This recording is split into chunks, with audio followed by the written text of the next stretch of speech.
For Bai Yue, the concept of a warm home is a hollow question she can't answer. Her life has been a void since she was 9, when her parents abandoned her with false promises, leaving her to plead with their retreating backs. In that cold institution, she lost her freedom, her health, and her hope, spending her days staring out at a world she couldn't reach. Finally gathering the courage to escape, her desperate bid for freedom ended in an accident, as she was pulled into a swirling vortex of water and light. When she awoke, her reality had shattered. A shudder of disbelief ran through her as she found herself in a world of beastmen, surrounded by strange men with fox ears and wolf tails. The situation was beyond comprehension, but the true horror dawned on her when a handsome wolf man selected her. In this twisted world, humans were nothing more than pets. This new master, however, seemed perfect. A top-level expert, a future leader, and impossibly powerful. He cared for her meticulously, insisting she eat with him, play with him, and even taking her shopping. He even hired a burly bear man as a pet caretaker. For a fleeting moment, living as their pet felt like salvation, a chance at the warm home she always craved. She thought she could finally live happily with her new family forever.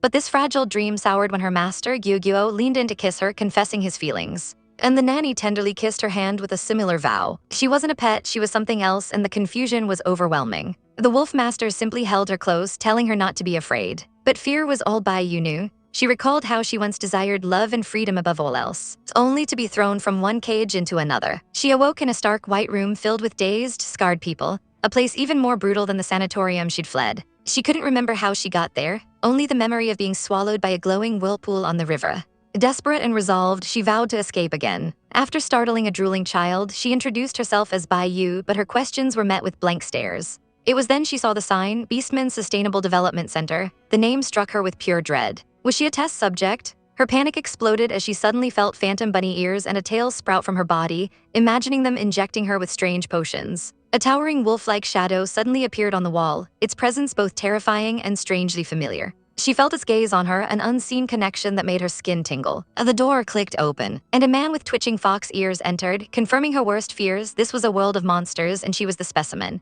Her heart pounded as a second, far more imposing wolf man stepped into the room. She debated begging for her life, but seeing the silent, vacant humans around her, she realized speaking would only make her a more interesting prize for their experiments. But it was too late. He had already targeted her, gently covering her with a soft, hooded cloak. He spoke her language, his voice a low whisper telling her not to be afraid, that he would take her home. She looked up, stunned, recognizing the energy radiating from him as the same as the wolf shadow on the wall. But the fox man protested, arguing that she was a weak female found abandoned in the wild, destined only for the breeding department. The words hit Bai Yue like a physical blow. The alternative to being this man's pet was being a breeding machine in a cage. The fox man insisted a top-level warrior like him deserved better, pushing for her to be sent away. In a surge of pure, unadulterated desperation, Bai Yue lunged forward, grabbing the wolfman's ears and pleading for him not to listen, promising she could do everything and was absolutely his best choice, begging him to pick her. The tour begins in the defective section, a place Brother Wolf is advised to skip as it's filled with nothing but flawed products. The fox-like attendant explains that these females suffer from severe genetic diseases, destined either for the breeding department for beastmen who can't afford better, or simply to be euthanized after losing their fertility. But Lang Xiao is unimpressed with the standard options. He desires a partner who is not just healthy, but intelligent and able to communicate.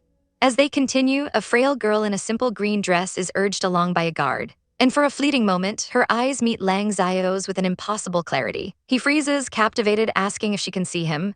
The attendant dismisses it, explaining it's one-way glass and she's just looking at a wall. But Lang Xiao feels a pull he can't ignore. He suspects her action was subconscious, a gut feeling telling him she's different. To test his theory, he places his hand against the glass, and his breath catches as her small bandaged hand rises to meet his, perfectly covering it from the other side. In that instant, he knows. He tells the attendant that she can communicate and that she is the one he will take. Inside, the girl Bai Yue rushes to him, excitedly touching his wolf ears, a warmth spreading through Lang Xiao's chest as he feels her acceptance. The attendant, however, is flustered, revealing that the girl is on sedatives to treat a specific illness and control extreme behavior. A fractured memory rips through Bai Yue's mind, her parents abandoning her at a sanatorium, their pleas for her to be good echoing as she screamed that she wasn't sick. They decided it was safer to keep her locked away, a decision that sealed her fate. Terrified of being sent to the breeding department, she clings to Lang Xiao, deciding her only hope is to act like a devoted pet to this powerful beastman. She snuggles into his chest, trying to convey her loyalty and enthusiasm. But when the attendant mutters about her likely mental illness, she snaps, launching herself at the fox with a vicious snarl, transforming into a fierce protector. Lang Xiao smirks, telling the attendant she only shows aggression to those who badmouth her, his decision now unshakable. He tells the attendant to prepare the paperwork immediately. The mention of more medicine sends a wave of panic through Bai Yue. She recalls the horrible side effects, the hair loss she fights by secretly skipping doses, and she internally screams that she won't take any more medicine. Her new plan forms instantly. She'll let this wolf take her out, then find a way to escape. But Lang Xiao's next words stun her into silence. He rejects the sedatives, stating that with him there, her safety is guaranteed no matter how excited she gets. He declares he won't give her any more medicine, and a genuine smile graces his lips, leaving Bai Yue to wonder if she could possibly trust him. At the counter, the price is set at 10,000 contribution points, an amount so low Lang Xiao glares, making the attendant stammer that it's the cheapest price available. He explains that a female with the intelligence of a 5-year-old is priceless, something the center has only managed to produce once in a century. The revelation hits Bai Yue hard. She understands now that her own intelligence is an anomaly that must be hidden at all costs. Lang Xiao dismisses the attendant's talk of discounts, turning to Bai Yue and telling her gently that she is priceless to him. He decides to name her Gyugyuo after a resilient fruit, hoping she will live with the same tenacity. The pet-like name is registered without issue, and with the paperwork complete, he sweeps her into his arms, whispering that they're going home and from now on she is his partner. Outside the development center, a massive crowd of beastmen have gathered, all eager to join the team of the legendary Lang Xiao now that he has finally chosen a female. He is lauded as the top elite, the strongest contender for the city's next leader, and his choice is a monumental event. As the doors open, a powerful tiger beastman pushes forward, but his eager expression collapses into disbelief when he sees the frail Gyugyuo. He blurts out how terribly skinny she is, worse even than the females from the breeding department. The crowd's admiration curdles into mockery, but their whispers are cut short by a low growl from Lang Xiao. His eyes burn with cold fury as he pulls Gyugyuo closer, his protective rage so palpable it sends the entire crowd scattering in terror. Gyugyuo watches them flee, a new anxiety blooming in her chest as she wonders how much trouble she'll be. As they walk away from the now empty plaza, Lang Xiao senses one persistent follower. He whirls around, his voice sharp as he tells the figure to stop following him as he has no need for teammates. Before them stands a formidable man projecting the immense aura of a black bear, his quiet intensity a stark contrast to the rowdy crowd from before. The wolfman's Lang Xiao rejects the bearman's offer of help, stating curtly that Gyugyuo needs care from him and him alone. With a sharp glare, he warns the persistent beastman not to follow them, making it clear he won't be polite a second time. Turning his back, he holds Gyugyuo closer, declaring that all he wants is to live peacefully with her, pleading for them to be left alone. In his arms, Gyugyuo has a sudden epiphany. The bearman and the others were meant to be her sitters. A wave of pity washes over her as she concludes her new master must be desperately poor, which explains why he always buys the cheapest pets. She steels herself, deciding she doesn't mind a poor home, even as the bearman watches them leave with a look of profound sympathy. But her assumptions are shattered when they arrive not at a hovel, but a luxurious modern home, and she realizes with a shock that her master isn't poor. He's just incredibly stingy. The moment Lang Xiao opens the door, her eyes widen in terror at the sight of a massive living pitcher plant right inside the entrance. Overcome with a mix of fear and curiosity, she darts forward, ignoring Lang Xiao's warning not to run around. In an instant, the plant springs to life, its vines whipping through the air directly towards her, causing Lang Xiao to scream her name in panic. Later, in the safety of a bedroom, he comforts the shaken Gyugyuo, assuring her that he's already taught the plant a lesson. Indeed, the once menacing plant is now tied up and looking utterly defeated. Gyugyuo can't help but wonder why anyone would keep such a dangerous thing in their yard. Musing that this world is bizarre with animals roaming the streets instead of cars, yet the air is unbelievably fresh. As she puzzles over what could possibly be purifying the atmosphere, Lang Xiao gently cups her face. He tells her softly that he is going to tell her his name now and that it's crucial for her to learn it. Gyugyuo's mind races with the practical possibilities, imagining how convenient it would be to summon her owner for food and drink. He reveals his name as Lang Xiao, but as he gently holds her jaw, urging her to repeat it, a horrifying thought strikes her. What if most people in this world can't talk? Repeating his name would expose her as an anomaly, a priceless spectacle to be put on display. Deciding it's far too risky, she chooses to play dumb, staring at him with wide, vacant eyes. Lang Xiao sighs, concluding he was too impatient and pats her head, saying they'll learn slowly. Just then, the doorbell chimes, and he leaves to get her supplies, telling her to play on the bed. The moment the door closes, Gyugyuo collapses in relief, realizing she almost destroyed herself with that one mistake. Exploring her new freedom, she discovers the bed is incredibly soft and begins to bounce uncontrollably with pure joy. Lang Xiao bursts back in, alarmed by the noise, only to find her gleefully bouncing, and he smiles, commenting on her energy. She bounces until she's exhausted and promptly collapses into a deep sleep, much to his surprise. She wakes up submerged in warm water, disoriented and comfortable, but her peace shatters when she opens her eyes and sees a giant fluffy wolf sitting in the bath with her. She lets out a terrified shriek. In her panic, she slips on his slick fur and plunges underwater, choking on bath. As she flails, convinced she's about to drown in a bathtub, a pair of strong hands pulls her to the surface. The soapy water stings her eyes, and she rubs them furiously. Lang Xiao calmly tells her to move her hands so he can rinse them, but she's mortified, acutely aware of her nakedness and demanding he hurry so she can escape. He calmly rinses her eyes with the shower head, but when she complains it still stings, he leans in and licks her face clean with his tongue. Utterly flustered and enraged, she shoves him away, screaming at him to control his canine instincts. She tries to scramble out of the tub, but her body is weak and the walls are too high. A crushing sense of despair washes over her as she realizes her predicament. She is trapped, utterly powerless in a world full of strong, fierce beastmen she cannot possibly hope to survive in alone. With no other options, she resigns herself to her fate, understanding that for now, her only chance of survival is to rely completely on Lang Xiao and his protection. In a disorienting splash, Gyugyo finds herself in a bathtub with her captor, her heart pounding as she desperately tries to calm herself down. She reasons that she's just a pet now, so he won't do anything worse, comparing this humiliating situation to bathing a dog, but the logic falters when she questions why he has to be in the tub with her. Lang Xiao, the wolf beastman, notices she's settled and explains that females need to bathe often to stay hygienic, especially after giving birth, a comment that sends a jolt of pure shock through Gyugyo. Her mind flashes to images of beastmen with their families, and while the thought of seeing more humans is appealing, the idea of being paired up for breeding is an absolute nightmare. Deciding they've soaked long enough, she suggests they start cleaning, only to see him produce a sharp knife with a confident smirk. The memory of what happened next is a blur of humiliation.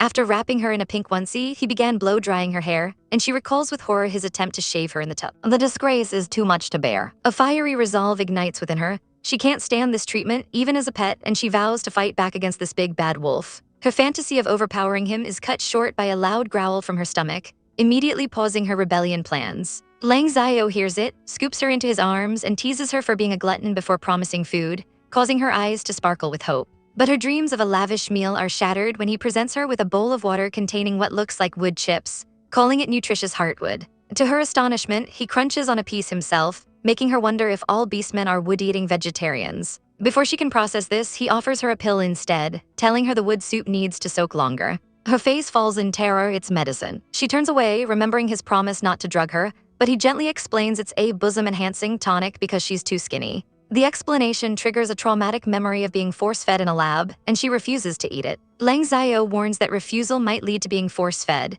so Gyugyo quickly shoves the pill in her mouth, hiding it under her tongue while he praises her for cooperating. Seeing her chance, she points at a piece of wood, and as he turns to get it for her, she expertly spits the hidden pill into a piece of paper. Her relief is short-lived when he offers her a spoonful of the wood soup, revealing with a sly grin that they added fattening medicine to it. Gyugyo spits out the foul concoction in a spray of disgust. Horrified at the idea of being fattened up, she refuses to eat another bite. As he brings the spoon close again, she employs a new tactic. Her eyes well up with shimmering tears, a picture of pure misery. The trick works perfectly. Lang Xiao panics, throws the food away, and promises to take her to the mall for something delicious instead. Gyugyo smirks, realizing how easy his weak spot is to exploit. Just as they're about to leave, a hulking bear beastman blocks their path, the same one who was rejected for the nanny position. Lang Xiao instantly becomes territorial, pulling Gyugyo close and snarling that he won't share her with anyone. The bear reaches for her, prompting Lang Xiao's aura to explode with rage, a massive wolf spirit materializing behind him as he roars that the bear is no match for him. Panicked by the escalating tension, Gyugyo begs them to stop fighting. The bear ignores the threat, insisting he can give Gyugyo a better life and that Lang Xiao can't care for her alone. Lang Xiao scoffs, telling the intruder to get lost before he gets hurt, leaving Gyugyo to lament her master's stinginess. But as they walk away, the bear beastman's eyes narrow with resolve, vowing that he won't give up on protecting her. Lang Xiao carries Gyugyo into the opulent goddess mansion, a place she finds far more luxurious than the mall she remembers from before her time in the sanatorium. The scent of real food fills the air, and for a moment Gyugyo is overwhelmed with pure joy. When Lang Xiao asks what she wants, she eagerly points to the largest dragon fruit, ecstatic at the thought of finally eating something other than nutrient paste. Her excitement curdles into confusion when the shopkeeper places the fruit into a microwave, explaining it will bake for 3 minutes. She is utterly baffled by the decision to cook fresh fruit. The result is a warm, mushy pulp, and she internally sighs at the waste of vitamins, though she admits it's still a significant upgrade from wood pulp soup. Her struggles continue as she finds the gloves of her pink suit too clumsy to handle a spoon,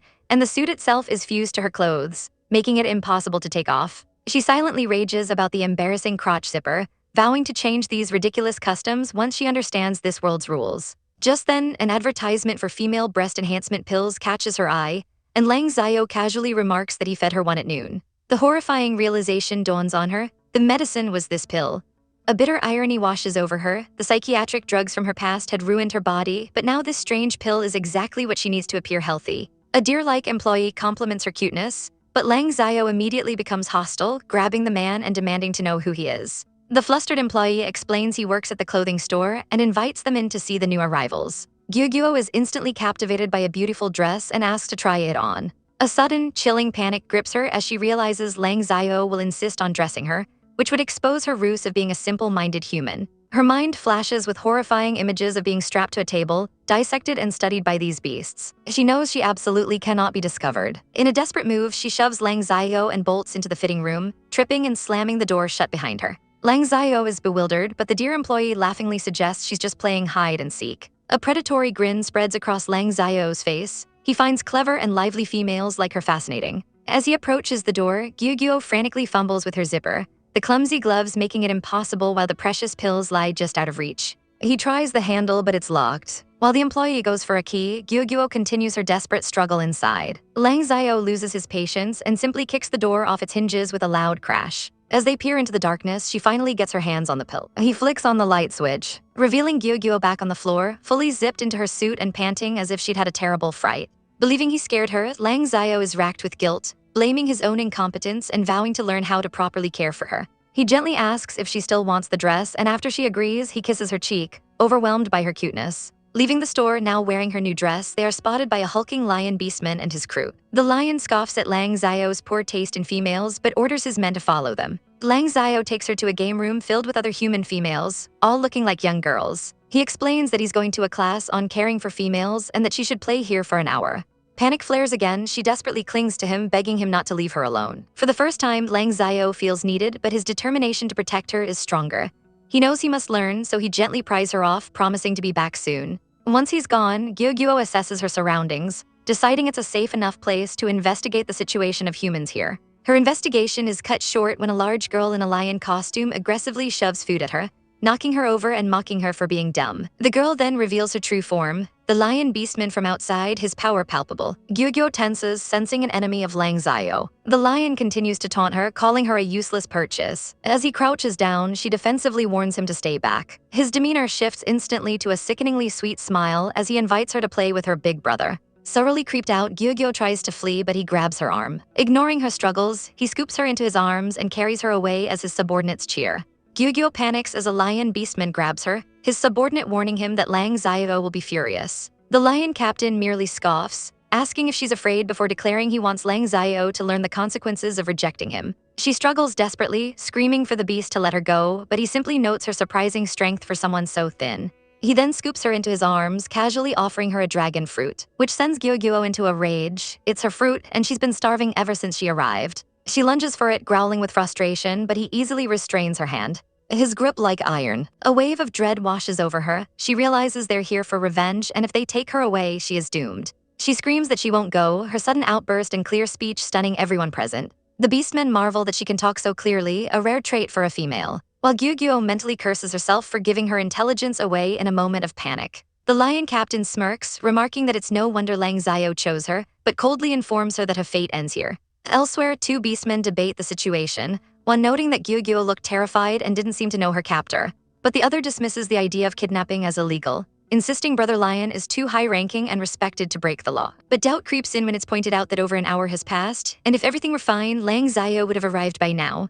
A continent away, a wall explodes, as a furious white wolf roars, demanding to know where the scumbag took his Gyugyuo. Meanwhile, Gyugyuo is being carried through a dark forest on the back of a strange beast, the bumpy ride making her feel sick. She overhears her captor's sinister plan. They intend to frame Lang Xiao for losing her, thereby forcing him to join their team. The lion captain gloats about the law, stating that if a female is lost, the center takes her back, leaving Lang Xiao with no choice but to beg to join their ranks to get another one. The thought of being sent to a breeding department fills Gyugyuo with horror, and she resolves to escape at any cost. The farther they go, the harder it will be to return. But then she gets an idea. She starts tickling one of her captors named Yuen, creating a distraction, and pretending to play with him to avoid suspicion. Their game is cut short when a subordinate rushes in, announcing that Lang Xiao is chasing them. A wicked grin spreads across the captain's face as he orders his men to hide her. His plan is diabolical. They will let Lang Xiao find her, at which point he will summon the leader as a witness, framing Lang Xiao for searching for a female he shouldn't have. His crew erupts in cheers, praising their captain's brilliance, while Gyugyo feels nothing but disgust for their despicable scheme.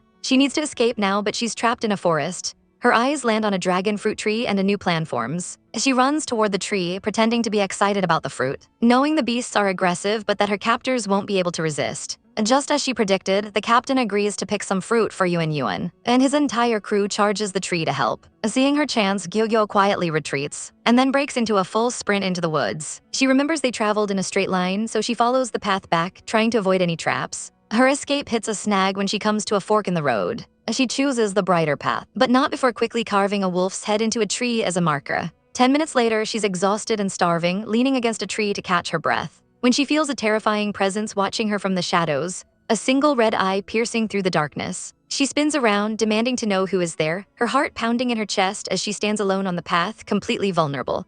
Deep within a silent, unnerving forest, Gyugyo wonders if the stress is making her hallucinate. She touches a tree, only to recoil in shock as she sees the exact same wolf mark she had made earlier, a horrifying realization dawning that she's trapped in a loop. Suddenly, the scent of her pursuers grows stronger, and a massive wolf named Shiyu sniffs the air, knowing he's close. He spots a group of beastmen and lets out a furious snarl, recognizing them as the scoundrels who lost her. An explosion of rage sends one of them flying as Shiyu slams him against a tree, grabbing him by the collar and demanding to know where she is. The terrified lion beastman points into the ominous woods, stammering that she was eaten. Meanwhile, at the leader's residence, an advisor reports that Shiyu's team is at the location of the great banyan tree, a festering sore that has plagued the city for decades. Its branches create a deadly maze that consumes any creature foolish enough to enter, and every team sent to suppress it has failed. The leader is perplexed, knowing Shiyu should be smart enough to avoid it, and orders 50 strong men to set off at once. Back in the cursed forest, Gyugyo tries to rationalize her situation, believing she's encountered a powerful plant monster whose trunks are merely traps to confuse her.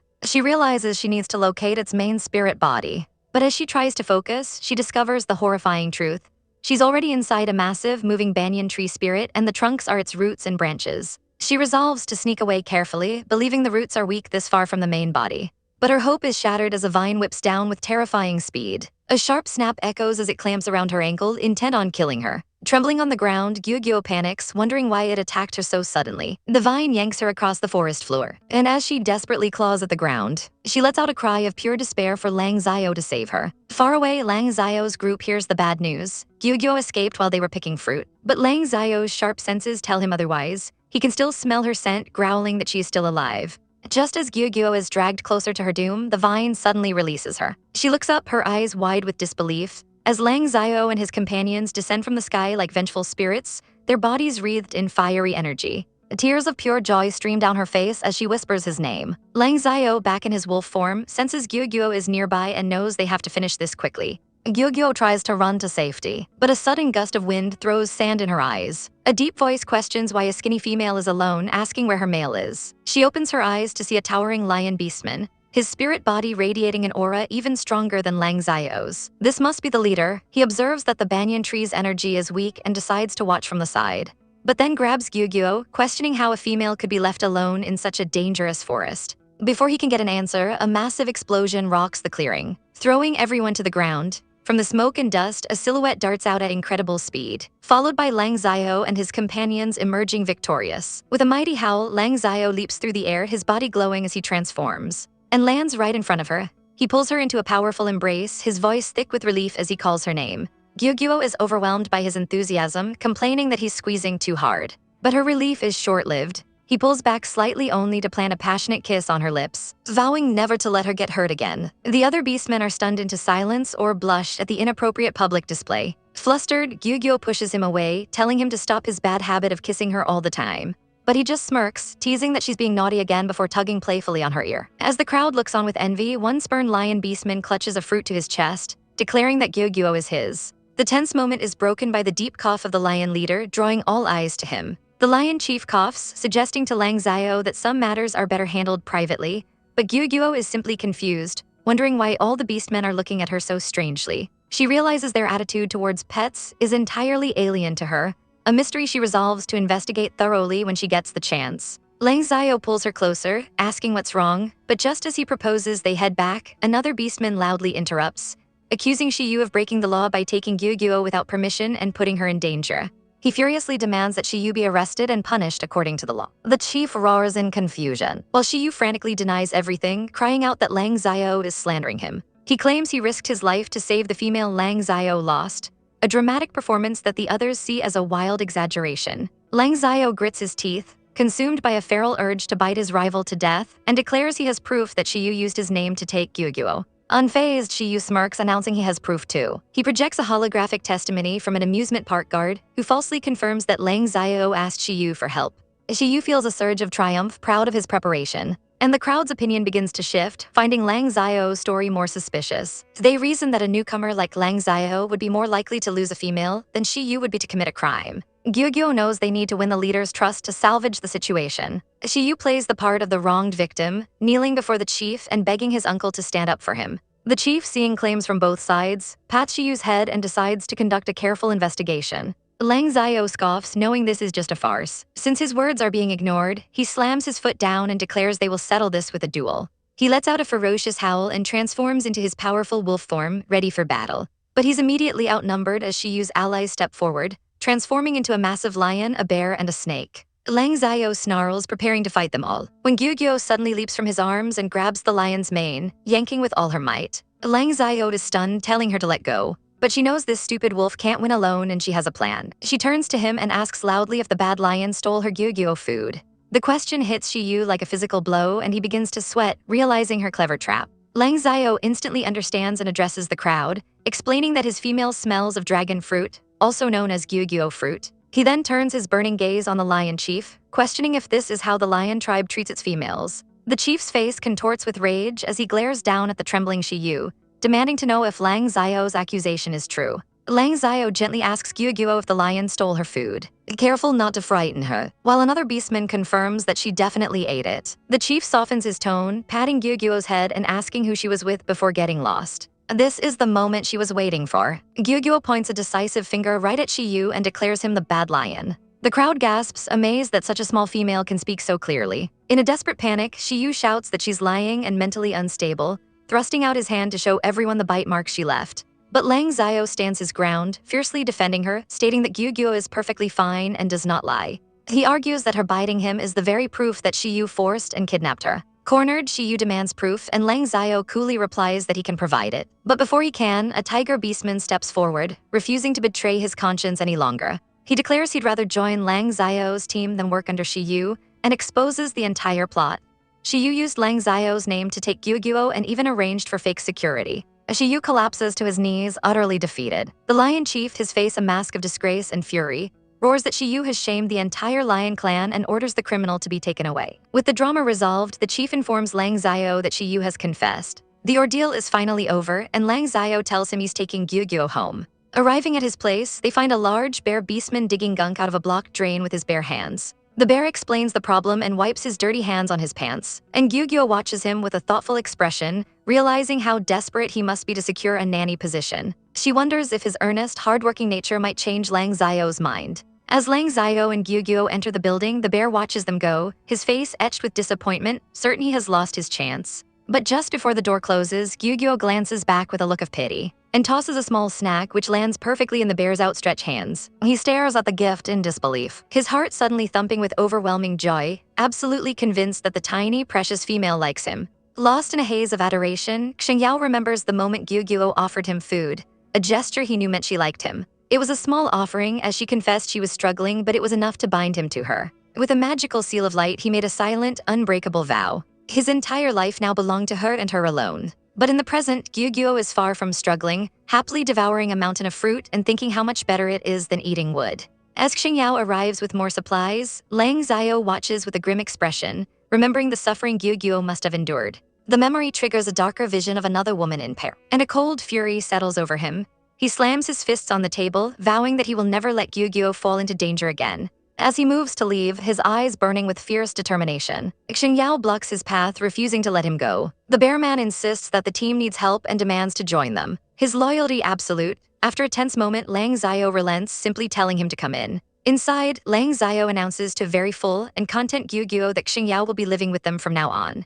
Gyugyuo is utterly baffled, wondering if Lang Xiao just hired her a nanny. Her confusion deepens when Xingyao rushes forward, pulling her into a bone-crushing hug. Having finally been accepted, Xingyao is ecstatic, determined to make the best possible impression on Gyugyuo. Lang Xiao, however, ignores him, scooping Gyugyuo into his arms and declaring it's time for her to rest. The ever-eager Xingyao asks if he can help, but Lang Xiao dismisses him coolly, annoyed by his enthusiasm and telling him to find a room and take a bath. Alone with Gyugyuo in the opulent bathroom, Lang Xiao begins to wash her, a strange tension filling the air. He swallows hard, his composure cracking for just a moment, before he leans in and kisses her. Gyugyuo's mind explodes in a pink cloud of shock. She tries to rationalize it as something owners do with pets, but her obsession with cleanliness rebels at the thought of a kiss on the mouth. Deciding she's been far too indulgent with him, she resolves to establish her authority once and for all. She stands dramatically in the water and commands him to kneel. For a brief, glorious moment, she believes he's intimidated by her powerful aura, feeling less like a pet and more like a fearsome tiger. But the mood shatters when a traumatic memory of her scarred face flashes through her mind. Lang Xiao then produces tiny pills, reminding her she forgot to take her breast enhancement medication. Horrified, she shoves him away, calling him a pervert. He grabs her wrist, trying to force the pills on her, but she erupts with a blast of energy that sends him stumbling back, just as she screams that she'd rather die than keep washing. Xingyao bursts in, asking if he can help with anything. He freezes at the sight of her, a blush creeping up his face, prompting Lang Xiao to roar at him to get out and find the pills. Gyugyuo hides herself, utterly mortified at being seen by two males and thinking that being a pet is terrifying. A moment later, Xingyao returns, knocking timidly before entering with the medicine. He's immediately flustered again by the sight of her in the bath, and as he tries to help wash her back, he fumbles and drops his head right into the water. Lang Xiao, losing his patience, snaps at the flustered bear man to give Gyugyuo the medicine. Panicked, Gyugyuo reluctantly opens her mouth, just wanting the ordeal to be over. As her lips brush against Xingyao's finger, he's struck dumb, a jolt running through him. He stands there in a daze until Lang Xiao orders him to get more water, and then furiously dismisses the unruly guy. Xingyao flees the room, collapsing outside as he clutches the finger she touched, realizing that following Lang Xiao was the best decision of his life. Inside, Lang Xiao concludes that the impulsive bear cannot be trusted alone with Gyugyuo. Now that they finally have some peace, Gyugyuo happily plays with soap bubbles. Lang Xiao then presents her with the beautiful crystal from the banyan tree, asking if she likes it. He dangles it before her, promising it's hers if she calls him by his name. She scoffs, calling him a dumb wolf. He corrects her, asking her to just call him Xiao, his heart pounding with anticipation. But instead of speaking, Gyugyuo snatches the gem and pops it into her mouth. As the ice-cold crystal begins to melt, Lang Xiao's face drains of color. He panics, screaming at her to spit it out, warning her that eating a crystal like that could make her explode. Lang Xiao panics, squeezing Gyugyuo's cheeks as he demands she spit out the crystal she just ate. His mind races with the possibility that it could be poisonous, frantically checking her mouth to see if she swallowed it. Gyugyuo, though startled, reassures him that it's fine, explaining she swallowed a transparent, non-elemental crystal. Lang Xiao's fear subsides, but he immediately launches into a serious lecture, warning her to never eat the colored elemental crystals. He explains those are for beastmen training, and for a non-beastman like her, consuming one would be catastrophic, likely causing her to explode.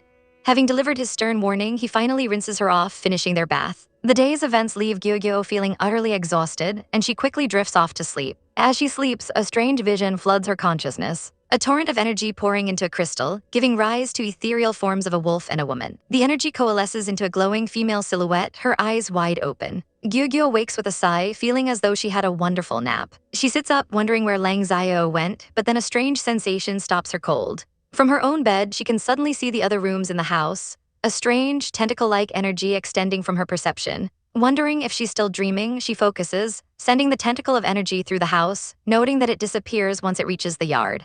A shocking realization dawns on her: this must be her own mental power. Before, she could only perceive the mental power of others, never her own. It had to be the non-elemental crystal she ate that caused this massive breakthrough. A fire of determination ignites within her. If she can keep developing this power, she might finally be able to survive in this world on her own, no longer a pet for the beastmen. Feeling more energized than ever, she hops out of bed and notices a tablet with a message from Lang Xiao. He and Xingyao have gone out for a bit and will be back in 2 hours. Gyugyuo checks the time. It's 2 p.m., meaning she has at least an hour of precious alone time. She throws her arms up in celebration, ecstatic to finally have a chance to investigate this world properly. She feels like the luckiest person alive. Meanwhile, at the Beastman Administration Bureau, Xingyao is about to finalize his registration to become Gyugyuo's legal partner.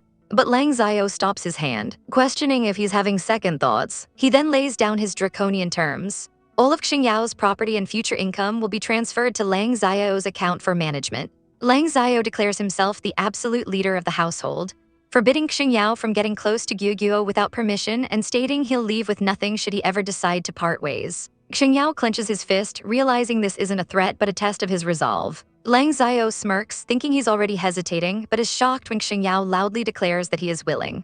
He explains that he's read all the rules and decided after careful consideration that he wants to help take care of Gyugyuo. Seeing his sincerity, Lang Xiao relents, warning him to remember what he said. They complete the registration, and Xingyao officially becomes a team member in their household. Lang Xiao is stunned to see Xingyao's savings are massive, enough to buy a top-quality female. As they leave, Xingyao suggests they go back, but Lang Xiao says there's no rush, as females usually nap for hours. He then informs a flustered Xingyao that he's booked them both into a female nurturing guidance class to teach him how to control himself. Just then, a message appears on Lang Xiao's terminal, and his expression instantly darkens. Back at the house, Gyugyuo has torn the place apart, searching for information among scattered books. She discovers that beastmen are locked in a desperate struggle for survival against mutated plants that now occupy most of the land.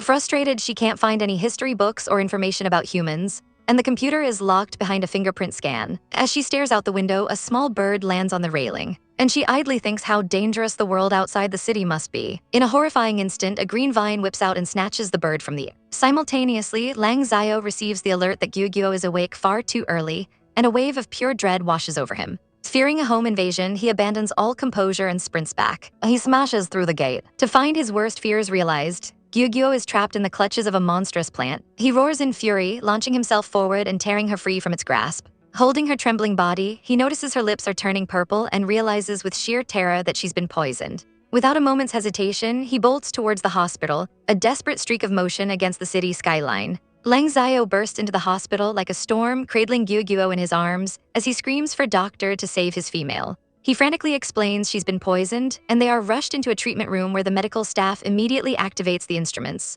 Lying on the bed, Gyugyuo feels perfectly fine, quietly wondering if the pitcher plant is really that toxic. Lang Xiao anxiously tells the doctors she was caught by the plant at their home. A bear-like doctor calmly notes that the plant's toxicity is low, but another adds that it affects females differently, so they should prepare an antivenom just in case. After a quick checkup, the doctor decides a blood test is needed to confirm the level of poisoning.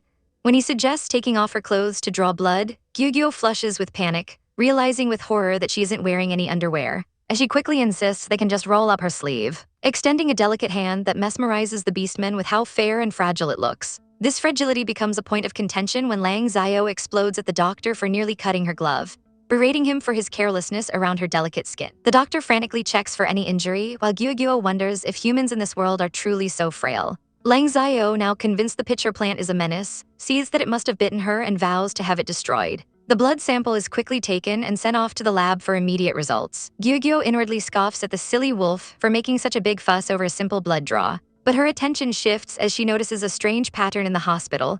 All the doctors and nurses are male beastmen, and all the patients are human girls. A chilling thought dawns on her. Could it be that in this world there are no female beastmen or human males? Her mind spirals, picturing herself in a wedding dress being carried by Lang Xiao, a notion she immediately dismisses as a terrifying biological impossibility. Her existential crisis is interrupted by the doctor explaining that the crying women outside are just cold, reminding Lang Xiao how fragile females are in Peace City. The doctor then eyes Gyugyuo's slender frame with disapproval, telling Lang Xiao she's far too skinny and needs to be fattened up to be healthy like the other chubby females. The suggestion of weight gain supplements and even diapers for sick females sends Gyugyuo into a rage. Leaping to her feet, she performs a series of high-knee exercises to prove her fitness, insisting she doesn't need any supplements. The doctor, completely misreading the situation, diagnoses her with an overexcited mental state and decides to prescribe sedatives instead. Horrified, Gyugyuo refuses any medicine, leaving Lang Xiao utterly baffled by her behavior. He concludes the pitcher plant's toxin must be affecting her mind and anxiously asks when the test results will be ready. The report finally arrives, and the doctor's face turns pale with shock as he reads it. He trembles, muttering that he's never seen anything like it. Lang Xiao's heart sinks, demanding to know if the poisoning is serious. But the doctor reveals the astonishing truth. Gyugyuo is perfectly healthy, with no trace of poison, and her report is the healthiest he's ever seen. Overjoyed and relieved, Lang Xiao triumphantly tosses a stunned Gyugyuo into the air, declaring her the healthiest female alive. As they leave the hospital, a system notification assigns Dr. Leopard as her personal physician. and Lang Xiao tells her to cooperate with him for future treatments. Gyugyo agrees, but only if they don't force weight gain supplements on her. This reminds her of the pitcher plant, and her question about it triggers a sudden, dreadful memory of the state she left their home in. They arrive to find the living room completely ransacked. Lang Xiao's expression darkens, suspecting a break-in, but a quick sniff of the air reveals only Gyugyo's scent. She nervously confesses the mess is hers, explaining she was about to clean when the plant attacked. Lang Xiao's face turns stern, determined to teach his naughty female a lesson. He towers over her, demanding to know if she made the mess. Seeing his anger, Gyugyo cleverly plays her trump card, fainting dramatically into his arms. The sight of her feigned helplessness instantly melts his resolve. He sighs, realizing he can't stay mad at her, and decides a gentle, loving approach is the only way to handle his Gyugyo, pulling her into a soft embrace. Lang Xiao tells Gyugyo to play on her own for a bit while he deals with the flooded bathroom, but she sits dejectedly on the stairs, wondering how the toilet could have possibly overflowed when she didn't do anything. A sudden horrifying realization dawns on her and she lets out a cry. The bathroom door bursts open and an enraged Lang Xiao storms out, holding the severed pink paw of her onesie and demanding to know if she cut it off herself. He towers over her, his voice dripping with fury as he asks who told her she could use a knife, lecturing her on how dangerous they are. Gyugyo flinches, intimidated by his fierce expression and wondering why he's so angry about something so small.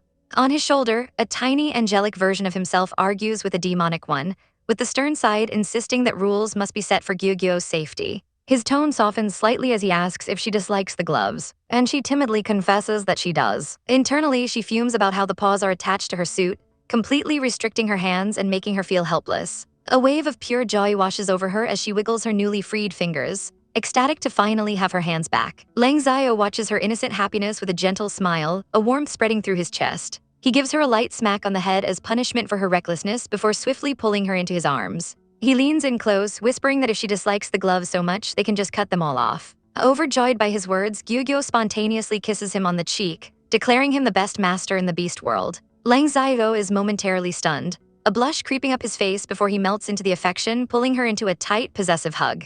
Gyugyo finds the situation increasingly bizarre as he nuzzles against her, but the awkward moment is broken by a knock at the door. Thinking it's Xiong, she eagerly runs to answer, while a tiny version of Lang Xiao rages at the interruption. But standing at the door isn't their friend, but the lion beastman, Yue, leaving Gyugyo in a state of shock as she wonders how he got out of prison. Lang Xiao immediately moves to shield her, his voice a low growl as he confronts the lion for scaring Gyugyo. Yu scoffs, asking if his verdict was too lenient and clarifying he's only there because Lang Xiao's many enemies are causing trouble. Panicked, Gyugyo scans the area for other beastmen, fearing an ambush. But her senses tell her the lion came alone. Yu sighs, explaining he's not looking for a fight, he's just delivering fruit as part of his sentence. Lang Xiao remains unimpressed, spraying the fruit with disinfectant and telling him to bring something fresh next time, causing Yu to roar in frustration that he's not a restaurant. Lang Xiao coldly reminds him of his crimes, kidnapping and robbery, and the absurdly light sentence of daily battle participation and fruit delivery, which makes Gyugyo question the entire legal system of the beast world. A notification flashes, declaring that the victim is furious at the criminal's lack of remorse and is demanding a harsher punishment. The threat of a retrial instantly drains the color from Yu's face. He immediately backpedals, bowing apologetically and offering to find whatever food Gyugyo would like to eat, forcing himself to endure the humiliation. Lang Xiao dismisses him, saying he'll be notified of the decision later. As the lion leaves, Gyugyo cheekily sticks her tongue out at him. Yu notices her clever defiance, a stark contrast to the defective female he remembered, and a flicker of dangerous curiosity ignites within him.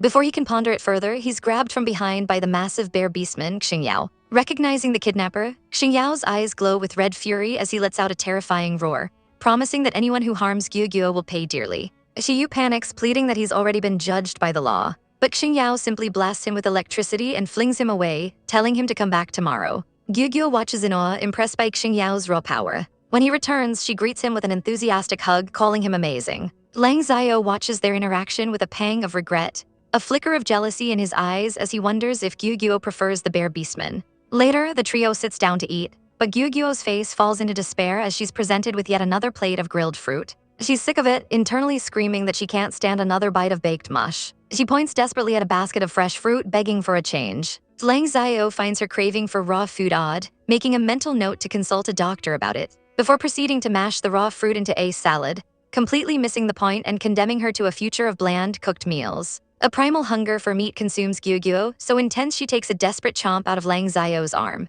Startled, he asks if she's angry because she wants meat. A sly grin crosses his face as he leans in, promising her plenty of meat later if she behaves herself. Gyugyo, endearingly naive, immediately brightens up and agrees, leaving Lang Xiao to marvel at how easily he can bully her, though he admits to himself the feeling isn't too bad. But before any promises can be kept, the burly bear man swoops in and begins feeding Gyugyo himself, an act of care that fills his heart with a warm resolve to work even harder for her affection. Once Gyugyo is full, the diligent bear nanny goes to clean up, but not before Lang Xiao reminds him to mix the fattening medicine. The mere thought of it sends a jolt of pure rage through Gyugyo. She internally fumes, wondering when that silly wolf will ever stop trying to fatten her up. Moments later, Lang Xiao approaches with the steaming bowl, gently blowing on the spoon. He tries to coax her into drinking it, but she turns her head away in defiance. He resorts to childish threats, warning that Dr. Leopard will have to give her a shot if she misbehaves, but Gyugyo is unimpressed. She declares she'll only accept the breast enhancement pills, not this fattening concoction. Lang Xiao simply smiles, telling her she's already had enough of those for one day before forcing the spoon into her mouth, but she immediately spits the foul liquid right back into his face. Humiliated and furious, Gyugyo bolts from her seat, calling for the bear's protection. The bear man's eyes widen in delighted shock, realizing that for the first time a female truly needs him. He rushes to her side as she cowers behind him. Lang Xiao angrily insists she has to take the medicine to strengthen her body, but the bear man stands his ground, blocking him. He firmly states that Gyugyo dislikes the taste and forcing her will only cause a stress reaction. Gyugyo peeks out from behind him, confirming she hates both the taste and its intended effect. Lang Xiao finally relents but announces he'll just have the agent made into pills tomorrow, certain she'll like that. The threat sends Gyugyo fleeing to her room, slamming the door behind her. Lang Xiao is left behind as the bear man quietly muses that their relationship has taken a step forward. Later that night, Lang Xiao quietly enters her room to check on her. Gyugyo pretends to be asleep, silently vowing to ignore him until he abandons his fattening scheme. Believing she's asleep, he gently slides into bed beside her, pulling her into an embrace and whispering for them to sleep together. Gyugyo's eyes snap open, her cheeks flushing as she thinks about how clumsy and clingy this wolf truly is. The next morning, she wakes up starving but remembers her fight with him. Peeking outside, she spots Lang Xiao training, effortlessly lifting a massive plant. She can't help but be impressed by his incredible strength and muscular physique, a sight that makes her heart pound in her chest. Just then he turns, having noticed she's awake, and asks if she's hungry. With a warm smile, he invites her to breakfast and then drops a bombshell. He's taking her to the amusement park. The words echo in her mind, unlocking a flood of painful memories from the 9 years she spent locked away in a sanatorium. Dreaming of the freedom and fireworks she could only see through a barred window. The promise of finally experiencing that dream sends her into a frenzy of excitement, and she immediately starts running for the door. But Lang Xiao stops her, holding up a harness and insisting she needs to wear it before they can go. Gyugyo recoils in horror, thinking it's a leash or something even more embarrassing she's only read about in books. As she vehemently refuses, she stumbles backward and bumps into a small human boy, whose innocent, teary eyes look up at her in shock. Gyugyo's eyes widen as she bumps into a small child, only to be startled by the sight of his beast ears. The boy growls defensively, and his family quickly swoops in to protect him, mistaking her for a threat. The boy's father explains to Lang Xiao that his female wanted to play with the child but ended up scaring him, asking how he can make it up to them. The child's other parent dismisses it, saying his kid is tough and won't be scared before leading his family away. As they leave, Gyugyo wonders where the boy's mother is, noticing the absence of female beastmen. Lang Xiao watches her, thinking to himself that Gyugyo seems to genuinely like children and would make a good mother one day. He tries to put a harness on her for a rocking car ride, but she recoils in horror, internally screaming about this inescapable torture. They settle for a carousel instead, but as they walk through the park afterward, an uneasy feeling settles over Gyugyo. She realizes she's been wandering for a long time without seeing a single female beastman or a human male. A truly bizarre observation. Lang Xiao suddenly startles her, asking what she wants to eat. Her unease is instantly forgotten when they stumble upon a chicken coop. Her eyes sparkle with ravenous delight at the sight of potential food, and she immediately starts fantasizing about fried chicken, roast chicken, and stewed chicken, declaring that she wants it all. Lang Xiao swiftly clamps a hand over her mouth, hissing that she can't eat the animals here because it's forbidden in the beast world. Gyugyo fumes, calling him a big bad wolf for promising her meat only to say she can't have it. A wave of guilt washes over Lang Xiao. He admits to himself that he shouldn't have teased her. He tries to distract her with other treats, pointing out fruits and a hot sweet soup, but she scoffs that it's just fruit and wood chunks. Still, the steaming pot of soup gives her an idea. While Lang Xiao is buying it, she sneaks over to the chicken coop, her eyes gleaming with a clever plan. She finds exactly what she's looking for, an egg. A memory surfaces of a simple treat from her past, soft-boiled eggs made in hot water, and she realizes the boiling soup will be perfect. When Lang Xiao returns, she snatches the bamboo tube of soup from him, demanding it hot. She happily finds a picnic spot near the water, thrilled that eggs count as meat and she can finally eat. Lang Xiao suggests they play ball in the large inflatable orbs on the water. Gyugyo agrees, thinking it sounds fun. But the moment he tries to join her, she delivers a swift kick to his face. Floating alone in her orb, she declares she wants to play by herself. Lang Xiao grows suspicious and offers to hold her soup so it doesn't spill, but she panics, clutching the tube tightly. She knows if he takes it, he'll find the eggs inside. She insists she'll hold it herself, not caring if she gets sticky, as long as she gets her meat. Lang Xiao, confused by her sudden possessiveness, reluctantly agrees but warns her not to open the lid inside. She nods sweetly, secretly planning to do exactly that. As she drifts away, he hears a strange rattling from the tube. From the shore, he and a guard watch her, seeing her eat something round and white. The realization hits him like a lightning bolt. She's eating unhatched eggs. In a blind panic, he screams at the guard to take him to the center of the lake. He bursts through the plastic of her orb just as she's about to take a bite of another egg, making her jump in shock. He roars at her to spit it out, reminding her that eating animals is illegal. He grabs her face, prying her mouth open. But then his tone shifts into a low, menacing purr as he leans in close, telling her that once the meat is in his mouth, he has no intention of spitting it out. The world freezes in a single forbidden taste as Lang Xiao savors the flavor of egg for the first time. His companion, Xiao, reels back in shock, shouting that the female Gyugyo is eating eggs. Lang Xiao calmly explains he simply sucked it out so she wouldn't swallow it and will handle the legal consequences. But inside Gyugyo's mind, everything is chaos. The clumsy wolf just kissed her. Soon, Xiao is marching a restrained Lang Xiao through the city. But the damage is done. Whispers erupt around them, gossiping about the female who dared to eat eggs at the amusement park. They recount the ancient law, a 2,000-year-old taboo born from a time when a great evolution nearly wiped out all animal life, making meat-eating a grave sin. Their chatter is cut short by the furious roar of a massive bear beastman, demanding they explain themselves clearly. Later at Lang Xiao's home, Xiao checks on Gyugyo, who is still shaken. Lang Xiao recounts the incident, and the memory of the kiss sends a fresh blush across Gyugyo's face as she hastily retreats to her room. Alone, her mind spirals into despair. She had believed living as Lang Xiao's parasite would be a simple life. But now she's confronted with the beast world's harsh rules. Her fear conjures a horrifying vision of being dragged to a breeding center in a cage, forced to reproduce. Outside, Xiao is losing his mind as Lang Xiao calmly asks him to catch a chicken for Gyugyo to eat. The bear argues that it's illegal, but Lang Xiao is resolute, musing that if eggs were that delicious, chicken must be even better. He explains that the world has changed. Animal populations are now thriving, outnumbering beastmen,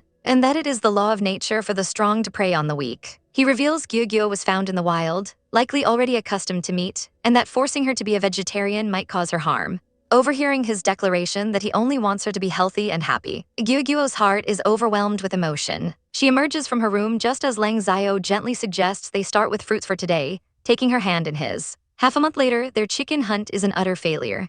In a dense sugarcane forest, Lang Xiao is brutally smacked down by an aggressive stork every time he tries to pounce on his prey. Xiao explains to a concerned Gyugyo that they've been trying for 10 days, thwarted by the bizarre symbiotic relationship between the violent sugarcane and the protected chickens. But as Gyugyo nibbles on a piece of sugarcane, a sharp pain grips her stomach. At the same instant, Xiao sniffs the air, his eyes widening in alarm as he detects the scent of blood. Believing it to be the work of hallucinogenic plants, he scoops Gyugyo into his arms, determined to get her to an oak plantation for an antidote. Gyugyo, writhing in pain, is horrified by a sudden vision of a crowd of beastmen staring at her, making her realize this is no illusion.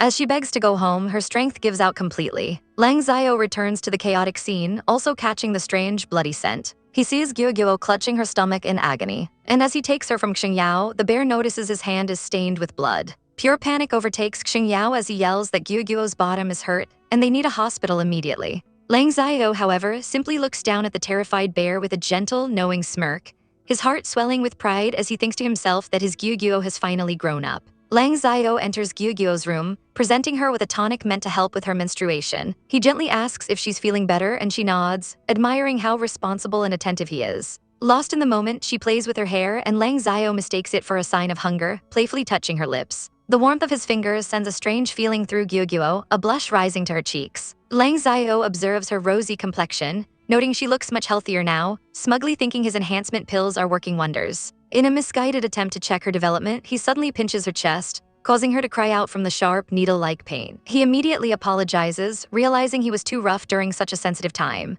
Furious, Gyugyo decides to teach the clueless wolf a lesson, grabbing his sensitive ears and declaring that even in the animal world, some places are off-limits. Lang Xiao gasps, a strange heat flushing through him as she touches his ears, leaving Gyugyo utterly bewildered by his reaction. Deciding not to provoke him further, she pulls the covers over herself, but Lang Xiao's mood has shifted entirely. He grabs her wrist and forcefully pins her down on the bed. As she struggles, demanding he let her go, he leans in close, his face flushed with emotion. He suddenly confesses that he likes her. Gyugyo's heart thumps in her chest as she tries to rationalize his words, telling herself it's just an owner's affection for a pet, a complete lack of boundaries between species. But as he gazes at her, calling her beautiful, she can't deny the intensity in his eyes. He leans in for a kiss, his intentions now unmistakably clear. Suddenly, the door flies open and Xingyao storms in, finding them in a compromising position. He pulls Lang Xiao off of her, scolding him for being too eager, revealing that he read a book that says you can't engage in certain activities when a female is on her period.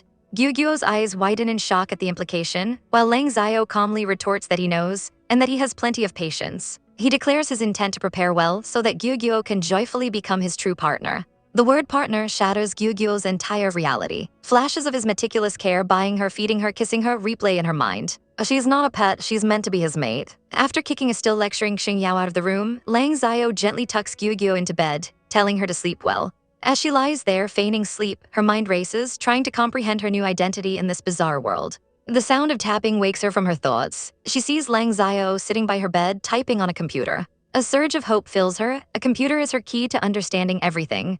Lang Xiao explains he was just looking up how to cook chicken for her and offers to leave, but she quickly says she wants to see too. He pulls her onto his lap to watch together. Thinking fast, Gyugyo distracts him by complaining that her stomach is hungry for meat. The plan works perfectly. He happily leaves to prepare the food, instructing Xingyao to catch a chicken. Seizing the opportunity while they're occupied, Gyugyo quickly gets to work on the computer. The machine is familiar, just like the ones in her old world. As she begins searching, desperate for answers, what she finds is a shocking history. 2,000 years ago, humans ruled the world, but their actions destroyed the environment. In a desperate bid for survival, they created a plant growth accelerator that went haywire, pushing humanity to the brink of extinction. Their last hope was to experiment with animal genes, transforming them into powerful beastmen. The beastmen fought back the plants, reclaiming land for the surviving humans. But their creations, physically and intellectually superior, soon grew tired of obeying. Fearing their power, humans destroyed the research labs, but the beastmen didn't care. They soon discovered a critical flaw. Only males had evolved, and they could only produce more beastmen by mating with human females. To ensure their survival, they began capturing human women and driving the men into the forests. Yet another problem emerged. The offspring were always male, meaning the species still couldn't continue. The ancestors found the last 3 surviving human males and used them to breed a new human population. However, over 2 millennia of inbreeding resulted in modern women having serious genetic defects and intellectual disabilities. This historical tragedy now serves as a constant reminder to the beastmen that only through cooperation can any race hope for a better future.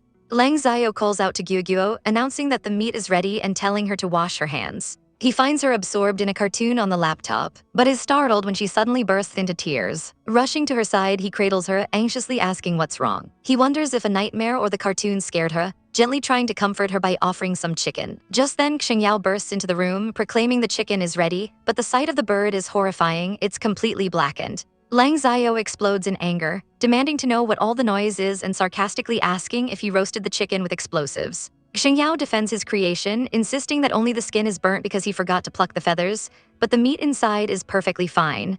Gyugyo ignores them both, grabbing a salt shaker as Xingyao tries to warn her against using too much. Lang Xiao, however, is touched, believing Gyugyo is thoughtfully adding salt because she remembered his own habit of using it on his food.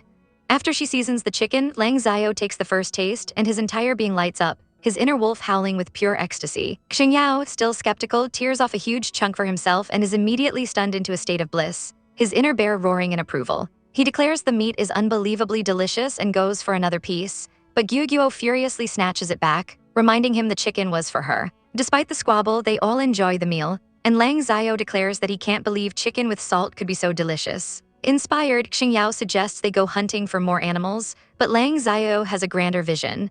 Since they've already broken the taboo against eating meat, they should explore all kinds of new delicacies. Gyugyo silently celebrates, realizing she has just opened the door to a new era of food for these beastmen, forming a culinary alliance. As she eats, she debates telling Lang Xiao the truth about her identity, but feels a growing unease around him now that she knows she's not just a pet. He suddenly leans in close, asking if she has something to say, causing her to blush and panic, thinking he's acting like a thug. He calmly points out she has food on her face and offers to wipe it off, but to shut him up, she shoves the chicken leg at him instead. Their meal is interrupted by Xingyao, who advises against hunting for now, reminding them that the monthly sacrificial ceremony is only 5 days away, followed by the leader's challenge. He urges Lang Xiao to prepare, but Lang Xiao is brimming with confidence.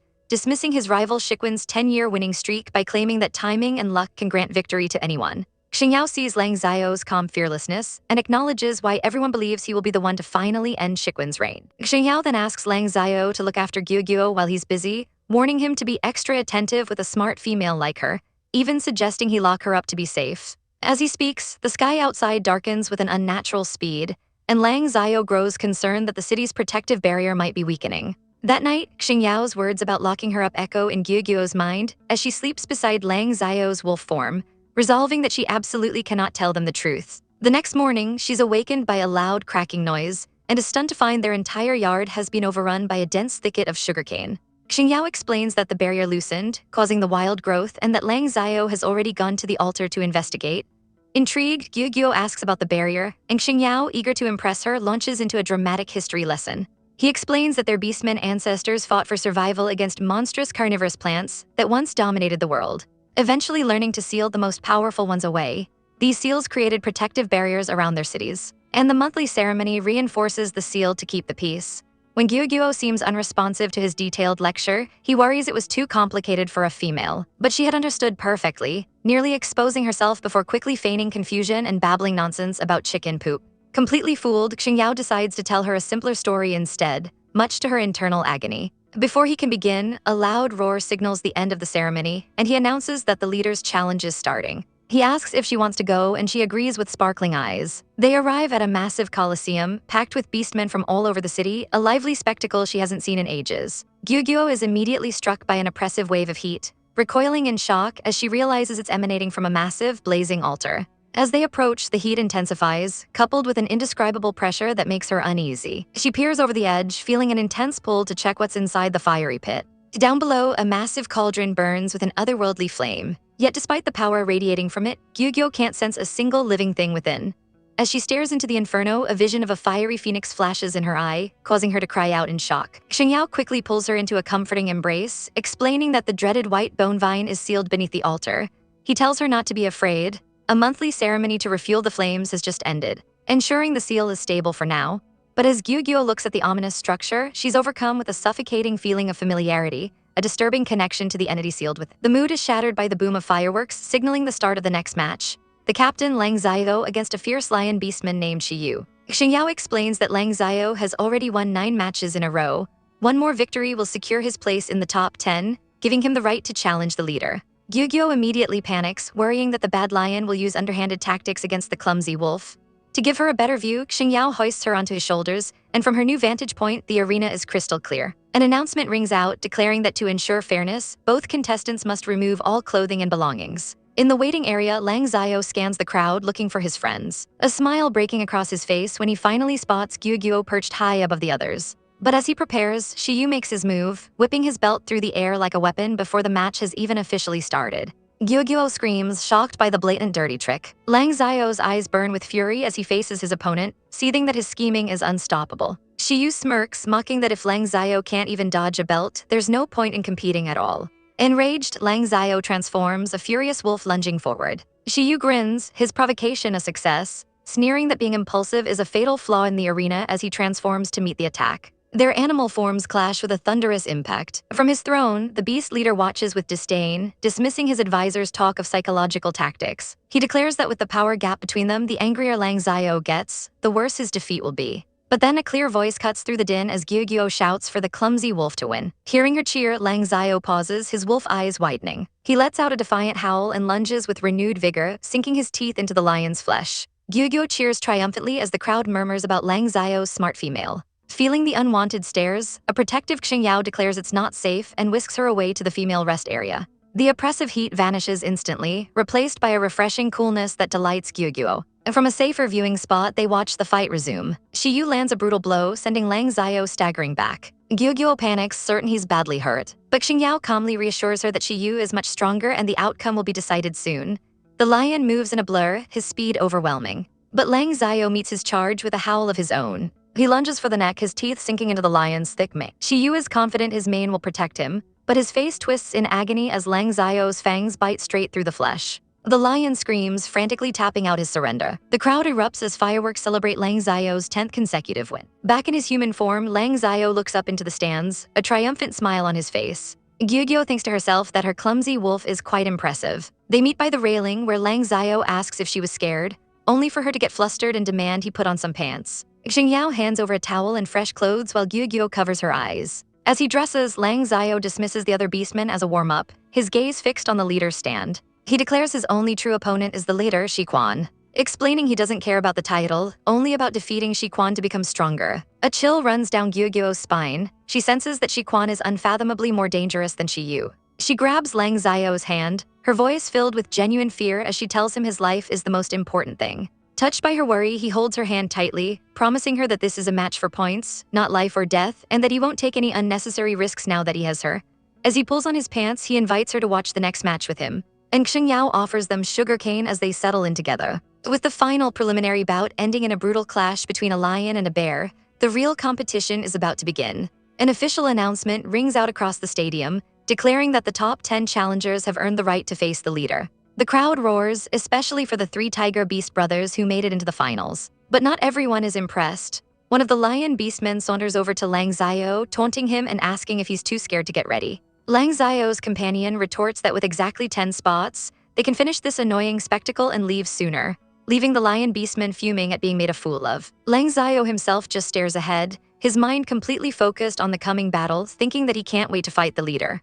Meanwhile, the leader Shiquan is informed that it is time for his match. With an explosive burst of power that rocks the very foundation of the arena, the colossal beastman makes his grand entrance. He surveys the challengers with absolute dominance, asking who wants to go first. The once confident Tiger brothers now look completely terrified, a fact the lion beastman wastes no time mocking. When another challenger tries to push the lion forward, Gyugyo snaps at him, retorting that he doesn't dare go first either. Just then, Lang Xiao steps forward, shocking Gyugyo, who knows that taking the first slot is a massive disadvantage. With a confident smile, Lang Xiao gently ruffles her hood, rips off his outer robe, and declares that he's up. He leaps into the arena, landing in a predatory crouch. His body begins to morph, transforming into a massive white wolf that lets out a powerful howl. Not to be outdone, the leader Shiquan smirks as his own body erupts with dark energy, and he transforms into a gargantuan lion, easily twice Lang Xiao's size. The 2 beasts face off, the tension palpable. Lang Xiao knows Shiquan's pressure is even stronger than last year. He can't win head-on and must wait for the leader to make the first move. He begins circling his opponent cautiously, a tactic Shiquan finds amusing as he decides to play along. The 2 giants stalk each other in the ring, until the leader grows bored and unleashes a torrent of fiery spiritual energy, lunging forward with a deafening roar. From the stands, Gyugyo notices the strange aura, and a keener observer explains that while Lang Xiao's energy is a fixed layer, the leader's constantly radiates outwards, a sign of immense power. Shiquan dismisses Lang Xiao's technique as a petty trick. Lang Xiao darts forward, but the lion is far quicker, roaring that he's too slow as he swipes with his claws. Lang Xiao barely dodges. It taps the lion's paw and vanishes in a flash of speed, momentarily stunning his opponent. He reappears behind the lion, his mentor's voice echoing in his thoughts. He was taught that wolves cannot win with brute force. Their path to victory lies in overwhelming speed and explosive power. To be so fast that the enemy can't deliver a blow. Channeling this lesson, Lang Xiao unleashes his full speed, electricity crackling around him as he lunges for the leader's neck, knowing one bite is all he needs to win. But the leader dodges with contemptuous ease, again mocking his speed. Lang Xiao's attack misses, shattering the arena floor and sending a shockwave through the stunned audience. The crowd murmurs that Lang Xiao is incredibly strong and might actually be a rival for the leader. Lang Xiao stands panting amidst the rubble, having gone all out. But he's horrified to see Shiquan is completely unharmed, his energy not the least bit weakened. A feral grin spreads across Lang Xiao's face. This incredible challenge only fires him up more. He lets out another defiant howl and launches himself into a relentless barrage of attacks, chasing the lion around the ring. The crowd is confused, but Gyugyo knows the leader isn't this weak. She closes her eyes to focus her senses, and with her companion shielding her from the noise, she perceives the truth. Lang Xiao seems to have the upper hand, but he's channeling ambient energy for each attack, causing his power to diminish over time. The leader's energy, however, is overflowing, stable, and immensely dense. The horrifying reality dawns on her. He's been hiding his true strength all along.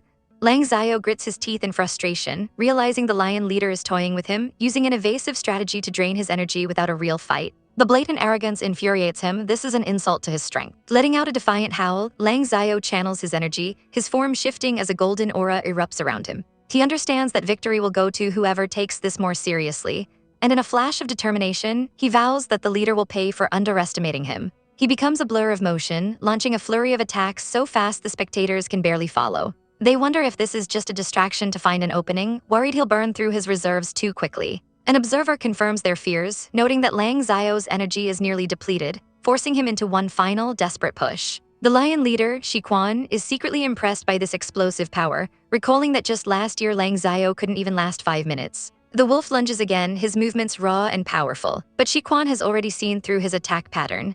He muses that while one lethal move would end this now, Lang Xiao's terrifying rate of improvement means he could be a true threat in a few years, a possibility Shi Quan refuses to allow. He decides to crush this budding threat here and now. As Lang Xiao aims for his neck, the lion roars, swiping a massive paw to crush his skull. But Lang Xiao vanishes in an instant, reappearing above and slamming a powerful strike down onto the lion's head, sending him crashing into the arena floor. Seeing his opponent dazed from carelessness, Lang Xiao surges forward, believing a single strike to the belly will secure his victory. The lion roars in alarm, and just as Lang Xiao's claws are about to connect, a blinding golden light erupts from his body. The crowd gasps in shock. The leader has broken through, achieving energy materialization. A massive shockwave blasts through the stadium, sending Lang Xiao flying back, a deep, bleeding gash now torn across his shoulder. A man comforts a terrified Gyugyo, explaining that the leader's breakthrough likely saved Lang Xiao from a fatal blow but has sealed his defeat. The crowd murmurs in disappointment, realizing the match was almost won. Gyugyo cries out for the clumsy wolf to stop pushing himself, her voice filled with concern. Shi Quan, now wreathed in overwhelming power, declares the game is over and that he won't hold back this time, roaring for Lang Xiao to prepare to die. Facing this immense power, the wounded Lang Xiao collapses, recognizing the fight was lost the moment the breakthrough occurred. With his last bit of strength, he concedes the match. But as Gyugyo frets over his wound, Shi Quan's eyes glow with a predatory red light. He decides this is the perfect moment to eliminate his rival for good, while he is at his weakest. He lunges with murderous intent, but his jaws snap shut on a wooden stick just inches from his target. A man from the stands has intervened, blocking the path and coldly reminding the leader that the match is over. Shi Quan spits the stick out in fury. The fight is officially declared over, with Shi Quan as the winner. Lang Xiao stands, wondering how he was saved, certain he heard Gyugyo's warning moments before the final attack. He questions what kind of person she is to perceive danger so keenly. At that moment, Gyugyo herself leaps from the stands in a panic, and Lang Xiao moves instinctively to catch her. He holds her close, overwhelmed by the thought that he almost lost everything and became alone again. He now has a home and someone who cares for him. Feeling his emotion, Gyugyo clings to him, promising to always stay by his side. She touches his back and recoils, exclaiming that he has a massive gash, not just a scratch as he claims. He was nearly cut in two. Her genuine worry makes him happy, and when she playfully bites his ear to scold him, he pulls her into his arms, declaring that his feelings for her will never change, no matter who or what she is. The crowd watches the intimate moment as the other challengers withdraw, cementing Shi Quan's victory. Elsewhere, an old beastman seethes, frustrated that his plan to eliminate Lang Xiao failed, now realizing with chilling clarity that the key to his rival's strength is his female. Amidst congratulations for the old leader's victory, Lang Xiao's hand whips across the man's face with a resounding smack. A shocking display of disrespect that immediately gives way to a calculated apology. Lang Xiao claims he's sorry, explaining to the man he calls Brother Wolf that a sudden level-up caused him to lose control, a near-fatal accident. While the leader accepts the excuse and speaks of relying on the younger generation, Gyugyo mentally seethes, knowing Lang Xiao is a two-faced liar who struck him on purpose. The pleasantries are cut short when the leader suddenly pivots, accidentally stabbing Lang Xiao in the back with a piece of sharp sugarcane. Gyugyo shrieks in terror, warning Lang Xiao that the old lion is trying to kill him, but the leader simply plays dumb, offering her the sugarcane and asking if it's hers. He crouches down, his gaze intense, noting how small she is and asking if she sensed the danger and moved to protect her male, impressed by her intelligence. Lang Xiao's face tightens with worry, realizing the leader has taken notice of Gyugyo. He quickly tries to dismiss her actions, claiming she gets excited easily and throws things without thinking. But the leader isn't convinced. After Gyugyo throws another piece of sugarcane at him in a fluster, the leader's eyes narrow with suspicion, his mind connecting her behavior to legends from an ancient history book about prehistoric human females. Believing she cannot belong to Lang Xiao alone if she's truly that intelligent, he decides she must be investigated thoroughly. With the tension mounting, Xingyao scoops Gyugyo up and carries her away from the tense gathering. Alone with him by a tranquil pool, she finds the empty pavilion boring,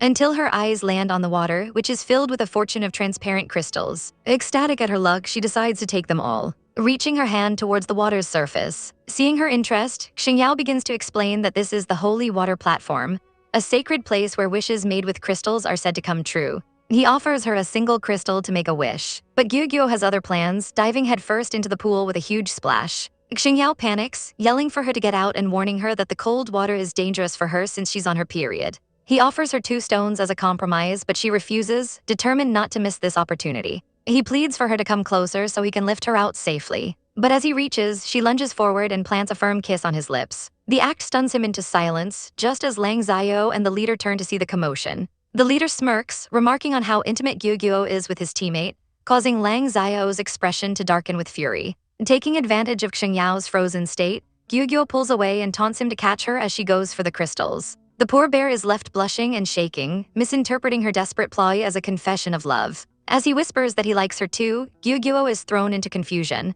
finding his love-struck expression disturbingly similar to Lang Xiao's. Ditching the bewildered bear, she dives underwater to collect her prize, where a horrifying realization dawns on her. She had always seen Lang Xiao as her owner and Xingyao as her nanny. But if that wasn't true, could Xingyao be her partner too? The thought is unacceptable. She only wants Lang Xiao, just as she is consumed by regret over her reckless kiss. A pair of strong arms pulls her from the water.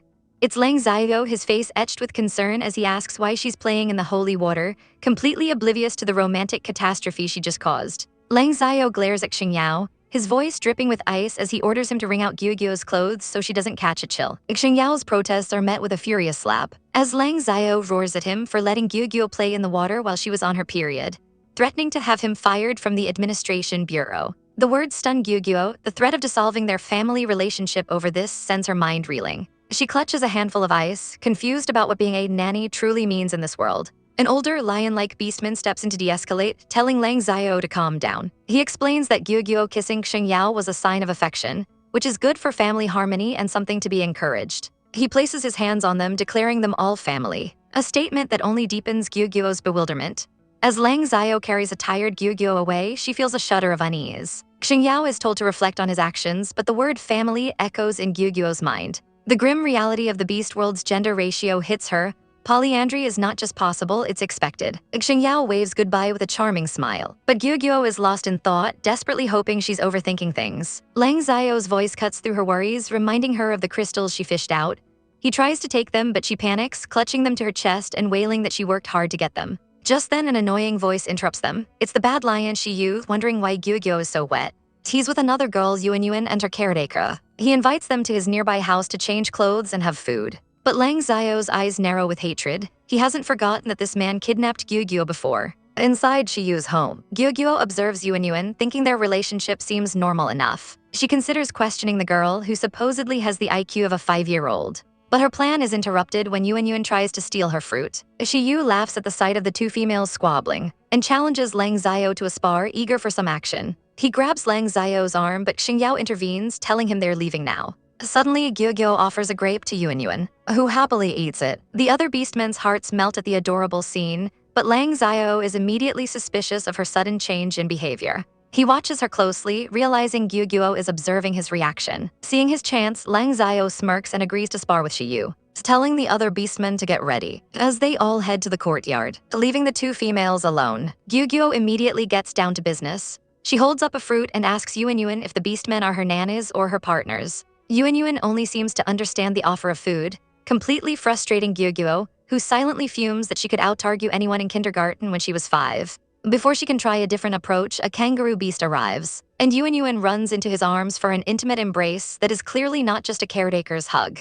Gyugyuo is horrified, the nightmare of being forced into polyandry with countless partners flashing before her eyes. Later, she hides in the bathroom, but her peace is shattered by Shiyu banging on the door, furious that someone locked Yuan's private bathroom. Lang Xiao rushes to the scene, thinking Gyugyuo is trapped. He calls out her name, but the only response is the sound of a toilet flushing, something they believe a female wouldn't do herself. The door opens to reveal a stunned Gyugyuo, and the beastmen stare in utter shock, realizing she used the toilet all by herself. Gyugyuo immediately puts on a pitiful act to maintain her cover, and Lang Xiao smoothly takes the credit, boasting that he taught her well. His victory is short-lived, however, as Yuan suddenly wets her pants, dripping all over Shiyu.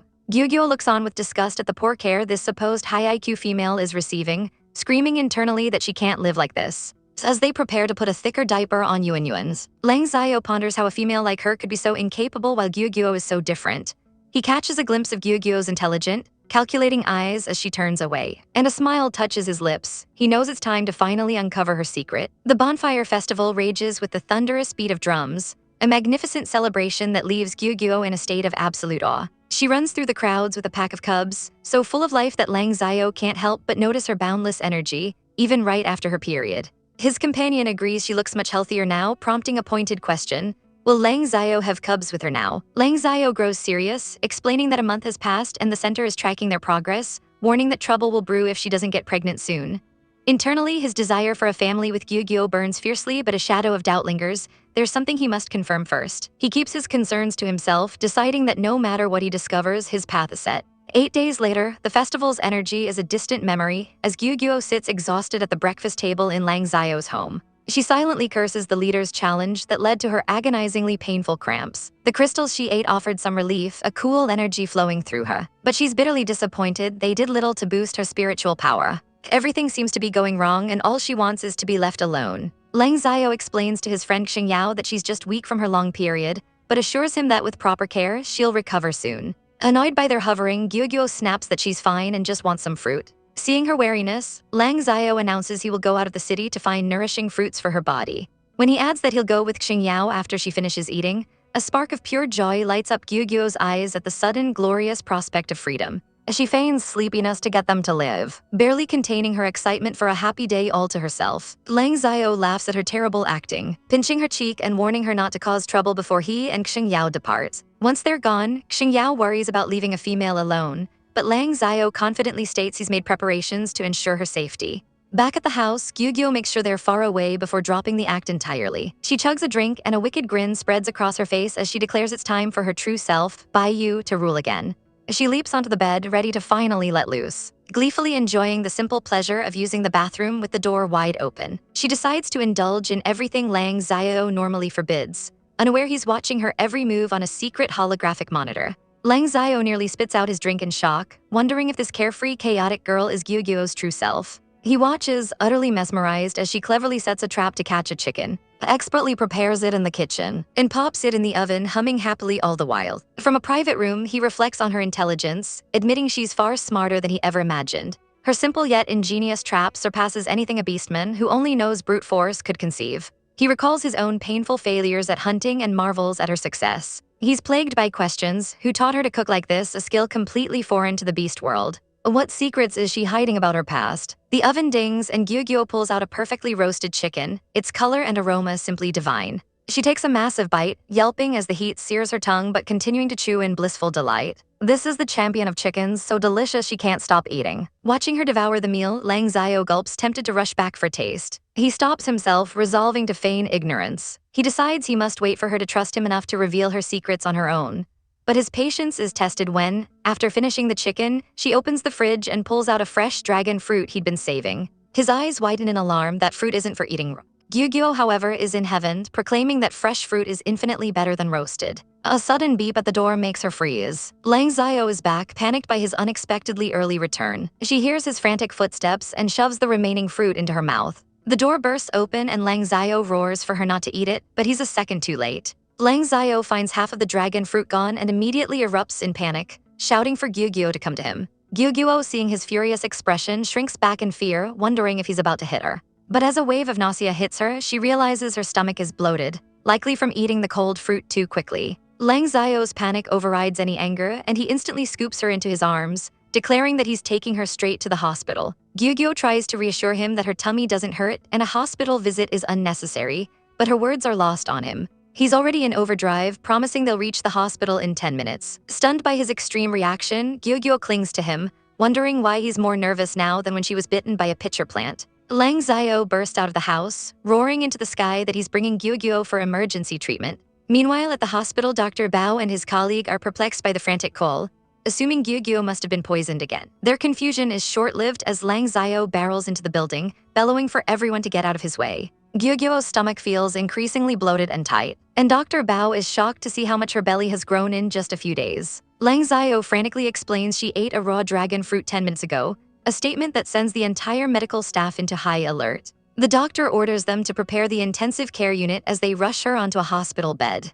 Gyugyo's eyes widen in terror when she hears them preparing gastric lavage tools, horrified by the prospect. A sharp, sudden pain lances through her stomach, and she retches uncontrollably. The staff holds her down, while the doctor forces a pill into her mouth, ordering her to swallow it. Despite the horrible taste, she forces it down and immediately vomits the entire contents of her stomach into a bucket. As she weakly looks into the container, her expression turns to one of pure shock, for inside is a writhing mass of glowing green tendrils. Later, the doctor informs Lang Xiao that all the seeds have been cleared out, but notes that based on their germination, Gyugyo must have eaten the fruit at least half an hour ago, not 10 minutes. Lang Xiao realizes with dawning horror that the roast chicken she ate must have accelerated the seed's growth rate, cursing his own carelessness for forgetting such a vital piece of information. The doctor berates him, not only for his faulty memory but for having a team too small to adequately care for her. Lang Xiao snaps back that it has nothing to do with him, but the doctor fiercely retorts that as her personal physician, anything affecting her health is his business. And he vows to report the incident to the Beastman Sustainable Development Center for an official assessment. Lying in her hospital bed, Gyugyo feels weak and hungry, silently cursing the clumsy wolf for not warning her about the fruit, a mistake that led to her suffering through the horrible gastric lavage. Lang Xiao enters and gently tells her she needs to stay on in Roman 4 for the night since her stomach is still recovering. At the mere thought of fruit, she shakes her head violently, declaring she'll never eat it again. He feels a pang of guilt, admitting to himself that his carelessness was to blame and her safety is the most important thing. Suddenly, a holographic notice appears in the air, informing them that center staff will be arriving for an inspection tomorrow. Gyugyo immediately panics, realizing they're probably coming to force more males on her. Amused, Lang Xiao asks why not, suggesting more males like Xingyao would be good. The image of another boisterous bear man fills her with dread, and she vehemently protests. Her passionate refusal makes him smile, as he mistakenly believes it's a sign of how much she likes him. He pats her head, promising that for her sincerity, he won't add any new members, which only makes her blush and call him shameless. Their moment is shattered when Xingyao bursts through the door, loudly demanding to know how Gyugyo is doing. Lang Xiao immediately blocks his path, shushing him and reminding him that Gyugyo needs to rest. He quietly admits to Xingyao that he was the one who let her eat the fruit and made him promise not to say anything at the hospital, thinking to himself that Gyugyo's secret is his alone to know. He then gives Xingyao a stern order: clean the house perfectly before the inspection, warning him of the dire consequences if the center staff finds anything unusual. The next day, Gyugyo returns home to an immaculately clean house, amazed at how thorough Xingyao was. And just as they settle in, the doorbell rings. It's the inspector from the center, a serious-looking man with bull horns. He bypasses any pleasantries and begins a thorough assessment of their home, inspecting everything from the chicken coop outside to the bedroom and the contents of the refrigerator, ultimately giving them a high score of A. Lang Xiao, growing impatient, tries to dismiss him, but the inspector stops him cold. He announces that their team is too small and they must add more members, pulling up a holographic list of recommended candidates. To Gyugyo's utter horror, the list is filled with menacing-looking beastmen: a boar, a hyena, a gorilla, and a mandrill, who look more like creatures meant to ward off evil spirits than potential mates. The pressure mounts on Gyugyo as an official presents her with a list of candidates, telling her to hurry up and choose a new mate. Cowering behind Xingyao, Gyugyo panics, not wanting to choose at all. Lang Xiao's face hardens with cold resolve, stepping forward to shield her and promising she won't be forced into anything. He and Xingyao stand united, ordering the official to turn off the display, furiously stating they don't need any new team members. The bull-horned man scoffs, arguing that two males can't possibly care for a female, reminding them of the bloody lesson from the day before. Lang Xiao snaps back that it was an accident that won't be repeated, but the official insists that adding members is the only solution. Fed up, Lang Xiao tells Xingyao to show their guests out, but the official erupts in anger, calling him incorrigible and threatening to report him to the leader, who will force new members on them by law. Lang Xiao calmly dissects his threat, pointing out the law only applies after 3 months of marriage if the female isn't pregnant, and they've only been married for 1. His eyes narrow with suspicion as he accuses the official of abusing his power for personal gain. The official sputters in denial, claiming it's just advice. But Lang Xiao pulls Gyugyo close, his voice dangerously low as he declares that her wishes are more important than anything. He threatens to escalate the matter to the leader himself, confident they will win. Defeated, the official steams with rage, giving them a final ultimatum: if Gyugyo isn't pregnant in 2 months, she will be forced to choose. Later, soaking in a bath, Gyugyo feels the weight of this absurd demand, realizing this world is truly insane. Despite the pressure, she admits she's been happy here and wants to protect this new home. Lang Xiao is also lost in thought, worried that Gyugyo's secret will be exposed if more beastmen join their household. He regrets even taking in Xingyao and vows he won't let anyone else join. He slips into the bath behind her, gently caressing her face and promising he won't let those men into their house. He then offers to wash her back, a playful glint in his eyes. Gyugyo gets flustered as he splashes around, internally calling him a clumsy wolf who doesn't understand anything. He smirks, calling her naughty, and gently moves her hair aside to begin washing her shoulders. He begins to gently scrub her back, his touch sending shivers down her spine. She squirms, exclaiming that it tickles, wondering what's gotten into him. Lang Xiao leans closer, noticing her ears have turned bright red. Flustered beyond belief, Gyugyo yelps and splashes away, declaring she's done washing. He laughs, then his expression turns serious as he reminds her that tomorrow is City Founding Day, the most important festival for beastmen, commemorating the day their ancestors sealed away a great evil and built their city. Gyugyo is lost in a steamy dream, a vivid fantasy of Lang Xiao asking if she likes him. She wakes with a start, her face burning as she realizes it was just a dream, blaming the clumsy wolf for his strange words the day before. Lang Xiao is already awake and greets her, presenting her with several beautiful dresses he made, calling them wedding dresses for their big day. Utterly bewildered, Gyugyo grimaces and turns away, leaving Lang Xiao confused by her reaction. Gyugyo panics internally, realizing she can't look at him without strange images flooding her mind, and resolves to stay away from him for the day. She makes a run for it, but Lang Xiao calls after her, telling her the zipper on her onesie is still undone. Just as she reaches the door, a group of beastmen force their way in. A large, blonde beastman glares at Lang Xiao, furiously reminding him of their agreement to visit each other and accusing him of turning his back on them after only a few days. The tension is thick as the lion beastman tries to bring his child, Yuen, over to play, but the dark-haired captain forbids it, coldly stating that beastmen who have hurt Gyugyo are not welcome. Despite his stern warning, the child throws a tantrum, demanding to see Gyugyo right now. Just then, Gyugyo herself runs out in a cute blue onesie, thrilled to see her friend. Lang Xiao follows, attempting to manage the situation by smoothly telling Yuen that Gyugyo is too busy to play. But his plan shatters when Gyugyo grabs his hand, insisting she's free and they should all play together. Seeing how close the two are, the lion beastmen suggest their families should interact more, but Lang Xiao's expression darkens at the idea. The other beastman immediately proposes a duel to settle their differences while the females play inside, causing Lang Xiao's power to flare with irritation. As the sun sets and the guests finally leave, the captain notes how unusually attached Gyugyo was to Yuen, clinging to her and begging her to stay the night. The intense hug they share is a strange sight, and Lang Xiao's eyes narrow with suspicion, wondering if she's actively avoiding him. He sends her to her room, and she flees, slamming the door and curling into a ball of anxiety. Alone, Lang Xiao reflects on his lonely life, having lost his entire family in battle, and how meeting Gyugyo changed everything. Yet, a deep frustration gnaws at him. He doesn't understand her true thoughts and fears his attempts to protect her are only making her more terrified. He desperately wishes he knew what was going on inside her head. As if hearing his thoughts, Gyugyo pushes her door open and walks toward him. She stands before him ready to speak, but her mind flashes back to a horrible memory of revealing a secret that caused her parents to be consumed by darkness, abandoning her as she pleaded for them not to go. The trauma of being left alone for being different haunts her. Seeing her hesitate, Lang Xiao gently tells her she must be tired and offers to bake her fruit. But she stops him, her voice suddenly clear and firm. She declares she is done pretending, she can speak normally, her mind is sound, and she is not like the other humans here. She takes a massive gamble, confessing that she likes him and wants to face him as her true self. The silence that follows is deafening, and panic floods her system. She fears he's disgusted, maybe even planning to turn her over for research. Her hope crumbles as she decides she'll have to run away again. But Lang Xiao shatters her despair with a furious roar, vowing he will never hand her over to anyone before pulling her into a powerful, protective embrace. He gently explains that he understands her fear, acknowledging the danger she's in, and thanks her for trusting him, promising that as leader, he will ensure she can finally be free.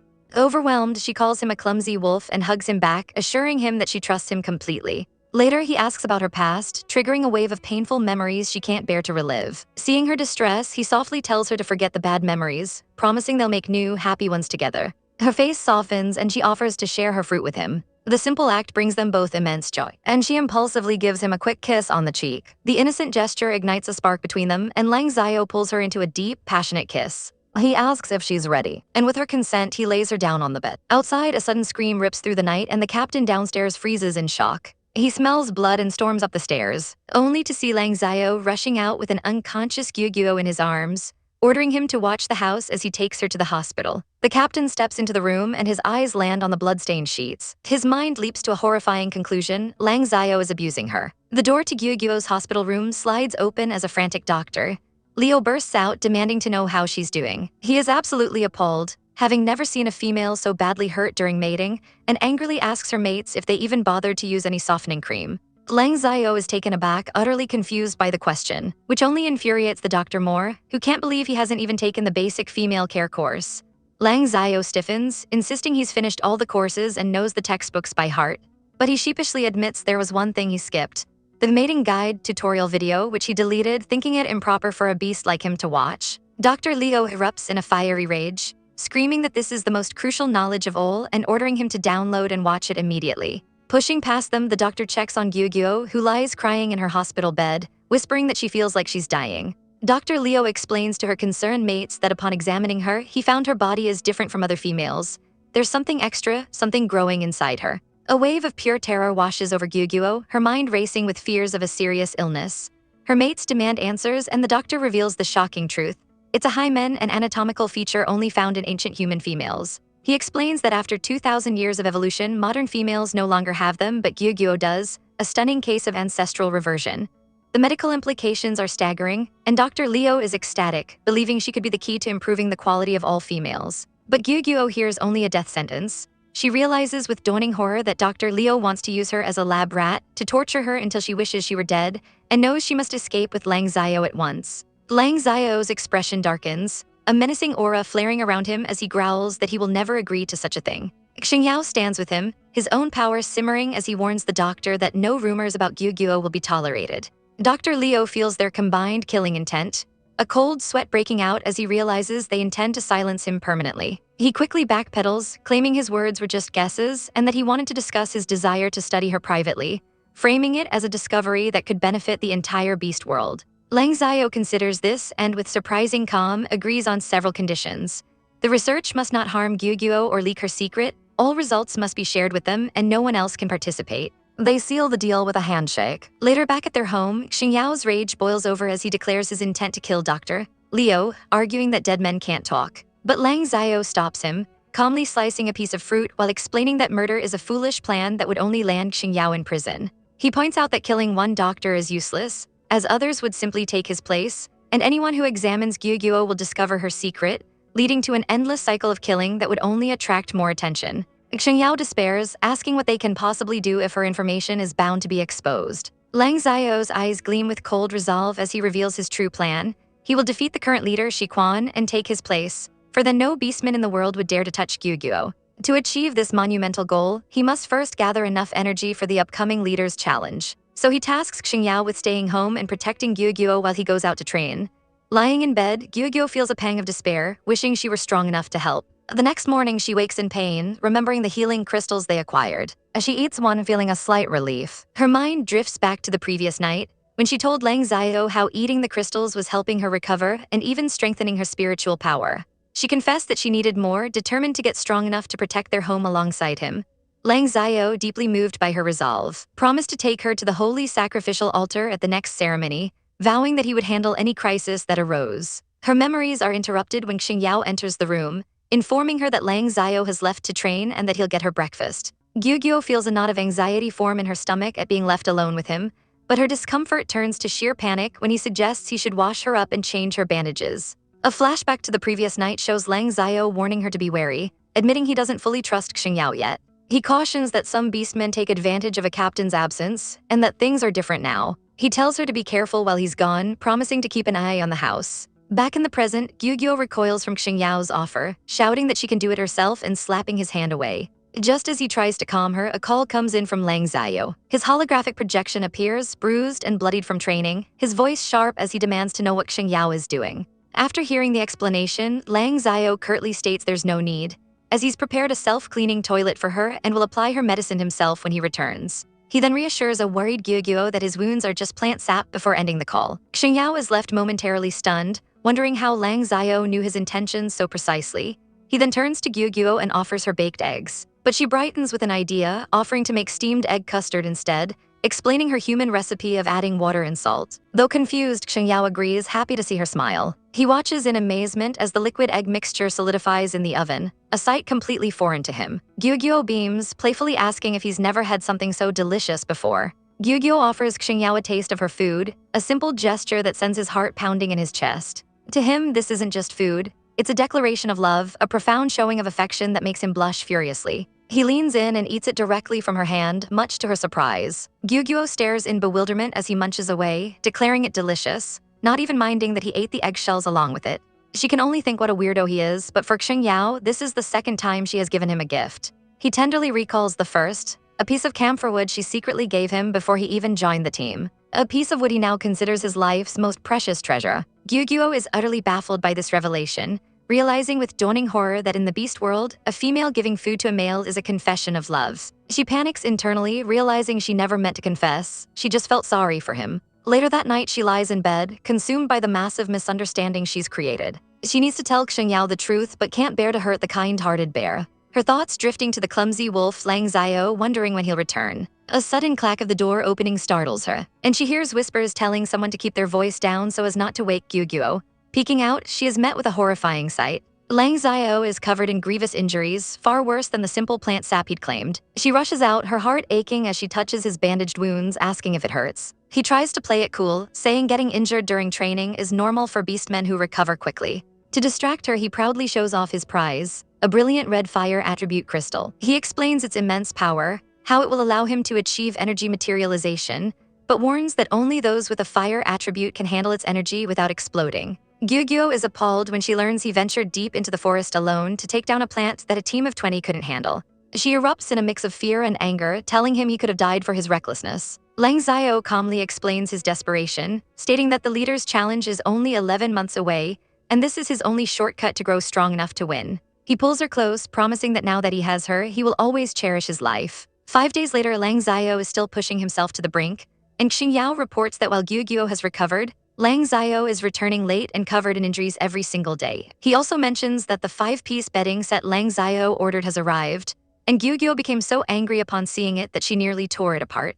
Annoyed by Xiao's meddling, Lang Xiao dismisses him and enters his room. He finds Gyugyo wide awake, sitting on the edge of the bed. She points a trembling finger at a leather strap lying on the mattress, demanding to know what he's planning to do. He simply states that it's a 5-piece bedding set meant for mating. Gyugyo recoils in shock, accusing him of having a twisted fetish. He then pulls out an instruction manual for scientific mating, explaining that while normal beastmen only need 4 pieces, wolves require an extra one around their waist, all to prevent the female from getting hurt. Horrified at the thought of being tied to the bed, she pushes him away, but he cries out in pain from his injuries. He then looks at her with pleading eyes, saying he regrets hurting her last time and wants to follow the instructions properly, which includes using aphrodisiac and softening cream. She retorts that he's the one hurting himself every day and needs to rest. But he grabs her hand, insisting he's in perfect health and begging her to just try it. Reluctantly, she applies the cream and is immediately overwhelmed by a strange heat spreading through her body. Seeing her reaction, Lang Xiao suggests that to be safe, they should use the 5-piece set. She vehemently refuses, telling him not to even think about tying her up. Instead of the straps, he gently places a collar around her neck. And before she can protest further, he pulls her into a deep, passionate kiss. Gyugyo awakens to the crow of a rooster, her body aching with exhaustion from the previous night's activities. A blush creeps across her face as she sees Lang Xiao, the white-haired beastman, tied up in bed beside her. She playfully reminds him that this is what he gets for trying to tie her up first, a little payback for his naughtiness. He sighs, admitting it's his fault, and begs her to untie him. But as she tries to move, a jolt of panic hits her. They are somehow stuck together, an intimate and embarrassing predicament. Later, they sit in awkward silence at the breakfast table, the tension thick enough to cut with a knife. Another beastman, Xiao, enters holding a strange device and asks if the captain is sure he wants to throw it away. Lang Xiao dismisses it as useless, bitterly recalling how they needed Xiao's help to get them unstuck. A mortifying flashback reveals the moment Xiao had to intervene, pulling them apart while Gyugyo writhed in humiliation. The memory is too much. She flees the table, her mind reeling at the bizarre anatomy of beastmen. Overwhelmed, she lets out a scream of frustration and runs headfirst into Xiao's chest. He panics, asking if she's hurt, but his concern only fuels her shame. She wishes the earth would swallow her whole as she runs away again. Lang Xiao decides a change of scenery is in order, dismissing Xiao's concerns and taking Gyugyo out to clear her head. At a clothing store in the goddess mansion, he tries to appease her by offering to buy anything she wants, but his clumsy attempt only makes her angrier. A meter shows her anger level at a solid 100%. Undeterred, he tries everything: toys, a slide, and snacks, and slowly her rage begins to subside. While resting in a public area, some other beastmen are startled by the nearby plants, though their fears are quickly dismissed. Suddenly, Lang Xiao's voice cuts through the air, ordering them out of the way. His menacing aura sends the other beastmen scrambling in terror, leaving Gyugyo to wonder if he's truly that frightening. Now alone, Lang Xiao encourages her to speak her mind, asking why she's so angry. The question brings back the morning's shame, and she can't bring herself to answer. He bluntly asks if she was upset about him asking Xiao to help them unlock, causing her to flush a deep red. He tries to explain it's natural in their world, but she finally snaps, shouting that she's a normal human and can't accept it. Seeing her genuine distress, Lang Xiao's demeanor softens completely. He gently promises not to force her or ask for outside help again, his only wish being her happiness. His sincerity melts her anger away, the meter dropping to 0. But in the next breath, he casually suggests they'll just have to unlock themselves by mating again that night, sending her anger right back to 100%. Before she can explode, a sudden sense of dread washes over Lang Xiao as the supposedly domesticated plants around them erupt with violent energy. The danger is quickly contained, and a medic confirms Gyugyuo is merely shaken, not injured, as Lang Xiao holds her tight. The incident is bizarre. The plants across the city have gone mad, despite the protective seal being recently reinforced. Lang Xiao realizes something must be wrong at the altar and declares they must investigate. There his fears are confirmed. The great altar flames, once blazing, are now a dying ember, a clear sign the seal is failing. As Gyugyuo clings to him in fear, he sets her down, telling her to wait while he gets fuel to reinforce the seal. He kisses her, promising to return soon. Left alone, Gyugyuo is distracted by the nearby holy water pool, deciding to collect some of the clear crystals with it. But as her hand enters the water, a mysterious voice calls out a name, Bai Yue, and a glowing hand emerges from the depths, declaring it has finally found her. A luminous vine wraps around her wrist, pulling her from her thoughts. She stares at the strange plant now attached to her, a chilling sense of familiarity washing over her as she wonders how such a thing could exist in the sacred pool. A tranquil dip in the holy water shatters for Gyugyuo as a vision of a long-haired man materializes before her very eyes. Her mind reels, certain she must be hallucinating, and just as quickly as he appeared, the man vanishes into shimmering particles. Panic grips her as she scrambles to escape the pool, convinced she's dealing with something supernatural and deeply messed up.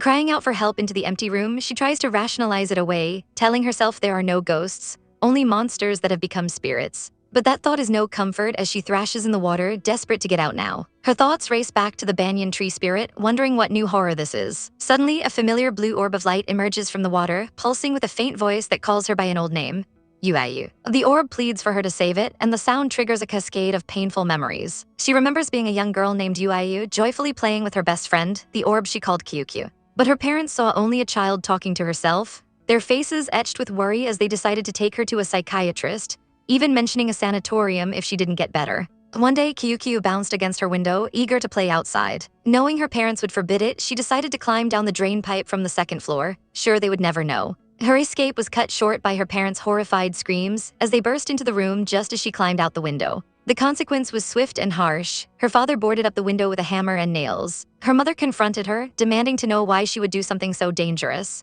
But when Yu tried to explain it was Kyukyu's idea, her mother's face twisted into a mask of fury. She shrieked that there was no Kyukyu in this world, grabbing the terrified girl and accusing her of being a liar. As her mother's rage escalated, Yu cried out for Kyukyu to go away and leave her mommy alone.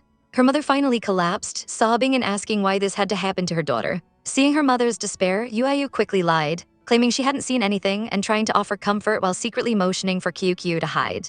That night, her father ominously promised to take her somewhere she would be okay. That place was a sanatorium, where she was strapped to a table for her first session of electroconvulsive therapy. She screamed for Kyukyu, begging it to appear and prove she wasn't sick, but her friend never came, leaving her to wonder if she had been abandoned to suffer alone. Back in the present, the weight of that betrayal fuels a new wave of rage as she glares at the orb. She screams at it to stay away, accusing it of disappearing when she needed it most and demanding to know what it wants now. She roars that she won't be caught again and orders it to get lost. Her frantic cries attract two beastmen who rush in, sensing she's in danger. One of them, Lang, leaps into the pool and grabs her from behind, trying to calm her down. The ordeal ends with Gyugyuo unconscious in a hospital bed, where a doctor explains to Lang that her records show she has a history of mental illness, and her outburst was likely an episode. A chilling despair settles over Gyugyuo as she lies there, realizing she can never escape this fate, forever haunted by the friend who ruins her life. But Lang refuses to accept it, fiercely declaring that she's not sick and needs no treatment. Just as the argument escalates, Gyugyuo awakens, calling out for her Wolfie before leaping into his arms. She whispers that there was a big, scary buggy in the water. Lang immediately seizes the excuse, telling the doctor that she simply panicked over a bug. The doctor observes her seemingly normal behavior and concedes, speculating her past trauma might be from escaping a dangerous organization rather than a mental disorder. He clears her to go home, and as Lang holds her tight, Gyugyuo breathes a silent sigh of relief, inwardly praising her own quick wit for dodging another bullet and gratefully squeezing the arm of her favorite Clumsy.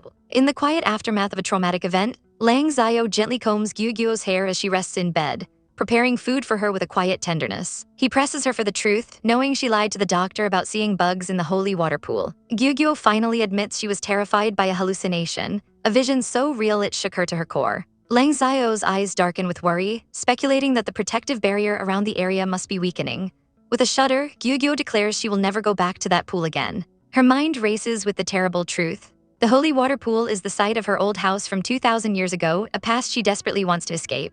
She resolves to forget it all and cherish her present with Lang Xiao, who pulls her close in a comforting embrace. He agrees it's too dangerous and offers to retrieve any crystals she wants himself, but as she gets up to check on their food, he grabs her wrist and pulls her into a deep, possessive kiss, his passion suddenly overwhelming her. He whispers that Dr. Liu gave them some methods to try, his intentions clear. Half a month later, however, the mood has soured. Xingyao serves Lang Xiao a drink, questioning why Gyugyo still isn't pregnant. He offers a folk remedy found online, a grim reminder that they have less than a month left, while Gyugyo finds a moment of peace feeding chicks outside. Lang Xiao watches her with a hardened gaze, vowing that he will absolutely not allow those beastmen into their home. Concluding that there's only one way, his frustration boils over and he smashes the glass of remedy against the table in a fit of rage. The fragile peace is shattered when Xingyao bursts in with urgent news. Lang Xiao roars his name, his voice filled with grim resolve, and makes a shocking declaration. Xingyao will be sleeping with Gyugyo tonight. Gyugyo freezes in disbelief as Lang Xiao snatches a bowl from a stunned Xingyao and shoves the bear beastman directly into her. Outraged, she screams at the clumsy wolf for pushing her onto someone else. Lang Xiao coldly informs Xingyao that her anger is directed at him, and he must get ready. A blushing Xingyao naively believes Gyugyo must like him because she once gave him food. Lang Xiao restrains a struggling Gyugyo, reminding her that they are out of time, and this is the only way to keep the other beastmen away. He tries to reason that Xingyao is also her partner, but she slaps his hand away, pokes him in the chest, and warns him not to regret his decision. A wave of self-loathing washes over Lang Xiao. He curses his own weakness, lamenting that if he were stronger, he wouldn't be forced to push his beloved onto another man. His anguish erupts as he punches the wall, the impact cracking the stone. Alone in her room, Gyugyo seethes, acknowledging that while multiple partners might be the norm in this world, she refuses to accept it. Her defiance is interrupted by a knock. Xingyao enters, wrapped only in a towel. He awkwardly explains he's been prepared for a while, causing Gyugyo to panic and plot her escape, misinterpreting her frantic dash for the door as a sign of affection. He scoops her into a hug, completely oblivious to her terror, as she screams for him to get off her bed. Tears of fear welling in her eyes as she desperately searches for an exit. Trying to calm her, Xingyao presents a small, ornate box, opening it to reveal the piece of tuna which she had once thrown at him. He explains he saw it as a love token and couldn't bear to eat it, saving it for this very moment. Disgusted, Gyugyo snatches the wood from his hand and hurls it at the ceiling. Xingyao dives for it, terrified it will break. He begs her not to throw it again, but with cold fury in her eyes, she winds up for another pitch, ignoring his desperate cries of her name. The wall shatters as Xingyao bursts through, confronting Gyugyo. He asks if she dislikes the Toon wood toy, but his question is met with a furious scream. She shrieks that she hates the toy, and even more, she hates Barry. The word hate echoes in Xingyao's mind as he staggers back, the horrible truth crashing down on him. It all makes sense now. Her constant avoidance wasn't because their connection was weak, it was because she never liked him at all. Gyugyo looks away, apologizing for hurting him, but thinking to herself that a short, sharp pain is better for everyone. As she tries to walk away, he lunges forward, grabbing her arm and pulling her into a desperate embrace. He buries his face in her shoulder, tears streaming down his face as he pleads that just being by her side is enough. Gyugyo panics, realizing Xingyao is losing control, and suddenly cries out as a sharp pain shoots through her stomach. He instantly lets go, his eyes wide with concern, asking what's wrong. Just then, the door bangs open and Lang Xiao storms in, demanding to know what Xingyao did to her. Xingyao frantically insists he did nothing, that they hadn't even started. Lang Xiao scoops Gyugyo into his arms, declaring he's taking her to the hospital while Xingyao insists on following. On the way, Gyugyo angrily bites Lang Xiao's arm. He holds her close, apologizing for what he did and promising that if they can't have children, he'll take her away to find a safe place just for them.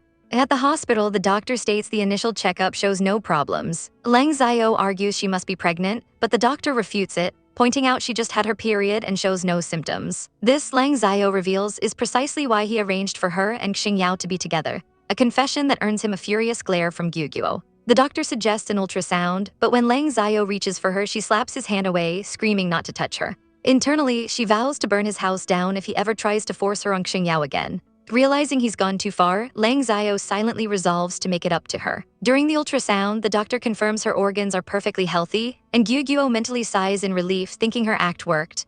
But suddenly the doctor gasps, urging them to be quiet. As he moves the probe, a stunned silence fills the room. He turns the screen to them and offers his congratulations, announcing that Gyugyo is pregnant. Lang Xiao is in shock, unable to believe it, but the doctor explains that early pregnancy bleeding can occur. He reveals she's carrying 3 cubs. Gyugyo is speechless, realizing 3 lives are growing inside her, and the doctor offers to let them hear the heartbeats. The rhythmic thumping fills the air, and a wave of pure joy washes over Gyugyo as she realizes she's going to be a mother. Lang Xiao is ecstatic and she happily embraces him. The doctor smiles, noting that Gyugyo truly likes the cub's father. But standing to the side, Xingyao's face is a mask of sorrow, wondering where he fits into their newfound family. Later that night, Lang Xiao approaches him, stating they need to talk. Sitting at the table, Lang Xiao cuts to the chase, telling Xingyao it's time for them to part ways. Xingyao leaps to his feet in protest, roaring that he's done nothing wrong. Lang Xiao calmly agrees, explaining that the problem is his own jealousy. He admits he can't bear the thought of another male possessing Gyugyo and won't endure that pain. As compensation, he offers Xingyao half the team's contribution points to start a new life. But Xingyao's rage explodes, his bare form manifesting as he bellows that this is his home and he's not leaving. Lang Xiao's eyes narrow, his own power flaring as he retorts that it's not up to him, his claws extending with deadly intent. Lang Xiao delivers a cold ultimatum, declaring that if Xingyao refuses to leave, he'll be beaten into submission. As captain, Lang Xiao holds absolute authority, even the power to kill a team member without consequence. His eyes glow with menace as he suggests Xingyao take the compensation and go quietly, sneering that there's no place for him in this family anymore. Rage boils within Xingyao as he clenches his fist, the wood of the table cracking under the pressure. His inner beast roars to life, and with newfound determination, he growls that he'll risk his life to fight, believing he might not lose to the captain after all. Their auras clash in a violent explosion of energy, the sound jolting Gyugyo awake in her room as she wonders what's happening outside. Realizing their fight could frighten her, Lang Xiao proposes they move to the courtyard. But Xingyao's aggression melts away at the thought of Gyugyo. He pleads with Lang Xiao, questioning why he's being kicked out when there are no new recruits to take care of her. He begs to stay, his voice filled with despair as he confesses he can't imagine his life without seeing Gyugyo anymore. He clasps his hands, arguing that no one knows how to care for her better than he does, making him the best option. His plea is so desperate it visibly moves him. Lang Xiao internally concedes the point. Xingyao is the most suitable person, but he knows that as long as the bear stays, he'll have a chance to win Gyugyo's heart, an outcome Lang Xiao will not allow. Just then, the door creaks open and Gyugyo appears, complaining that they woke her up. Lang Xiao quickly concocts a lie about an exploded light bulb, and seeing his opportunity, he relents. He tells Xingyao he can stay for now and orders him to clean up the mess. A wave of relief washes over Xingyao as he whispers his thanks. Lang Xiao clarifies that this is temporary. He is already recruiting new members, and Xingyao's offer to leave with half the contribution points remains open. Later that night, alone in his room, Xingyao stares at a small wooden block. A painful memory of Gyugyo's past anger flashing through his mind before the block cracks in his palm, making him gasp in shock. He gently places the broken token into an ornate box and lies down, haunted by a tender memory of Gyugyo smiling at his bedside. A single tear escapes his eye as he clutches his aching heart. The next morning, he prepares breakfast for Gyugyo, who can't help but notice how exhausted he looks. She feels a pang of guilt, now understanding his kindness wasn't just that of a nanny, and the complicated situation leaves her feeling tortured. Their breakfast is interrupted by Lang Xiao, who arrives with a new beastman in tow. He introduces the man, Hu Xing, as a temporary team member recruited to help care for Gyugyo. The words hit Gyugyo like a lightning bolt, and the watermelon in her hand cracks as she realizes Lang Xiao has found her yet another husband. In the kitchen, Hu Xing eagerly asks Xingyao what he can do to help. Xingyao is immediately suspicious, worried the newcomer doesn't know the rules about forbidden meat and could get them all in trouble. To get him out of the way, he sends Hu Xing to give Gyugyo some sugarcane juice. Hu Xing leaves with a triumphant smirk, thrilled at the chance to be alone with her, while Xingyao watches him go, vowing to keep a very close eye on him. Gyugyo is furious, confronting Lang Xiao and demanding to know if he has some kind of fetish for finding her husbands. Lang Xiao calmly explains that Hu Xing is just a temporary caretaker for when he's away training, adding that this will give Xingyao a reason to leave with peace of mind. Gyugyo protests, worried about being left alone with the strange fox, but Lang Xiao assures her the beast laws are strict, and more importantly, no one would ever dare to mess with his female. Soon after, Hu Xing enters her room with the juice, leaning in with a charming smile. Gyugyo is immediately put off, thinking he doesn't seem like a proper beast at all. As she sips the juice, she notes his spiritual body is surprisingly faint. Hu Xing smirks, noticing her stare, and leans closer, patting her leg and asking if she thinks he's good-looking. His brazen question catches her so off guard that she spits her drink directly into his face. Gyugyo's morning is shattered by the new fox beastman spraying sugarcane juice on her, a petty act that only deepens her disdain. She internally scoffs at his smug expression, finding him utterly unreliable and nowhere near the level of her Lang Xiao.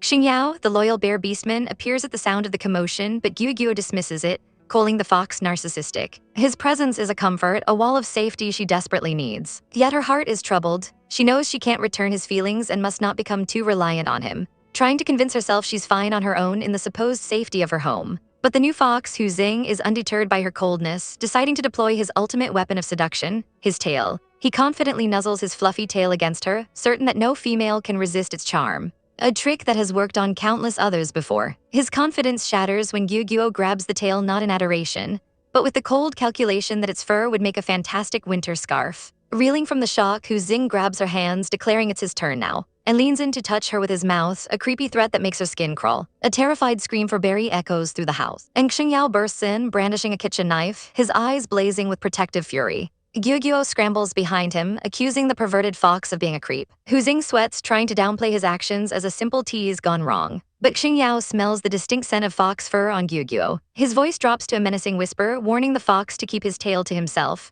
But as Gyugyuo processes the events, she murmurs that Xingyao kissed her. An accidental touch in his haste that sends the bear into a fiery panic, realizing the immense trouble he's in. The next morning, Xingyao's rage explodes as he chases the fox out of the house in a blur of motion. The fox, now in his animal form, wonders if the bear is just finding an excuse to get rid of him. Gyugyuo watches from her balcony, stunned by Xingyao's raw speed and destructive power. A chilling realization dawning on her that their home offers no real protection against such beasts. Xingyao catches the fox and slams him into the ground with enough force to shatter the pavement, roaring that touching Gyugyuo is an unforgivable crime. He returns to Gyugyuo, assuring her the threat has been dealt with, but she is deeply shaken. The display of power reminds her of her own vulnerability, how easily unruly beastmen could break through any defense, leaving her unable to protect even her own child. She tearfully admits that if she must have a beastman protector, Xingyao is the only one she can trust. Sobbing at the unfairness of a world so dangerous she can't even live in peace with Lang Xiao. Her tears reignite Xingyao's fury, and he turns to finish the fox off for good. But Gyugyuo stops him, insisting the pathetic creature isn't worth it. Xingyao complies but delivers one last, terrifying warning to the fox trembling on the fence. If he dares set foot in the courtyard again, he'll be chopped up and fed to the chickens. Despite the threat, the arrogant fox, Hu Xing, remains perched on the wall, refusing to be intimidated. His defiance is met with a silent, overwhelming show of force, as Xingyao effortlessly uproots a massive bundle of bamboo and begins peeling it for Gyugyuo, a clear message of dominance. Gyugyuo watches, a sense of deep reassurance washing over her. Just then, a familiar chime announces Lang Xiao's early return. Hu Xing sees his chance, immediately playing the victim and crying that Xingyao tried to kill him, forcing Gyugyuo to rush out and declare him a liar. Lang Xiao calmly halts them both, stating he knows exactly what happened, before summoning a nervous Hu Xing to him. The fox spins his tale of woe, but Xingyao furiously counters, which only prompts Hu Xing to mock him, claiming Gyugyuo prefers playing with his superior tail. Listening to his lies, Gyugyuo seethes with rage, fantasizing about shaving the predator's tail bald. Hu Xing smugly tells Lang Xiao to check Gyugyuo for his scent, but his words are cut short as Lang Xiao's hand snaps around his throat. With eyes burning with crimson fury, Lang Xiao reminds the fox that every move was being watched, snarling that he hadn't listened to a single word of his warning. The bear beastman watches in a haze of self-reproach as Gyugyuo carelessly tosses a fox tail into the fire. Remembering with a pang of guilt that she was being bullied by Hu Xing just for fun, his heart aches with the thought that he should have stayed by her side, especially while she was pregnant. It was all his fault. As he stews in regret, Gyugyuo insists she doesn't need help, that she can burn it herself. Suddenly, the door bursts open with a tremendous bang, and Lang Xiao storms in, furious at the broken door and scolding the bear beastman for being a spendthrift. He demands they put out the fire, calling the fox fur dirty, but the bear beastman calmly asks if Hu Xing has been detained. Lang Xiao confirms it, stating he has evidence that can't be denied. Gyugyuo scoffs, wondering if he installed a security camera, but Lang Xiao's anger shifts back to the bear beastman, chastising him for bringing home temporary team members without understanding their character first. He warns him of the dangers of having men with bad character around females. The bear beastman gently takes Gyugyuo's hand, telling Lang Xiao he doesn't need to be in such a hurry to find someone, for he can protect Gyugyuo himself. His only goal is to take care of her, a promise he vows to keep with gritted teeth. Hearing his resolve, Lang Xiao relents, promising not to look for temporary team members anymore. He notes that the cubs will be born in a month and a half, and he plans to train them well so they can protect their mother. As the wind begins to pick up, darkening the sky, Lang Xiao gives a final warning. The white bone vine has been unusually active, so Gyugyuo must be careful and stay away from the plants. A month and a half later, at the hospital's central garden, two beastmen discuss how strange it is that the seal has remained stable for 2 months. They fear its last outburst might mean it's dying, which would leave Peace City overrun by plants and them all homeless. Nearby, the bear beastman gently shoos away some playful cubs, reminding them not to bother the females who are about to give birth. Lang Xiao supports a heavily pregnant Gyugyuo who is struggling through contractions. He tells her Dr. Leo said walking would speed up labor, suggesting they continue for 5 more minutes. But a sudden searing pain rips through Gyugyo, and her water breaks. She's going into labor. They rush her to the delivery room where Dr. Leo declares only one family member can enter. Lang Xiao doesn't hesitate, leaving the bear beastman behind as he supports a trembling Gyugyo, who is terrified by the intensity of the pain. He desperately asks the doctor if there's anything to relieve her suffering. Relief washing over him when they offer a painkiller shot. He holds her close, promising he's right there with her. Outside, night falls. As the bear beastman paces anxiously, his heart twisting with every scream he hears from the delivery room. He can't understand why she's still in so much pain after the shot. He glances down, startled by a rustling sound, and his eyes widen at the sight of glowing plants sprouting from the floor. He sniffs the air, detecting the impossible scent of plants. And a horrifying realization dawns on him as he peers down the hallway to see it being completely consumed by the writhing tendrils of the white bone vine. And just as chaos erupts outside, the first cub is finally born inside. Soon, all three are delivered, and the exhausted Gyugyo feels she could sleep for 3 days straight. But a strange sensation prickles at her senses. She feels an unusual spiritual entity nearby. She's too tired to investigate and immediately collapses into Lang Xiao's arms. Lang Xiao carries her out of the room, only to find the bear beastman covered in viscous plant slime. The bear beastman explains that a large patch of the white bone vine had grown in the hall, but he's dealt with it. Lang Xiao nods grimly and carries Gyugyo away, who stirs slightly at the strong smell of plant sap. Later, after the hospital staff cleans up the mess, Gyugyo wakes in her room to find Lang Xiao and the bear beastman presenting her with a basket of 3 strong newborn wolf cubs. She's in awe, gently patting a tiny soft paw, while the 2 men watch over her, already making plans for the cubs' future. She holds one of her children close, filled with a profound sense of love and motherhood. Once they are asleep, Lang Xiao asks the bear beastman about the vine's eruption. The bear beastman recounts how the vines, though weak, reproduced at an incredible rate, forcing him to transform to block them. He reveals the strangest detail. The wildly growing vine withered in an instant, right after the cubs' first howls were heard from the delivery room. This confirms the vine's recent behavior is highly abnormal. As they speak, a citywide broadcast shows their leader declaring the vine's manifestation powerless, assuring the public there's no need for alarm. But his words have the opposite effect, sparking widespread panic as citizens scream about escaping to the capital, convinced their city is doomed. The lion leader's voice booms, demanding silence as his power rumbles through the arena. He scoffs at the idea that the white bone vine is dead, declaring its lifespan exceeds 10,000 years. He assures the panicked crowd that as long as he stands guard, the seal will remain unbroken. Watching the broadcast, a beastman remarks on the leader's immense power, confirming the rumors that the title grants incredible strength. But his white-haired companion, Wolf, is lost in thought, his expression grim as he wonders about the true source of that power. The world fades into a dream, a memory of a young, lonely girl named Gyugyo learning about symbiosis in nature. She remembers being abandoned by her parents, finding solace only in a strong friend she called Kyukyu. But Kyukyu couldn't leave home, and Gyugyo was left alone, trapped in a terrifying sanatorium. Shadowy hands reach for her as a voice calls her for treatment, and she screams in defiance, refusing to go. Just as the darkness closes in, a figure wreathed in golden flames descends. It's Wolf, his presence a beacon of hope as he gently lifts her and whispers that they are going home. Gyugyo awakens in a hospital bed, the lingering warmth of the dream still clinging to her. She can't recall waking up, but a strange peace settles in her heart. The sound of soft meows draws her attention to a crib where 2 tiny cubs lie sleeping. A wave of emotion washes over her as she tells them she's their mommy. The irony not lost on her that she, once a lonely child, could now give a new life. She jumps out of bed, a sharp twinge of pain a minor distraction, and pulls open the curtains to let the sunlight stream in. Just then, Wolf enters, his eyes immediately locking onto the small, glowing vine in her hand. Pure panic flashes across his face as he roars for her to drop it, identifying it as the dreaded white bone vine. He snatches it from her grasp, his voice harsh as he forbids her from ever touching such a plant again. Explaining it's a twisted thing from the ancient human world. He tells her of its horrific history, how it preyed on females, torturing them until the ground was littered with their bones. He commands her to run if she ever sees it again. Instantly regretting his outburst, he softens, apologizing for his anxiety and pulling her into a desperate hug.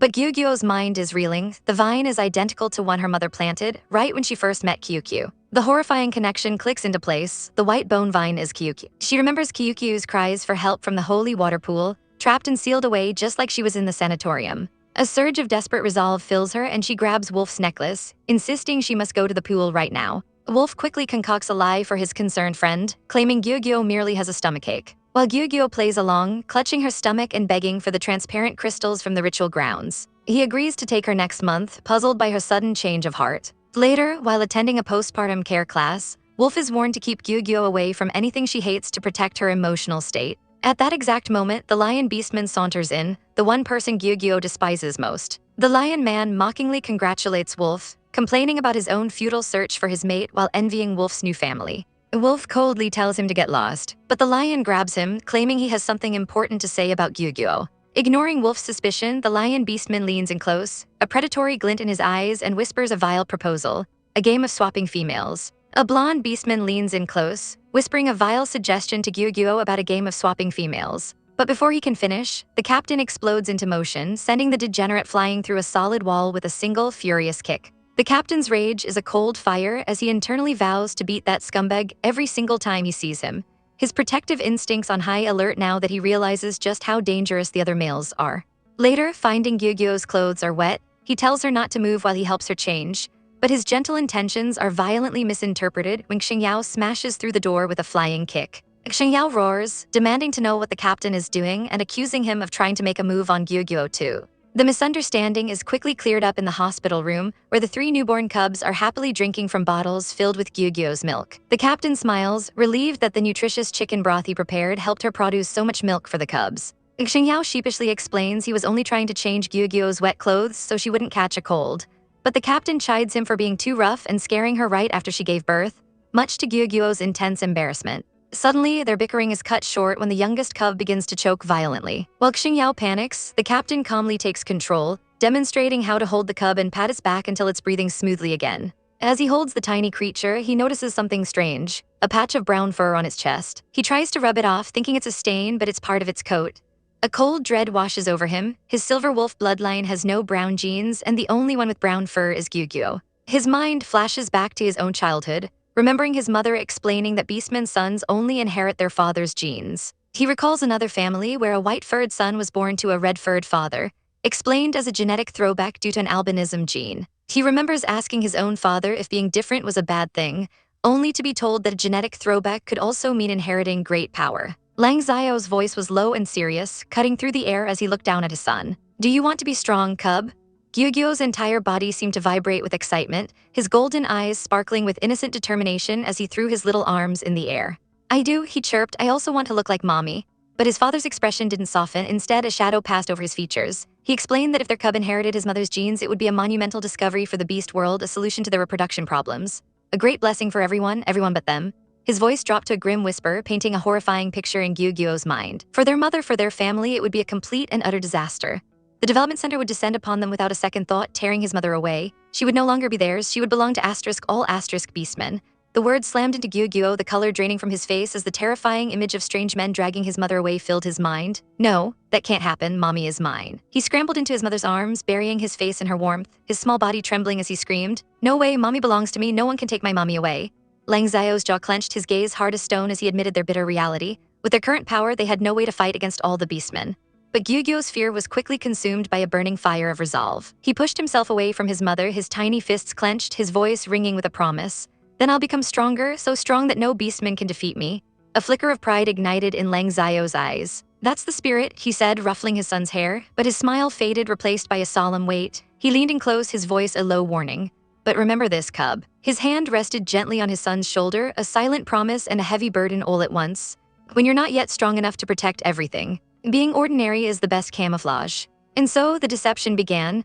A delicate brush dipped into dark dye, painting over the truth one stroke at a time. The second cub's unique fur was carefully altered, a touch of brown added to the tips of his ears to match his brother's. There, they were all the same now, 3 identical pups sleeping peacefully, their true heritage hidden beneath a thin, fragile layer of dye. May watched them, a storm of emotions raging in her heart. In this world, a child looking like their mother was so rare, so dangerous that they had to be disguised. How could this be her life? Would she spend the rest of her days hiding, erasing every trace of herself from her own children just to keep them safe? A sudden, cold spike of fear shot through her. "Oh no," she gasped, her eyes widening in panic. Did the delivery staff see the cub's fur color? Lang Xiao's voice was a steady anchor in her sea of anxiety. He explained that the cubs were wrapped up before their fur was even dry and that the color already looked uneven, so no one would have noticed anything strange. But even as he soothed her, May knew this was just a band-aid on a gaping wound.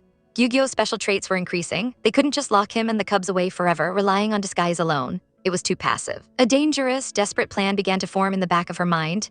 3 days later they went home, but their lives were forever changed. The weight of their secret pushed them to their limits. Lang Xiao immediately threw himself into a brutal training regimen, pushing his body relentlessly, while Xingyao stayed by May's side, a silent guardian for her and the newborn cubs. A few more days passed and the cubs opened their eyes. The eldest two had the sharp, fierce wolf eyes of their father, but the third had her eyes, double-lidded almond-shaped eyes that were a perfect mirror of her own. Her heart swelled with a painful mix of love and terror. Lang Xiao was overjoyed, scooping up the little one and peppering his face with kisses, completely besotted. But even in their joy, a dark cloud loomed. They all knew deep down what this meant. The more the cubs resembled her, the more perilous their situation became. Lang Xiao's training intensified, becoming a desperate, frantic race against time. His back was a canvas of scratches and bruises, his muscles screaming in protest, but he never stopped. In the blink of an eye, a month had passed. It was time for the monthly sacrificial day again. Lang Xiao was outside, training a slightly older Gyugyo, his voice sharp with instruction. Inside, Mei prepared herself, walking through their quiet home. She stopped in front of the mirror, her reflection staring back at her, a question burning in her eyes. The white bone vine, Lang Xiao had told her about it, a source of immense power. Could it be their salvation? If she could obtain its power, wouldn't she be invincible in this world? The memory was vivid. She was sitting on his back as he did push-ups, the heat of his skin radiating through her clothes. Of course, he'd grunted, confirming its legendary strength. Her heart had hammered in her chest as she asked how she could get it. But his answer had crushed her hopes. He explained that to gain its power, one had to touch its main body, but the vine and its power had been sealed away long ago. No beastman could even get near it. Now, staring at her own reflection, she felt a sliver of an impossible idea take root. The only chance was to release it. Kyukyu, she thought, a silent plea to the sealed entity, if I help you, can you help us? Outside, Lang Xiao's voice broke her reverie. Jump up and give Daddy a high five, he called to Gyugyo. He then turned, his golden eyes finding her at the window. You ready? He asked, a soft smile on his face. Mei felt a blush creep up her neck, her heart fluttering at the sight of him. She nodded, her fingers unconsciously twisting a strand of her freshly braided hair. Did you do your hair yourself? He asked, his voice laced with admiration, before she could fully respond. He was in motion. With a powerful push, he vaulted over the balcony railing in a single, fluid movement. He landed in front of her, closing the distance in an instant and capturing her lips in a soft, surprising kiss. He pulled back, his gaze warm and full of love as he whispered, so beautiful. His smile was dazzling, chasing away some of the shadows in her heart. They stood there for a moment, lost in each other's eyes. The cubs are 1 month old today, she murmured. Is it okay to bring them along? Outside, Xingyao held 2 of the pups who were yipping softly on his shoulders. He pointed to the third cub, a hint of worry in his expression. But Lang Xiao waved it off. It's fine, he said confidently. The third cub's eye color is the same as mine, the shape is just different, it's not too noticeable. He took her hand, his grip firm and reassuring. As for the full moon today, we just need to come back early. They started to walk, their hands linked together. Mei's mind was reeling. Why do we need to come back early? Are we having a 1-month celebration? Everything was happening so fast, the schedule felt impossibly tight. Lost in thought, she playfully tugged on his long braid, a sudden burst of energy making her dash ahead. Gyugyo slowed down, he called after her laughing, but then something strange happened. A faint turquoise light began to glow around her, pulsing with an unseen energy. A voice, ancient and powerful, echoed in her mind, calling a name she hadn't heard in so long. The world seemed to shift. Suddenly, a wave of chaos erupted around them. Beastmen were howling in fear, scrambling away from her cubs. The 3 tiny pups stood their ground, howling back with a ferocity that defied their size. I'm leaving your mother to you. Lang Xiao's voice boomed over the noise, protect her well. He pointed a commanding finger at them. And they responded with a unified, determined howl. The other beastmen retreated, and Xingyao let out a sigh of relief. All right, take a break, he said. The cubs scared off all the beastmen. The 3 little heroes puffed out their chests, letting out a proud and mighty awu. Their moment of glory was interrupted when they spotted a group of bear cubs wrestling playfully nearby. The bears tumbled and laughed, completely carefree. A stark contrast to the little wolves' tense vigilance. The cubs exchanged confused glances. Woof, the middle cub cleared its throat with a tiny ahem. And his brothers nudged him forwards. Mei knelt down, her heart melting at their adorable hesitation. She gave the little one a gentle push. Go play, she whispered, her smile radiant and warm. Xingyao stepped closer, his presence a comforting shield. Go on and play, he told the cubs, his voice soft. I'll protect your mother. With that final reassurance, the pups let out happy yips and bounded off to join the other children. As Mei watched them go, a new voice slithered into her mind, cool and close. You're finally here, Tilda. A massive surge of turquoise energy exploded into existence right before her eyes. Swirling and crackling with immense power, her breath hitched, her eyes wide with shock. It had found her. Her voice was barely a whisper, a name slipping from her lips before she could stop it. Kyukyu. A gasp, her blood ran cold. Oh no, her hands flew to her mouth, her eyes wide with terror. I shouted it out loud. Did he hear me? Did Xingyao hear me? She watched his broad back, her heart hammering against her ribs, expecting him to turn at any moment. But then a soft, ethereal voice echoed in her mind, a voice she hadn't heard in so long. A glowing turquoise orb materialized before her, pulsing with gentle light. The voice was soothing, calm. You can speak. A shimmering barrier invisible to the naked eye enveloped the sacred pool, separating them from the rest of the world. I've put up a barrier, the orb explained. They can't hear our conversations. As if to prove its point, Xingyao's gruff voice cut through the air. but it was directed at the mischievous cubs playing nearby. He gestured wildly, his voice a low growl as he scolded them for chewing on the sacred stones. Gyugyo's shoulders slumped in relief. He really can't hear me. The orb Kyukyu seemed to pulse with pride. I'm much stronger now than I was before, it explained, its voice resonating with newfound power. I can block out sound within a certain range, but I can't create a completely isolated space just yet. We can only talk like this. Gyugyo's eyes softened, a wave of gratitude washing over her. This is already more than enough. This is great. But the gratitude was tinged with a deep, aching sadness. Her mind drifted back to a time of sterile white walls and crushing loneliness. If only, she thought, her voice a fragile whisper in her mind, if only you could have done this back then. The memory was sharp, painful. A younger her, small and frail, trapped in a room that smelled of antiseptic. Maybe I wouldn't have been sent to the sanatorium. Kyukyu's voice filled the silence, heavy with its own sorrow, painting a picture of its desperate search. After she was taken away, it had tried to follow, a little ball of light flying from the cold building. Past the car that had stolen her away, floating lost and alone in the vast dark world. It had no energy, no strength. It could only return to the lonely house and watch from a distance as her father embraced another woman, another family. After you were taken away, Kyukyu's voice trembled, I always wanted to find you. But it was trapped, a helpless vine bound to the place that held all their memories, a prisoner of hope. I couldn't leave, I could only wait where I was, hoping you would come back soon. Gyugyo listened, her heart breaking for her oldest friend. Until one day, Kyukyu continued, its light flaring. I obtained immense energy. I could finally go look for you. I searched for so long, I met so many people, but none of them were you. The pieces started to click into place, forming a terrifying picture in Gyugyo's mind. Her voice shook as she asked the question she dreaded the answer to. Kyukyu, are you the white bone vine? Did you kill those girls? The orb flared defensively. The beastman called me that, it admitted, but I didn't kill those girls, I would never. A new memory flashed in Gyugyo's mind, this one from Kyukyu's perspective. It showed two girls running through a forest, terrified but alive. After confirming they weren't you, I let them all go, Kyukyu explained desperately. It was that group of beastmen instead. The memory shifted, showing a brutish beastman snatching one of the fleeing girls. Not only did they abduct the girls I had released. Kyukyu's voice cracked with rage and pain. They sealed me in this endless, fiery hell. The vision changed to a horrifying scene of Kyukyu's vine form wrapped in searing hot chains, burning in an infernal pit. They tortured my body and drained my energy. The flames licked at its essence, a torment without end. Here, my suffering will last as long as my life. Gyugyo's hand reached out, her fingers gently brushing against the warm surface of the orb. Her voice was thick with emotion. What can I do to help you? Kyukyu's response was immediate. It's simple. A pulse of energy surged from the orb, flowing into her. An image flooded her vision, reflected in the depths of her eyes. It was a man, ethereally beautiful, with long, flowing green hair and a body woven from nature itself. It's him, she realized with a jolt. The human form I saw that day, he really is Kyukyu. His voice echoed in her mind as he showed her a vision of the great sacrificial altar engulfed in flames. Destroy it and I will be free. He stood before her in his spectral form, his gaze intense. But Gyugyo's heart seized with a new fear. But if the seal is destroyed, she stammered, the city will be swallowed by the plants outside. Kyukyu's form surged with power, his green hair whipping around him as if caught in a gale. I can control them, he declared. Once my power is fully released, it will be tens of thousands of times greater than it is now. His promise was absolute, filled with the desperation of a creature caged for centuries.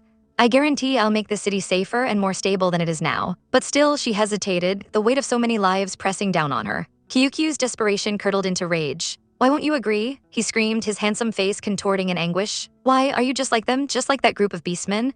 Thorny vines erupted from the ground, a dangerous energy crackling in the air. Then let's all go to hell together. Across the pool, Xiao froze. What was that? What is this dangerous energy? His head snapped around, his eyes locking onto Gyugyo, who stood motionless by the shimmering water. Later that night, the tension still lingered in the air. Xiao paced restlessly. He told another beastman to let Gyugyo soak for a while, that he would get her some fresh clothes. Just then Sai Luo appeared, his expression grave. Captain, he began, his voice low. Today at the holy water pool, I felt a strange flow of power. Xiao stopped pacing, his full attention on his subordinate. Sai Luo continued, choosing his words carefully. It only appeared for a short time, right after Gyugyo said something to the holy water pool. He remembered the sight of her by the water, her expression unreadable. Oh, that power disappeared. He looked Xiao dead in the eye. No one else seemed to notice, but that power, it was very similar to the white bone vine's energy from the day Gyugyo gave birth, but not exactly the same. Xiao's face was a mask, but his fists were clenched. Sai Luo pressed on, unable to shake the feeling. I've never felt that kind of power at the pool before. It appeared with Gyugyo. Captain, I think this power might be related to Gyugyo. Suddenly, Sai Luo erupted, his silver ears flattened against his head, his eyes blazing with fury. Shut up, he roared, startling Xiao. Do you have any idea how much trouble your baseless speculation will cause for Gyugyo if it gets out? Don't associate everything with Gyugyo. Xiao flinched, taken aback by the fierce protectiveness in Sai Luo's voice. Sai Luo's anger subsided, replaced by a deep-seated worry. I'm just worried about her safety, Qingyao said quietly, turning away. Just try to take her to the sacrificial grounds less often in the future. I don't want to hear any more of this. With that, he walked away, leaving Sai Luo alone with his unsettling thoughts. The sound of happy splashing and laughter echoed from the bathroom. Gyugyo was exhausted, leaning back against Sai Luo's chest as the cubs played in the warm water. He held her close, his voice a soft murmur against her skin. Gyugyo, you must be exhausted. The cubs have too much energy. He noticed she looked drained. Want to eat some transparent crystals to recover your energy? He gently massaged her shoulders. I've eaten them all, she mumbled, her eyes closed. He frowned slightly. Didn't you go to the holy water pool today? Why didn't you get any crystals? Gyugyo turned her head, her wet hair sticking to her back. A small secretive smile played on her lips as she looked at him. I met a friend today, she said softly. Sai Luo's golden eyes widened in surprise. She added, her voice barely a whisper, a long-lost friend. The warm water swirled around her, but a chill of a different kind settled deep in her bones. She had laid her soul bare, confessing a story that sounded like a madwoman's ravings. A tale of friend. A story that began more than 2,000 years ago. She remembered that night so clearly, standing alone in the moonlight. A solitary figure in a world she didn't understand. The moon was so bright that night. A silent witness to a promise made long ago, and now in this new life she had told him everything. Her heart hammered against her ribs. She had just told Lang Xiao that her best friend Kyukyu was a being from 2 millennia in the past. This must be even more unbelievable than when she told her parents about him. She searched his face, her own expression a canvas of anxiety. Would he believe her? Would Lang Xiao think she was insane? Her hand trembled as she rested it on his chest, her voice barely a whisper as she swore it was all true, that she wasn't talking nonsense. He was silent for a moment that stretched into an eternity, then his hand gently covered hers. His voice was soft, steady, and filled with a warmth that chased away the chill. I understand, he murmured, his golden eyes meeting hers. I believe you. The words were a balm to her frayed nerves. He believed her just like that. Lang Xiao's gaze softened, a hint of a smile playing on his lips as he confessed that since meeting her, so many things had happened that had already overturned his understanding of the world. Memories flashed through his mind, the doctor marveling at the medicine she used for mental illness, the shocking power of the white bone vine that had appeared when she gave birth, the fact that their cub's fur color was just like hers. It all clicked into place. This, he thought, explains everything. He pulled her closer, his voice laced with gratitude as he thanked her for being willing to tell him all this. His eyes filled with a deep, aching sympathy. To have grown up in a place like that, she must have suffered so much. She tried to brush it off, whispering that it was all in the past, but his next words shattered the last of her composure. He looked directly into her eyes, his voice a low, firm vow. I won't let you get hurt ever again, he promised. His grip tightening ever so slightly. Our family will be together forever and ever. That was it, the dam broke. A sob escaped her lips as tears streamed down her face, splashing into the water. Gyugyo, Lang Xiao asked, his voice filled with alarm. The pups, sensing her distress, paddled over, yipping and barking with concern. Gently turned her to face him, his hands on her shoulders. Gyugyo, are you okay? She buried her face in her hands, sniffling as she hugged her little cubs close. It felt so good to have him. She looked up at him, her eyes still shimmering with tears. She had been so worried, so terrified that he wouldn't believe her, that he'd think she was crazy. He chuckled softly, a deep, reassuring sound. Silly girl, he murmured, how could I not believe you? After all, he mused, the way she catches chickens, it's obvious she's not a female from the beast world. Her head snapped up, her tears forgotten. I don't think I've ever caught a chicken in front of you. How did you know? A flicker of realization dawned in her eyes. Come to think of it, she said, her voice laced with suspicion, it's been strange for a while now. Even when you're out, you always seem to know what's happening at home right away. Her eyes narrowed. It was as if he had cameras installed everywhere. A bead of sweat trickled down his temple. He looked away, a guilty flush creeping up his neck. He admitted he had only installed a few, thinking she was just being simple-minded, and promised to take them all down after their bath. Her jaw dropped. He really installed them. He'd been spying on her every day. You big pervert, she shrieked, splashing water at him. The cubs, sensing their mother's playful anger, joined in with a chorus of awoos, launching a tiny furry attack. This is your punishment, she declared, laughing through her indignation. Don't you ever do something like this again? After the playful scuffle died down, a serious expression returned to her face. Oh right, she began, her tone shifting. There's something important I need to discuss with you. She took a deep breath, her gaze unwavering. I want you to help me rescue Kyukyu, the white bone vine. The air went still. Lang Xiao froze, his eyes widening in utter shock. The playful warmth vanished, replaced by an icy dread. He stared at her, his voice a strained whisper. Gyugyo, do you know what you're saying? Memories flooded his mind, not of promises, but of screams and blood. He remembered Kyukyu's voice, echoing in the darkness of the seal, explaining how to break free. But Gyugyo's memory was of a friend, not a monster. She had promised Kyukyu she would come back with a plan. But Kyukyu had warned her against the beastmen, calling them cunning, selfish, and cruel. Gyugyo had defended Lang Xiao, her heart swelling with trust. He's different, she had insisted. He's reasonable and trustworthy. He would definitely help. But now, seeing the look on his face, a seed of doubt began to sprout. His ears flattened against his head, his body rigid with tension. Gyugyo, he said, his voice dangerously low, do you know how dangerous the white bone vine is? He grabbed her arm, his grip urgent. If we let it out, all of Peace City will be destroyed. We'll lose our home and even our lives. The pups, sensing the sudden tension, began to howl, don't be mean to mommy. Gyugyo gently shushed them, pushing them away as she tried to focus on the storm brewing in Lang Xiao's eyes. The plants and us beastmen have a deep-seated feud, he explained, his voice thick with old pain. My kinsmen, his gaze drifted, lost in a horrifying past. My father and brothers, they all died fighting the plants. He took her hand, his touch trembling with the force of his memories. The white bone vine is one of the most dangerous plants in the history of beastmen. Its vines are stained with the blood of countless living beings. No, Gyugyo pulled her hand back, shaking her head fiercely. Kyukyu is the white bone vine, but it said it's never harmed a human before. It's a misunderstanding. A dark, cynical smirk twisted Lang Xiao's lips. A misunderstanding, is that what it told you? He sneered. Yes, she insisted, her voice rising with conviction. Kyukyu wouldn't lie to me. It promised that if we let it out, it will help suppress the surrounding plants. Peace City will be safer and more stable. We won't have to perform the monthly ritual to reinforce the seal anymore. Her eyes pleaded with him, filled with the memory of her friend's suffering. Kyukyu is my best friend. It's been sealed for over 800 years. I can't bear to see it suffer any longer. Since there's a solution that benefits everyone, why not give it a try? Lang Xiao's expression was grim. Gyugyo, how can you be so sure that the white bone vine is the Kyukyu you're talking about? He asked, his voice hardening. You should know that some plants have a strong ability to bewitch people. They can make you have hallucinations. It's not a hallucination, she cried, surging to her feet and splashing water everywhere.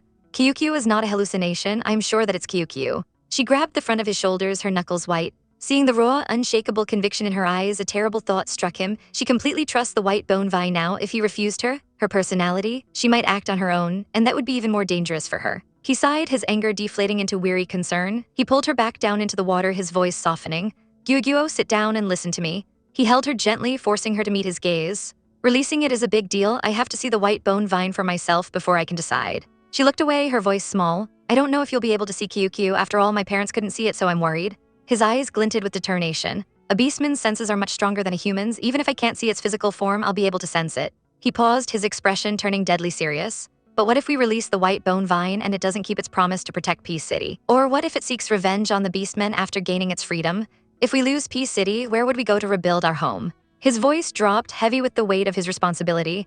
We have to think this through carefully. Peace City is home to tens of thousands of beastmen. It doesn't belong to just us. The reality of the situation began to crash down on her.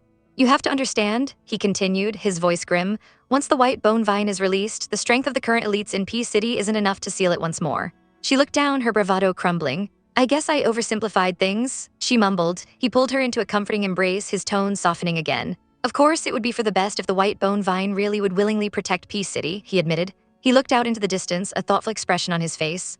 The plants are their natural enemy. When they can't eradicate, they fear them, but they also rely on them. If we want to prosper and live in long-term stability, he mused, we must have a power that can suppress the plants. He looked down at her, his golden eyes locking with hers. As long as the white bone vine can protect our home, releasing it isn't entirely out of the question. Her eyes widened with a spark of hope. However, he said, his voice becoming stern, his grip tightening on her shoulder, I take the position of leader and this might not be so easy to accomplish. You have to listen to me, don't be impatient, and more importantly, don't act on your own, understand? She nodded, her heart pounding with a mixture of fear and hope. I understand. Her eyes widened, her breath catching in her throat as the name left his lips. Bai Yue, it sounded so beautiful, so ethereal, like moonlight dancing on a quiet lake. A blush crept up his cheeks, his golden eyes looking away for just a moment in shy vulnerability as he admitted it was like the moon in the sky. But then his gaze returned to hers, warm and intense, and he confessed that he preferred it when she called him Gyugyo. He wanted her to keep calling him that, just her. Her heart melted into a puddle, without a second thought, as she leaned in and pressed a sweet, tender kiss to his lips. It was perfect, except for one tiny detail. Her eyes darted over to the inflatable ring floating nearby, where 3 pairs of innocent eyes stared back at them. Oh my god, the cubs are still here? A wave of embarrassment washed over her. She couldn't help but think this bathtub was getting a little dirty, but he just chuckled, a low, playful rumble in his chest, and splashed a bit of water at her. He leaned in close, his voice a husky whisper as he offered to help her. Wipe it down. Just then, a voice called from outside, announcing that dinner was ready and it was time for the cubs to be weaned. Weaned, she thought, her brow furrowing in confusion. The pups are only a month old. What could they possibly eat after being weaned? He answered with a casual smile, holding up one of the fluffy cubs. He said that beastmen are weaned at 1 month and start eating wood. Wood? Was he serious? At the dinner table, her disbelief turned to shock. There they were, her tiny, precious babies, sitting in their high chairs and chomping away on water-soaked wood shavings. She watched them, her heart pounding with worry. They're only a month old, she thought, her gaze fixed on their little mouths. Can they really digest it? Before she could even finish the thought, the bowls were empty. As she blinked, did they just? They finished eating that quickly. Suddenly, the dining room exploded into chaos. The cubs, now buzzing with a manic energy she'd never seen before, were zipping around the room like furry little rockets, bouncing off the walls and furniture with excited yelps. What's wrong with them? She cried out, jumping to her feet in alarm. Are the wood shavings upsetting their stomachs? Lang Xiao calmly pulled her back down, a reassuring smile on his face. He explained that the wood is incredibly high in energy, and since it was their first time eating it, they were just a little excited. A little excited? One of the cubs was swinging from the chandelier like a tiny Tarzan, causing it to clang loudly. He continued, explaining that once they used up most of the energy and gathered the remaining power, the cubs would be able to complete their first transformation. Her eyes widened as the pieces clicked into place. So you're saying, her face lit up with pure, unadulterated excitement. The cubs will turn into their human forms tonight. The hours ticked by. Outside the room, Xingda paced back and forth, his face etched with worry. It was so late already. What stage was their transformation at? He couldn't shake the feeling of dread coiling in his stomach. He glanced at their closed door, his hands clenched into fists. I really hope nothing goes wrong. Inside, the chaos continued unabated. The cubs were still running wild, showing no signs of slowing down. Why haven't they transformed yet? She asked, her own anxiety starting to bubble up again. Lang Xiao, seemingly unbothered as a cub, literally slammed onto his head, explained that they had to be completely exhausted first. The wood has a lot of energy, he said, and they needed to use up as much as possible. Otherwise what? She asked, a chill running down her spine at the sudden seriousness in his eyes. His next words struck her like a bolt of lightning. He told her that if too much energy remains in their bodies, it will cause them to explode during the transformation. The world tilted on its axis. Explode, the word echoed in her mind, a horrifying, unbelievable possibility, but that's a rare occurrence, right? She stammered, her voice trembling. I've seen some rather weak-looking beastmen, and they all transformed successfully. His face grew dark, shadowed by a painful memory. He confessed that he was once a triplet. One of his brothers, physically weaker than the rest, couldn't handle the energy surge. His body burst apart during his transformation, and he died young. The image of a small body being torn apart by blinding light flashed through her mind, and she gasped in horror. It's that dangerous, then we should feed them less, she blurted out, desperate for a solution. Isn't it enough as long as they can transform? He shook his head grimly, explaining that they couldn't do that. If they didn't have enough energy, even if they succeeded, their bodies would be incredibly weak. This will affect the cubs' future, he said, his voice firm. Our cubs have very strong physiques. Their future has limitless possibilities. He looked at her, his gaze piercing, his words hitting her with the force of a physical blow. Their first transformation is the cornerstone of their future. If we don't provide them with enough energy because we're worried about the risks, it would be no different from cutting off the limbs they need to run forward. You don't want them to live their whole lives dragging around weak bodies in misery, do you? Her own resolve hardened. He was right. Suddenly, a series of soft thuds broke the tension. One by one, the cubs collapsed onto the bed, completely and utterly exhausted. She rushed towards them, her heart aching. Cubs, how are you feeling? But Lang Xiao grabbed her arm, his voice sharp with urgency. Don't go over there, the cubs are about to transform. As if on cue, the three tiny bodies on the bed began to hum, emitting a soft, warm glow. The light grew brighter and brighter until a blinding flash filled the room. Whoosh! When her vision cleared, one of the cubs was standing, no longer a fluffy ball but a sleek, powerful pup crackling with golden lightning. Its eyes were open, glowing with an intense primal energy. Little boss, she whispered in awe. And the cub gathered its power and leaped into the air, its form shifting and changing in a cascade of light as it flew towards her. She instinctively opened her arms, catching the small body as it landed against her chest with a soft thump. The light faded and she looked down. A tiny, perfect baby boy with white, fluffy hair and adorable wolf ears was looking up at her, his golden eyes blinking as a small cry escaped his lips. Little boss, her heart felt like it was going to burst from her chest. Lang Xiao gently took the baby from her arms, his voice thick with emotion. Come, let daddy check on you. The baby, a perfect miniature of his father, immediately called out, Dada.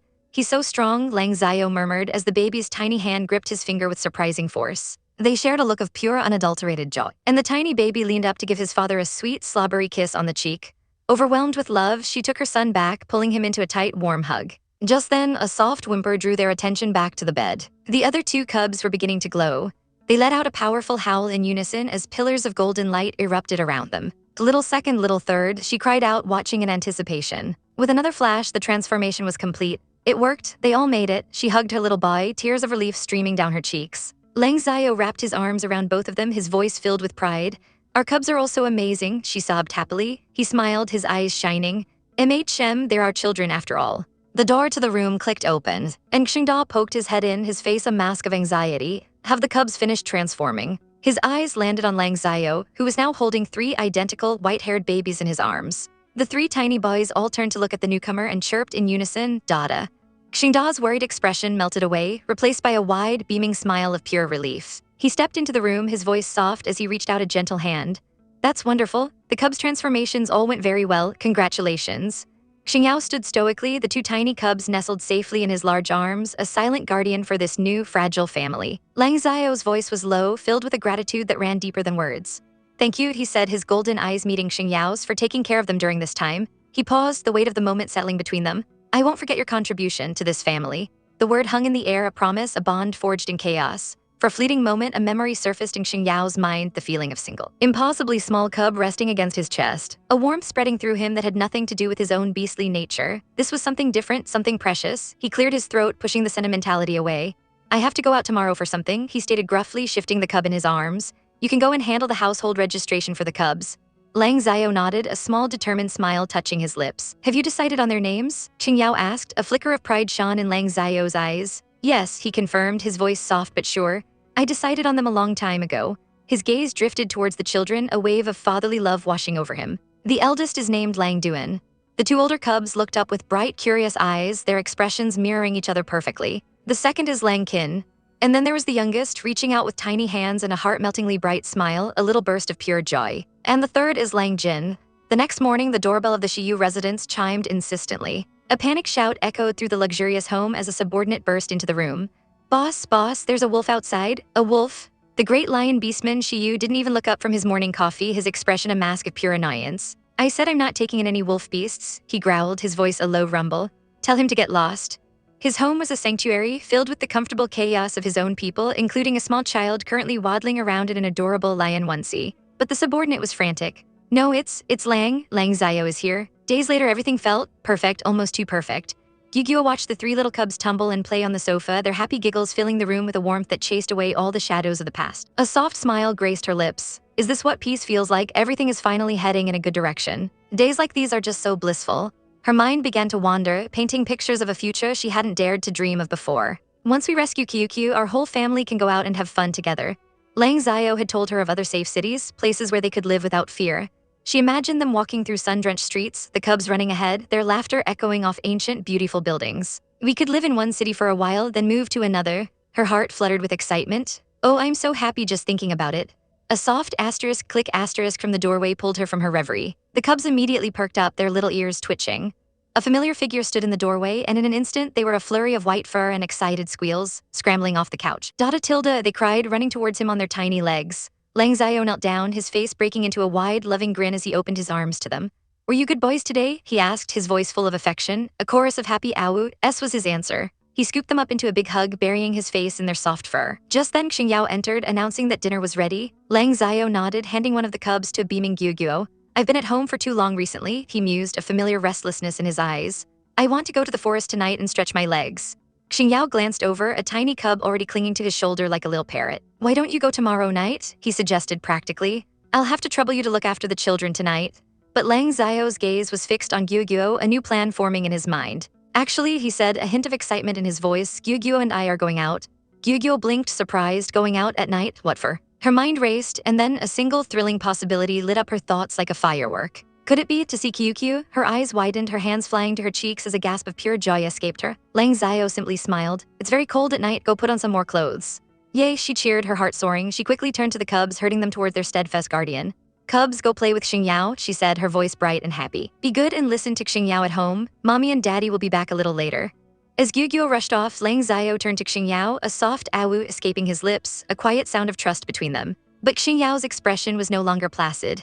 His eyes narrowed, and a powerful, shimmering aura of a bear materialized around him, filling the room with a sudden pressure. His voice was a low growl. "What are you and Gyugyo really going to do?" He was no fool, this wasn't a casual night out. He stepped closer, his gaze unwavering and serious. "If there's anything I can do to help, just say the word, as long as you trust me." Just then, one of the cubs, oblivious to the tension, made a playful leap towards the giant bear man. Xingyao's instincts took over, and he effortlessly caught the tumbling fluff ball, his stern expression softening for a moment. "Careful, cub," he chided gently, "you'll fall like that." Lang Xiao watched the scene, a genuine smile touching his lips. "The children are very fond of you," he said softly. He reached out and placed a hand on Xingyao's broad shoulder, a firm, reassuring gesture. Xingyao's eyes widened slightly at the contact. "You're a trustworthy and good teammate," Lang Xiao stated, his voice filled with sincerity. "When I get back tonight, I'll explain everything in detail." The unspoken promise hung between them, a bond of brotherhood stronger than any alliance. Under the glow of a full moon, the city slept beneath a shimmering protective dome. On a quiet, empty street below, two figures moved through the shadows. Gyugyo clutched Lang Xiao's arm, her eyes scanning the formidable walls of the ritual grounds ahead.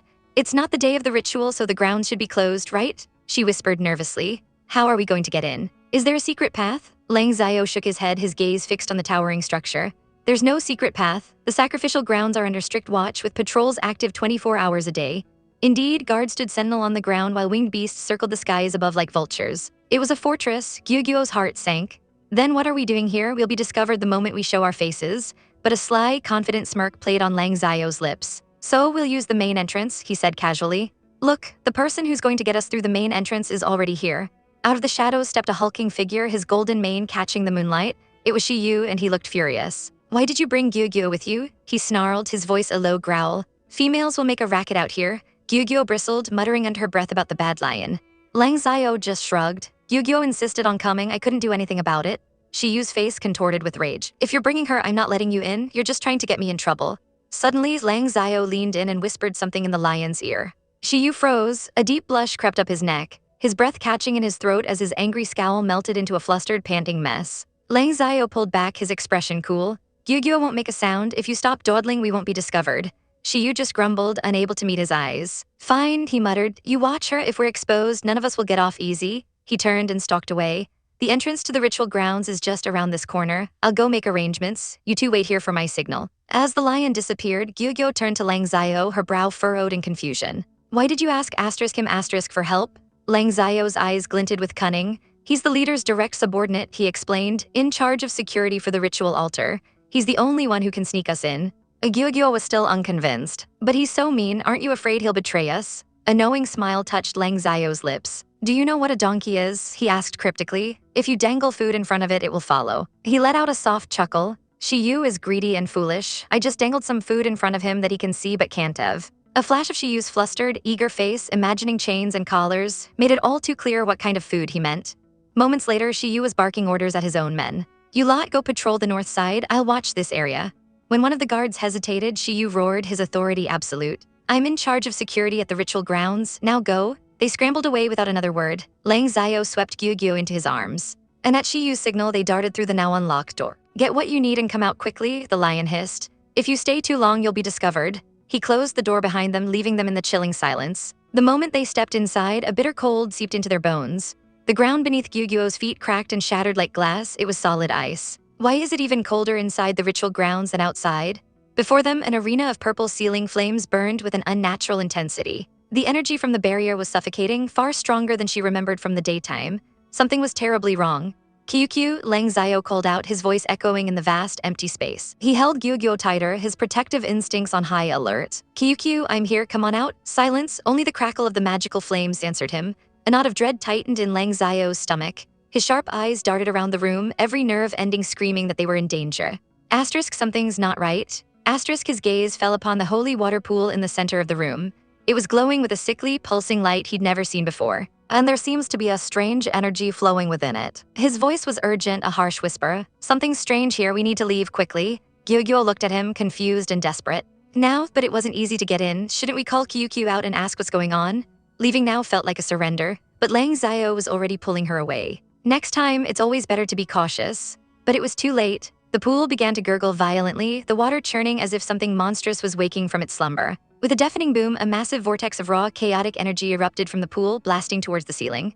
Lang Xiao threw himself in front of Gyugyo, shielding her from the blast, his face a mask of disbelief and horror. From the heart of the swirling vortex, a dark, sinister silhouette began to form. A voice, slick with malice and amusement, slithered through the chaos, a voice that made Lang Xiao's blood run cold. "Brother Lang, why leave so soon after arriving?" The night was quiet, a rare moment of peace in their chaotic lives. Inside, Gyugyo slept soundly, nestled warmly in bed, surrounded by the three tiny, purring wolf cubs who saw her as their mother. But outside her room, Lang Xiao couldn't find the same rest.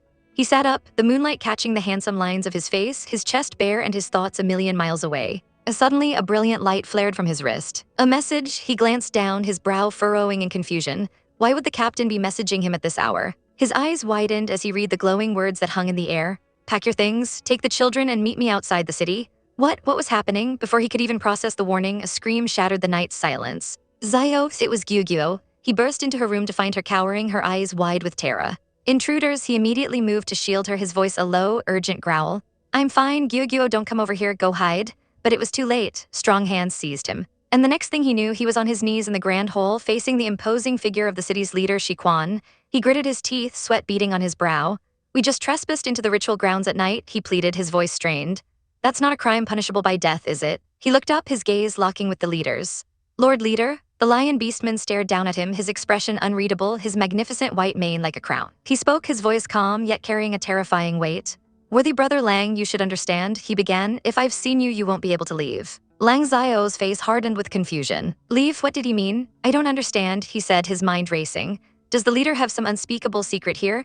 A low chuckle escaped the leader's lips, and a menacing purple energy began to crackle around Lang Xiao. The chuckle grew into a booming maniacal laugh that echoed through the halls. Kahahaha, you want to know?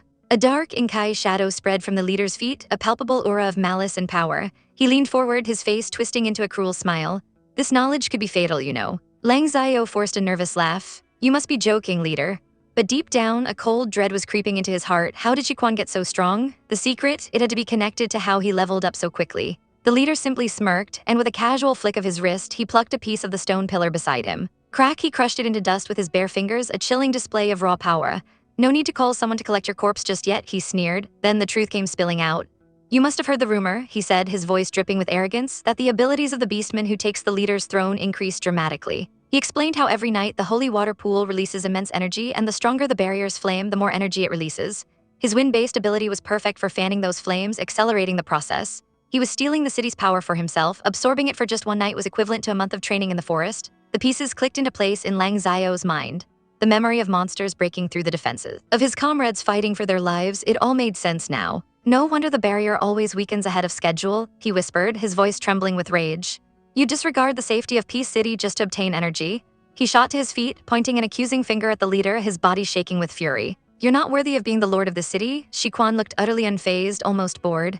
Ignorant child, he scoffed. If I can use it, I can naturally control it. He raised a hand, golden energy crackling around his fingertips. All right, now you know everything you wanted to know. Gyugyuo, watching from the shadows, gasped in horror. What is that? The golden light condensed, swirling into a terrifying mass of pure destruction.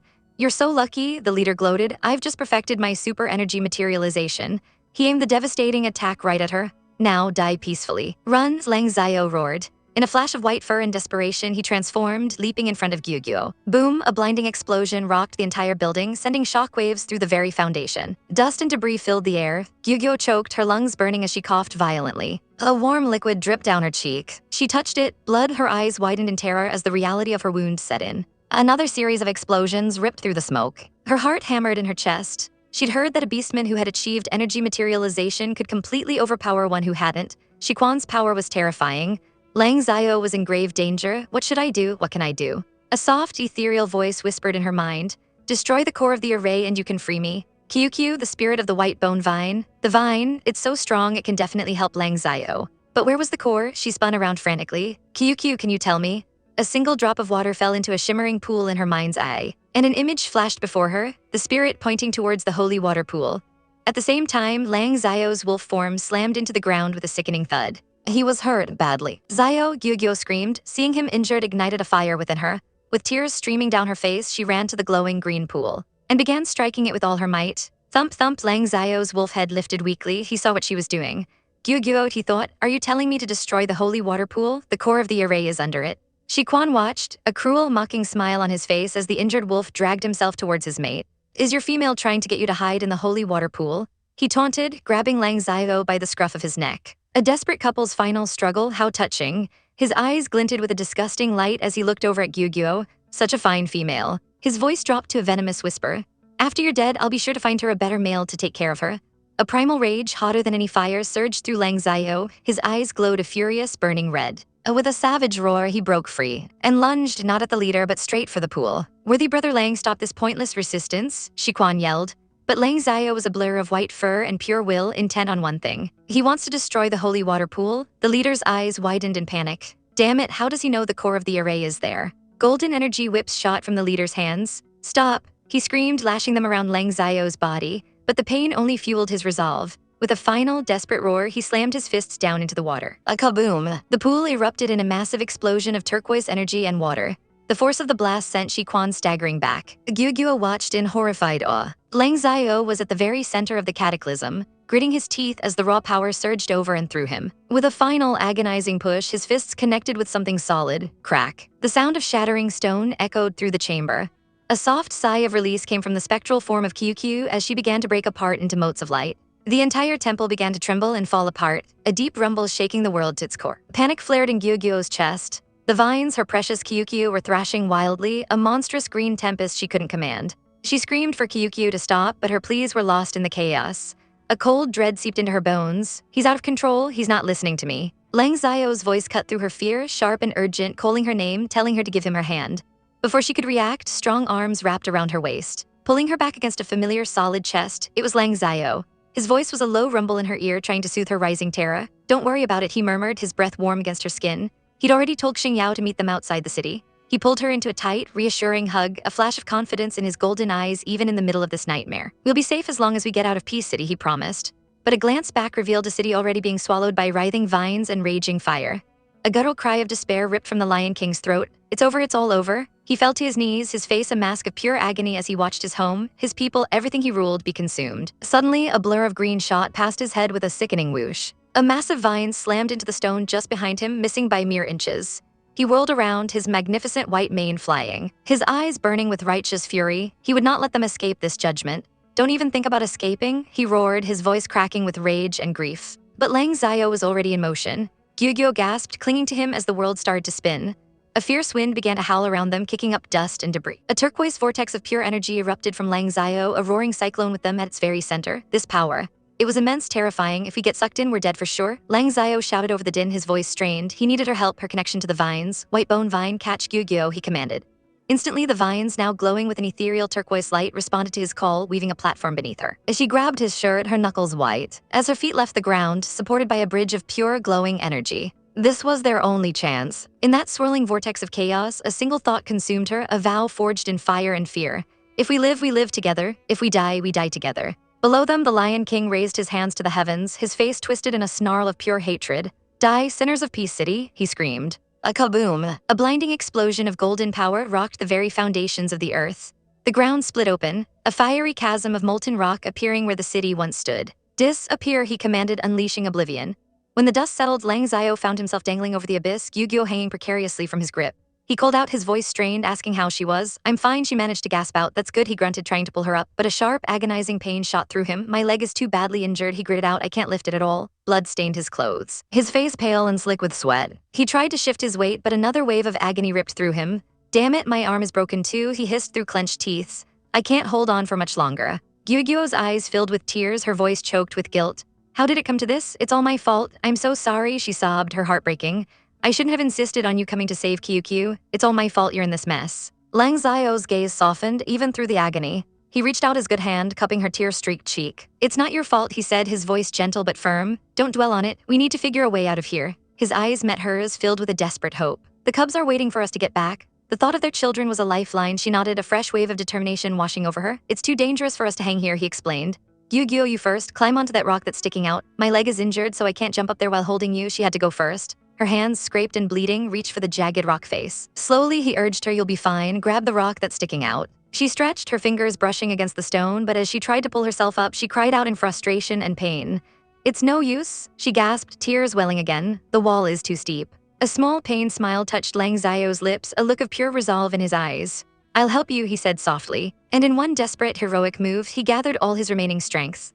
"Grab the rock," he yelled, and with a mighty heave, he threw her upwards with all his might. Her fingers closed around the ledge, the rough stone biting into her skin. She'd made it, she was safe. But as she looked back, she saw him suspended in the air for a single heartbreaking moment, a sad, loving smile on his face. Memories flashed before his eyes. Their first meeting, their first kiss, the life they had built together, the family they had made. "Is this how it ends?" He saw her hands clinging to the cliff edge, safe. "Gyugyo," he whispered, his voice lost to the wind as gravity finally took hold. She watched in absolute horror as he began to fall down into the fiery abyss below. Her hand stretched out, a desperate, futile gesture to grab him. His last words echoed in her mind, a final, loving command. "You have to survive." "No," her hand closed on empty air. She scrambled fully onto the ledge, her eyes wide with disbelief and agony. "I've climbed up," she screamed into the chasm, her voice raw with denial. "Hurry, I'll pull you up," but there was no answer. Only the roar of the inferno that had swallowed him whole. A chilling, soul-shattering realization washed over her. "Xiao," she whispered, her heart splintering into a million pieces. "Xiao," she stared down into the unforgiving flames, and her grief erupted into a scream of pure, soul-crushing despair. Lang Xiao, miles away in the pristine, waterfall-draped capital. A guard burst into a training room. "Leader, there's trouble in Peace City," he yelled, slamming the doors open. The leader, a powerful tiger beastman with an aura of immense authority, calmly dismissed his trainees. "That's enough for today, you may leave." "Yes," they answered in unison, scurrying away from his intimidating presence. He turned, his golden eyes narrowing. "What happened in Peace City?" he asked, his voice dangerously low. The messenger, Xiling, bowed deeply, his face pale and sweating. "A report from Shiquan," he began, his voice trembling. "The white bone vine broke through the seal and destroyed Peace City." The leader's eyes widened in shock. "What? Give me the report. A holographic screen flickered to life, displaying not the truth but a twisted, self-serving lie. The criminal beastman Lang Xiao, the report began, secretly colluded with the white bone vine and destroyed the barrier without authorization. The report showed a doctored image of the Lion King striking down Lang Xiao in a blaze of golden light. I arrived immediately and executed the criminal beastman Lang Xiao on the spot, but it was too late.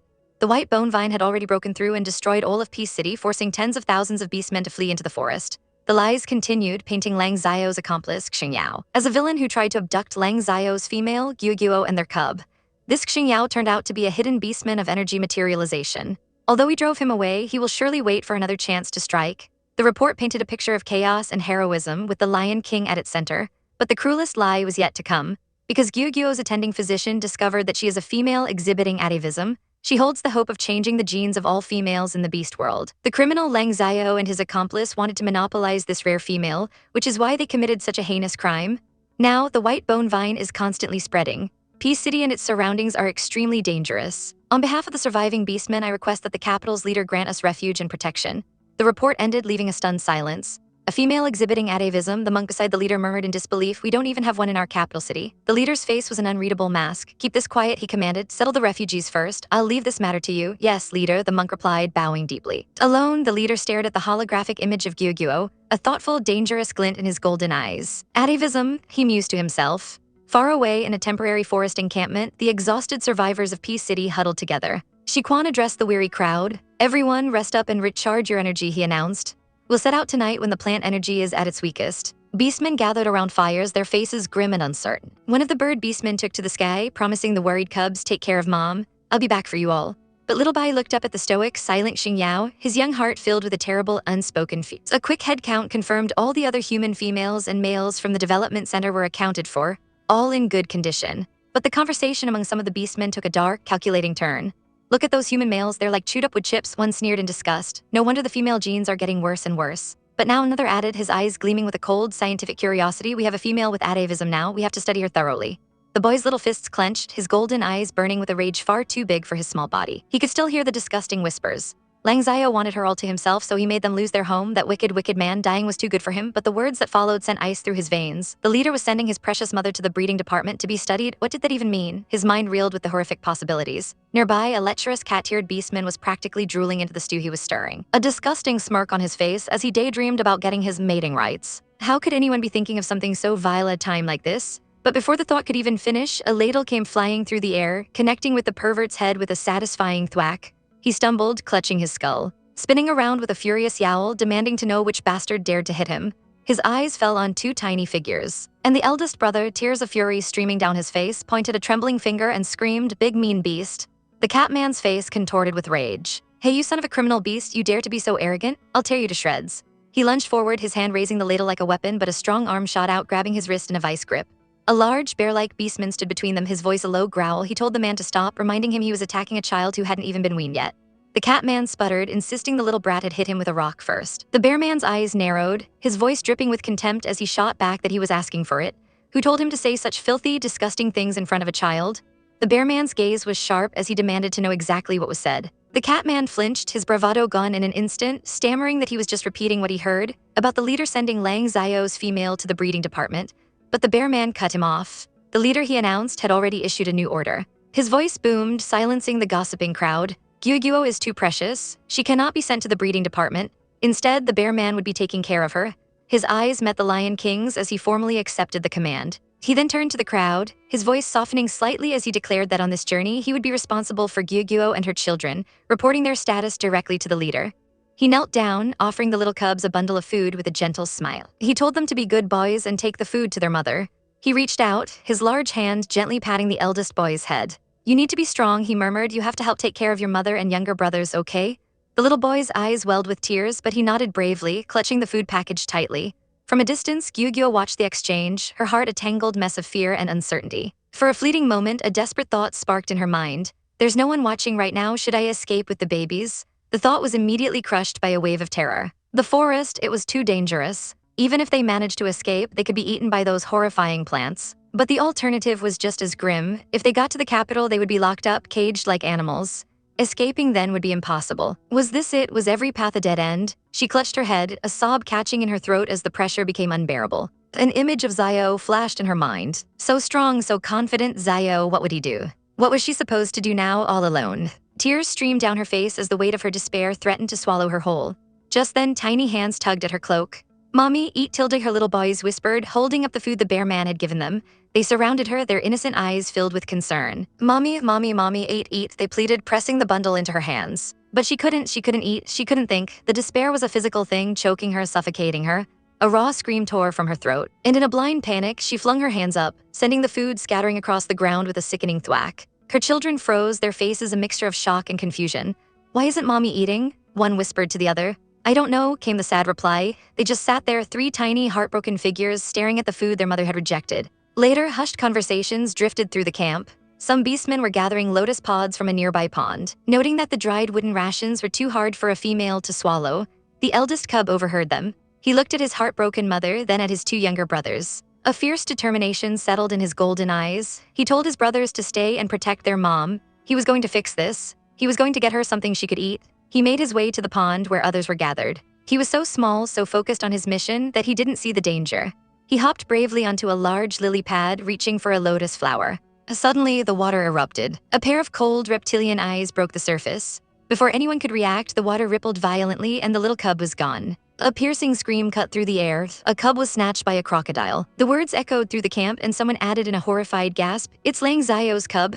The news hit Gyugyo like a lightning strike. Her head snapped up, her eyes wide with a terror so profound it stole the very breath from her lungs. Meanwhile, unaware of the tragedy unfolding, the Lion King was debriefing his nephew. 1,300 beastmen were missing, lost to the white bone vine. There would be no rescue, going back was suicide. The king's eyes flashed with a secret memory of the vine attacking him, of him barely escaping with his life. His nephew, oblivious, tried to flatter him, calling him a great hero for covering their retreat. The praise was met with a sharp snap as the king's hand connected with his face, sending him sprawling to the ground. "Idiot!" the king roared, his voice shaking with fury. "Don't think I don't know, you're the one who secretly brought Lang Xiao into the sacrificial grounds." The nephew scrambled backward, his face pale with fear. He babbled pathetically, blaming Lang Xiao's female for tempting him. "Don't call me uncle," the king bellowed, grabbing him by the collar and lifting him into the air. "Is your mind completely filled with what's in your pants? Have you reverted to your primal instincts?" The other beastmen could only stare in shock. The king threw his nephew down, hissing that the leader from the capital would be sending investigators. He instructed him on the story he was to tell to protect the Lion clan. The nephew, trembling, recited his lines. Lang Xiao knocked him out and snuck in, and he reported it immediately. But just as the lie left his lips, a woman's scream echoed from the woods. A female's voice. The scream was Gyugyo's. Her son, her brave little boy, came stumbling out of the trees in his animal form, whimpering and dragging a mangled leg. He collapsed into the bear doctor's arms, his fur stained crimson. "Babies," Gyugyo whispered, her world crumbling around her. His little brothers cried out for him as the doctor examined the horrific wound. His voice was grim, the muscles and bones were all broken. He gently handed the whimpering cub back to his mother, who held him as if he were made of glass. The cub let out a pained cry and Gyugyo gasped, her heart shattering. A witness explained what happened. The boy had gone into the pond by himself to pick a lotus pod for his mother when a crocodile dragged him under. It was a miracle he'd managed to fight his way free. Picking a lotus pod, Gyugyo looked down at her son, confused. "Why?" One of her other sons held up the rejected wooden food, his little voice trembling as he explained, "For Mommy to eat, Tilda." And then she understood. The weight of it all came crashing down on her. It was her fault, all of it. Tears of guilt and regret streamed down her face. "I'm sorry," she sobbed, clutching her injured child. "It's all Mommy's fault. I should have eaten the food my baby brought back." She stroked his fur, her voice breaking. "You're still so little. You just lost your father. Mommy should be the one protecting you. Don't worry, Mommy will definitely find a way to heal you." As she wept, she imagined Xiao's arms around her, a ghostly comfort in her grief. She promised him she would protect their son, that she would never let him get hurt again. But the doctors delivered the final, devastating blow. It was a 4-day journey to the capital. It was too late. The only way to save his life was amputation. The word hung in the air, cold and cruel. Amputation for a beastman? It was a fate worse than death. Even then, he might not survive. Gyugyo held her baby, her face completely numb, her eyes wide with a horror that had no end. The doctor's voice was a sliver of hope in the suffocating tension. With his arms crossed, he suggested they weren't far from Peace City. If the medical equipment there wasn't damaged, there might still be a chance to save the child by returning. But the tribe leader's roar shattered that hope into a million pieces. "Are you crazy?" His face, framed by a wild white mane, contorted with fury, his teeth bared in a snarl. He jabbed a finger towards the city's direction, his voice dripping with scorn as he reminded them of the white bone vine, warning they'd be smashed to pulp before they even set foot inside. He then glanced down at the small bleeding creature in King King's arms, his expression dismissive, almost cruel.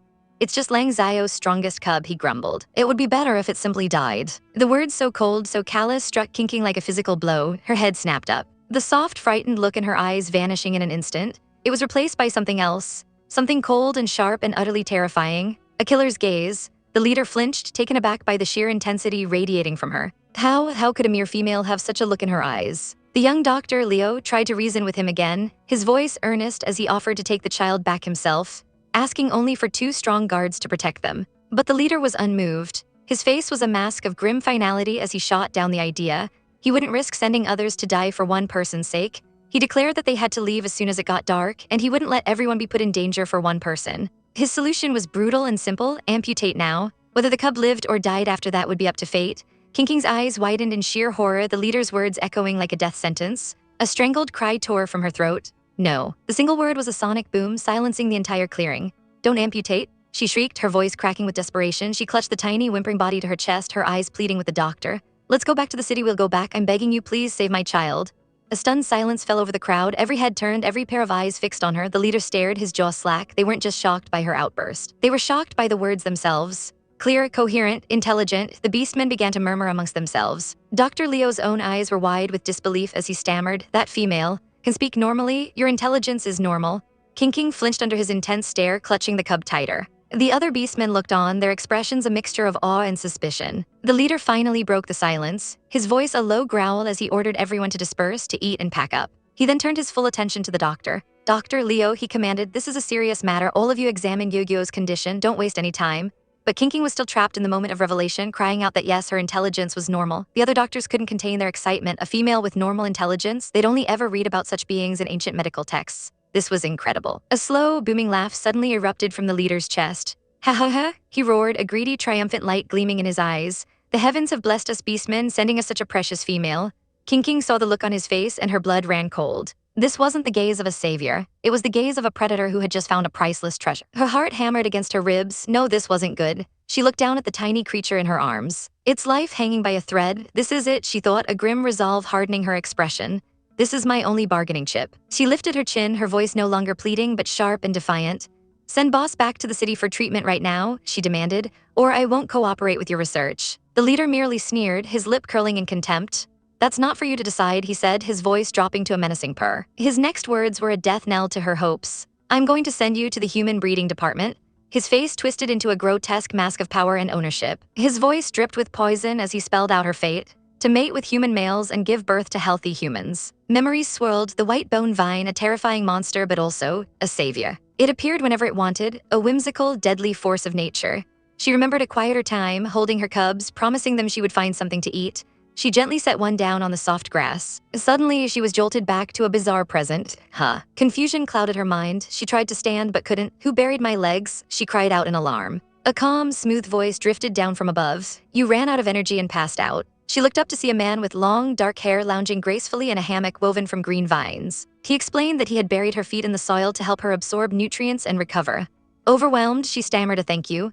One of her cubs, recognizing their savior, chirped happily, Viney. King's face flushed with embarrassment as she muttered, but I'm not a plant. The peaceful moment was shattered by angry shouts from the distance. Search everywhere, there's no way they just vanished into thin air. Panic flared in King's chest. She was back in the forest with her children. They're here, they've caught up, quick run, she hissed, her heart pounding. Her cubs immediately began to dig, their tiny paws sending dirt flying. Number 3, transform and dig, she commanded. The vine man Viney watched the scene with an unnerving calm, his expression unreadable. The heavy stomp of boots grew closer. It's too late, a voice roared from the trees. They were surrounded. With a defiant cry, King shoved her children behind her, grabbing a fallen branch, ready to fight to her last breath. The beastmen trackers burst into the clearing, their torches casting flickering, monstrous shadows. Come on, you scum, their leader shouted. Check all the bushes and the trees, don't miss any place a person could hide. But then something strange happened. The trackers walked right past them, their eyes sweeping over their hiding spot as if it were empty. King held her breath. They can't see us? Viney was standing beside her, a faint green light shimmering around them. I've put up a barrier, he said calmly, his voice a soothing balm on her frayed nerves. Those beastmen can't sense your presence. Relief washed over her so intensely her knees went weak. She leaned against a tree, her voice trembling as she whispered, You should have said so earlier, you scared me to death. In the distance, the pursuers gave up the search. Stop searching, their leader called out. They must have been taken away by Xingyao's Earth escape. From the cover of their invisible sanctuary, they watched the beastmen regroup. Shiquan's voice carried through the woods, filled with rage. He declared Xingyao a dangerous, energy-materializing beastman and vowed to issue a wanted notice for his capture throughout the entire territory. We can't delay the main force's departure any longer, he announced, turning to leave. Let's go. As their enemies retreated, Viney's calm facade finally cracked. I really want to tear him to pieces, he hissed, his eyes glowing with a dangerous green light. King King's own eyes hardened. Agreed, she whispered. A new, terrible idea took root in her mind, a desperate gamble born of rage and fear. She turned to him, her voice low and urgent. QQ, now's our chance, she said. Let's kill Shi Quan. A silent understanding passed between them. A massive surge of green energy erupted from the forest floor, a silent, deadly wave hurtling through the trees. Shi Quan, walking away, suddenly froze. He felt the immense power rushing towards him, a split second of recognition and fury flashing across his face before the world exploded in green light. The elder held the small fox boy close, a gentle smile on her face as he hummed contentedly in her arms. The white bone vine, he appeared whenever he wanted, a mysterious and powerful entity. But they must never forget, she thought, stroking the child's soft hair. He saved their lives. Looking down at her hungry cubs, she gently set the boy on the ground. Her voice was soft but firm as she told him Mommy would go find something to eat, they must be so hungry. But as she tried to take a step, her legs wouldn't move. A wave of confusion washed over her. Her eyes widened in shock. What in the world? Who buried my legs? She looked down, her heart pounding with bewilderment, only to find herself planted waist-deep in the rich forest soil. A disembodied voice echoed around her, cool and detached, explaining that she had run out of energy and passed out. She looked up, her gaze following the sound. And there he was, the mysterious vine demon, QQ, lounging languidly in a hammock woven from living leaves. He explained with infuriating calm that he had buried her feet in the soil to help her absorb nutrients, to help her recover. Her cheeks flushed a deep crimson. Absorb nutrients? Did he think she was a plant? She stammered out a thank you, completely flustered. One of her little cubs, however, was not so intimidated. He pointed a tiny finger, his voice piping with excitement as he shouted, Viney. The nickname only made her mortification worse. I'm not a plant, she screamed internally, a comical image of herself as a tree flashing through her mind. But the moment of levity shattered like glass. A harsh voice cut through the trees, barking orders. Search everywhere, there's no way they just vanished into thin air. Her blood ran cold, they've caught up. Panic seized her, raw and terrifying. Her eyes were wide with fear as she screamed to her cubs, quick, run. She scrambled to pull her legs from the dirt, stumbling and crashing to the ground in a heap. There was no time, she shouted a desperate command, her voice cracking, Number 3, transform and dig. From his leafy perch, QQ watched the chaos unfold, his expression unreadable, his eyes cold and distant. Why wasn't he helping? Heavy footsteps stomped closer and closer. A triumphant roar echoed through the woods. It's too late. The beastmen were upon them, their faces twisted in grim satisfaction as they emerged from the trees, torches held high. Without a second thought, she snatched a thick log from the ground, planting herself in front of her terrified children. She snarled at them to get behind her, her body a trembling shield against the monsters that surrounded them. The leader, a brutish man with dark wings, sneered down at her. Come on, you scum, check all the bushes, don't miss any place a person could hide. This was it, this was the end. But just as she braced for the attack, a soft, ethereal green light enveloped them. The beastmen walked right past, their eyes scanning the forest as if she and her cubs were nothing but air. They can't see us? She stood frozen, utterly baffled. A low voice spoke directly behind her, so close she could feel the vibration. I've put up a barrier. She whipped around to find QQ standing there, his presence as silent and sudden as the morning mist. He calmly explained that the beastmen couldn't sense their presence. A wave of relief washed over her, so potent it made her knees weak, quickly followed by a surge of irritation. She could have had a heart attack. She hissed at him that he should have said so earlier, that he had scared her to death. From within the safety of the barrier, they watched as the beastmen gave up the chase. Their leader, a massive lion man named Shi Quan, growled in frustration, assuming his prey had been taken away by someone named Xingyao using an earth escape. He roared that Xingyao was a materializing beastman, extremely dangerous, and that he would report this to the capital and issue a wanted notice throughout the entire territory. As the pursuers finally began to retreat, Shi Quan muttered under his breath that he really wanted to tear him to pieces. A flicker of shared hatred passed between her and QQ. Agreed, he said, his voice a low rumble. An idea sparked in her mind, born of desperation and rage. Her eyes gleamed as she turned to him. This was their chance, she urged him. QQ, now's our chance. Let's kill Shi Quan. In the next instant, a blur of green energy shot through the air, striking the lion man from behind. He cried out in pain and shock, staggering forward. He spun around, his eyes wide with confusion. Why did I just sense a dangerous aura? Was I imagining things? He scanned the silent woods, a deep unease settling in his gut. Night fell and the moon cast long shadows through the trees. They had been walking for hours, exhaustion a heavy cloak on her shoulders. Finally, her legs gave out. With a pathetic whimper, she collapsed to the ground. I can't. She sobbed that they hadn't eaten all day and she couldn't walk a single step further. QQ simply watched her for a moment before his vines swished through the air. To her utter disbelief, he began digging another hole in the ground. Why are you digging a hole? She cried, exasperated. I already told you we're animals, we get energy from eating food. Sometime later, she sat gnawing on a piece of bark she'd found. The taste bitter but filling a void in her stomach. She turned to QQ, about to ask if he could find some edible wood, when a sudden movement in the undergrowth made her freeze. Her eyes widened in sheer terror. What was that? A massive head rose from the bushes, scales shimmering in the moonlight. A giant snake, its tongue flicking out to taste the air. "Be quiet," she whispered frantically, pulling her whimpering cubs close, but it was too late. The snake's massive eye glowed with malevolent light. It had seen them. "Hurry up and run," she shrieked, scrambling backwards. "Kyukyu, use your vines to block it," but he just stood there silent and still. "Kyukyu," she called out, her voice trembling with fear. Why wasn't he doing anything? Just as panic threatened to consume her, the snake simply turned and slithered away into the darkness. Kyukyu sighed as if bored by her hysterics. "My barrier has been up the whole time," he stated flatly. "Animals and plants can't sense us." She wanted to scream. "Oh right, I forgot Tilda," she muttered, feeling like a complete fool. He called her a coward and suggested she return to Peace City with him, the safest place.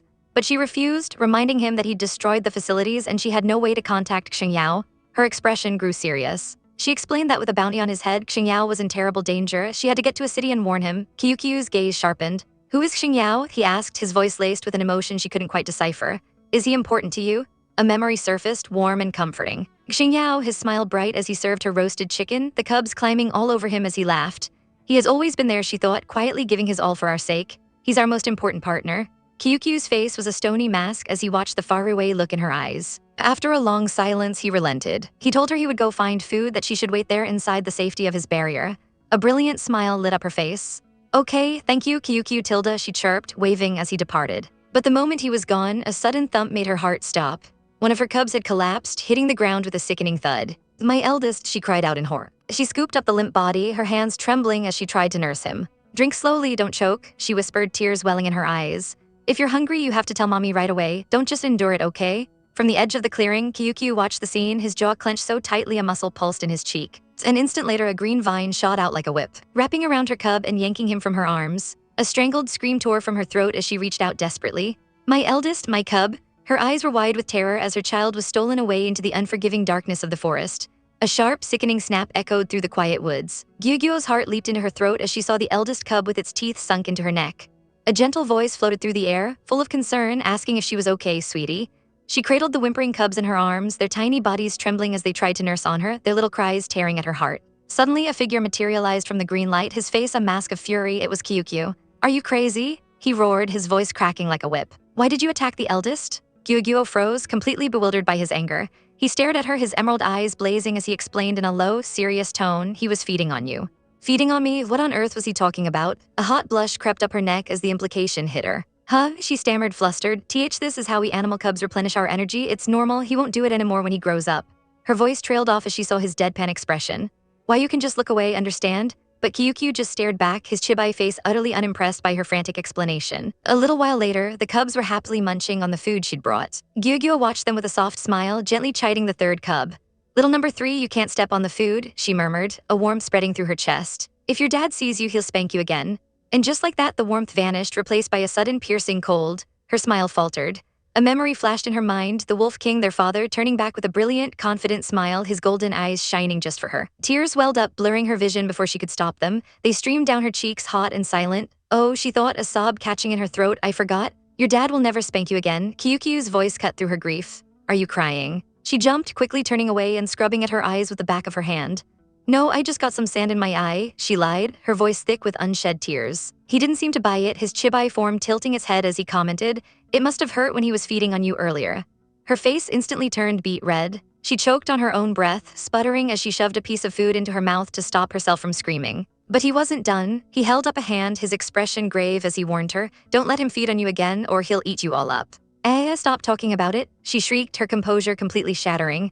"Let's just drop the subject." Desperate to change the topic, she forced a shaky smile and asked, by the way, is it okay for you to be away from your main body for so long?" He answered calmly, "I can teleport back to my main body at any times." "Teleport?" Gyugyo's eyes widened, sparkling with a sudden brilliant idea. "Teleport?" She squealed, her previous misery forgotten. "Doesn't that mean you can teleport wherever you want? Can you take me with you?" He shattered her dreams with a single word. "No." He explained coolly that without a teleportation medium, he could only move slowly. She tilted her head, confused. "You need a teleportation medium, what's that?" Instead of answering, he simply said, "Hold out your hand." A swirl of vibrant green energy appeared in his palm, twisting and shimmering like a living thing.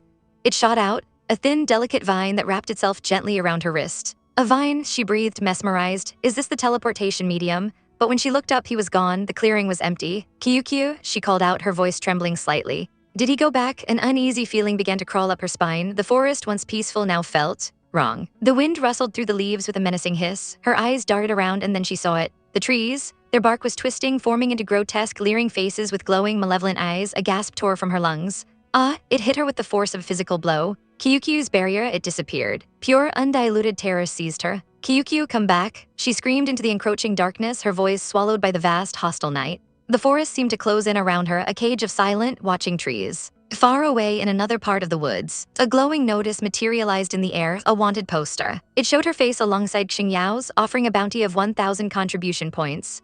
Xingyao stared at the poster, his handsome face grim, his eyes filled with a storm of emotions. He clutched the small blue tassel in his hand, a painful memory, and whispered her name like a prayer into the wind. Gyugyo. The world shifted to a blistering, sun-drenched day. Gyugyo trudged along a dusty path, panting for breath, sweat dripping from her brow. Ugh, this sun is unbearable, she groaned, leaning heavily on a makeshift walking stick. Ever since Kyukyu had to close the white bone vine barrier, there was no shade at all. His voice echoed in her mind, explaining that he was too far from his main body to keep the barrier up for long. He'd also added, with a hint of arrogance, that all the plants around them were either dead or hiding because they couldn't withstand his powerful aura. As the strongest plant, he said, it was perfectly normal for lesser plants to cower before him. Gyugyo shot him a sideways glance, utterly bewildered. But didn't you say you're a spiritual body and your powers are weak because you're too far from your main body? She questioned, remembering how he'd seemed so unconfident when she asked for help with Shiquan. An ominous purple aura began to flare around him. You think I'm weak? He asked, his voice dangerously low. No, she yelped, waving her hands frantically. I'm just worried that maintaining this aura will be too draining. He explained that releasing his aura didn't use spiritual power. A wave of relief washed over her. That's great, she thought. This way we won't run into danger even without the barrier, but her relief was short-lived. But the cubs and I are about to be roasted dry, she wailed, feeling the sun beat down on her relentlessly. 5 agonizing days had passed, 5 days of endless walking. She carried the cubs in a basket on her back, their little bodies heavy with exhaustion. Kyukyu, she pleaded, have you found the nearest safe city yet? It's nearby, he replied, his voice infuriatingly calm. We're almost there. You say that every time I ask, she cried out on the verge of tears. Are you sure you're not lost? For the past 5 days, except for at night when we had the barrier up. We've been baking under the sun with no escape. She felt like she was being slowly cooked day after day, a helpless sausage turning over a fire. Can you put up the barrier for a bit? She begged, her voice hoarse. Let's go find some food and water in the forest. He gestured to the basket on his back. There's plenty in here, eat up. She looked inside and her heart sank. We can't eat these, she despaired. This is all just ginger, garlic, and chili peppers we've collected. They're seasonings, not food. Just then a voice from the edge of the woods exclaimed, whoa, there's such a big clearing here. I've never noticed it before. Another voice chimed in. Look, you guys, there's a beastman with a female over there. Gyugyo's blood ran cold. Beastmen? She froze, her body rigid with fear as sweat trickled down her temples. They've already seen us, she thought, her mind racing. It's too late to hide. Things have been going too smoothly. I let my guard down, she quickly assessed them. Luckily, their spiritual power is very weak and they don't look like pursuers. The group of goat-like beastmen were waving cheerfully. Still, she couldn't be careless. First, she'd find out where they were from, then ask for the route to the nearest city. Kyukyu, she whispered urgently, let's go. But to her horror, he started walking straight towards them. Huh? She lunged, grabbing the edge of his basket. Wait, she hissed, trying to pull him back. Let's talk it over before we go over there. She tugged with all her might, but it was like trying to move a mountain. Stop, do I have to shout it out loud for you to understand what I mean? His expression remained blank, utterly ignoring her frantic pleas. Then, with a sigh of annoyance, he simply bent down, scooped her up, and threw her over his shoulder like a sack of potatoes. Whoa, she yelped, her world turning upside down. I didn't mean for you to pick me up. The beastmen watched them approach, murmuring to each other. In a completely human form, I can't tell what kind of beast he is. The strong ones are all like to be mysterious, one said. Another sniffed the air. The smell of plants is strong. He must have killed a lot. You must be a strong one. The leader smiled warmly. We're the fruit-picking team from Linchang. We don't have a strong leader with us this time. We're so lucky to have met you, he continued. Are you heading back to the city now? We can travel together. I know a shortcut back to the city. A shortcut? Gyugyo's heart soared with hope, even from her undignified position. A shortcut back to the city. Follow them, she thought excitedly. But Kyukyu just stood there, silent and unmoving. Why isn't he responding? One of the beastmen chuckled. That's how the strong ones are. As Gyugyo was about to panic, a voice suddenly echoed directly inside her head, calm and clear. If I speak like this, they can't hear me. Her eyes widened in shock. What was that sound? It was Kyukyu's voice, but his lips hadn't moved. How do you do that? How are you communicating with your mind? She thought desperately. I don't know how. A sudden realization sparked in her mind. Wait, I have spiritual power too. I can use it to sense the spiritual power of other species. Maybe I can even use it to communicate telepathically. A jolt of hope shot through her. This was it. This was how she could finally get through to him. Without a second thought, her hands shot out, grabbing onto Kyukyu's head with a firm grip. His eyes narrowed instantly, a flash of irritation crossing his face. What was she doing now? Focusing with all her might, she pushed her thoughts towards him, a silent plea echoing in her mind. "Kyukyu, can you hear my thoughts?" But his reaction wasn't one of understanding. His voice was a low growl laced with annoyance as he demanded what in the world she was trying to do and ordered her to let go. But she couldn't, not yet. Just as the tension thickened, the beastmen they had been ignoring cautiously approached, one of them holding out a banana as a peace offering. He begged the strong one to wait, promising they would just follow alongside and wouldn't be a bother. Kyukyu's expression darkened even further. The sheer annoyance radiated from him in palpable waves. "So annoying, all of you disappear," he commanded, his voice dripping with icy authority as a faint green energy coiled around his hand. But instead of lashing out at the beastmen, he suddenly moved. In one swift, shocking motion, he scooped her up into his arms. A collective gasp echoed from the stunned onlookers. She found herself cradled against his chest, her heart hammering. She had to make him understand. She mentally shouted, "Path, path, path, they know a shortcut to the nearest safe city. Let's follow them." She stared up at his face, trying to convey the urgency.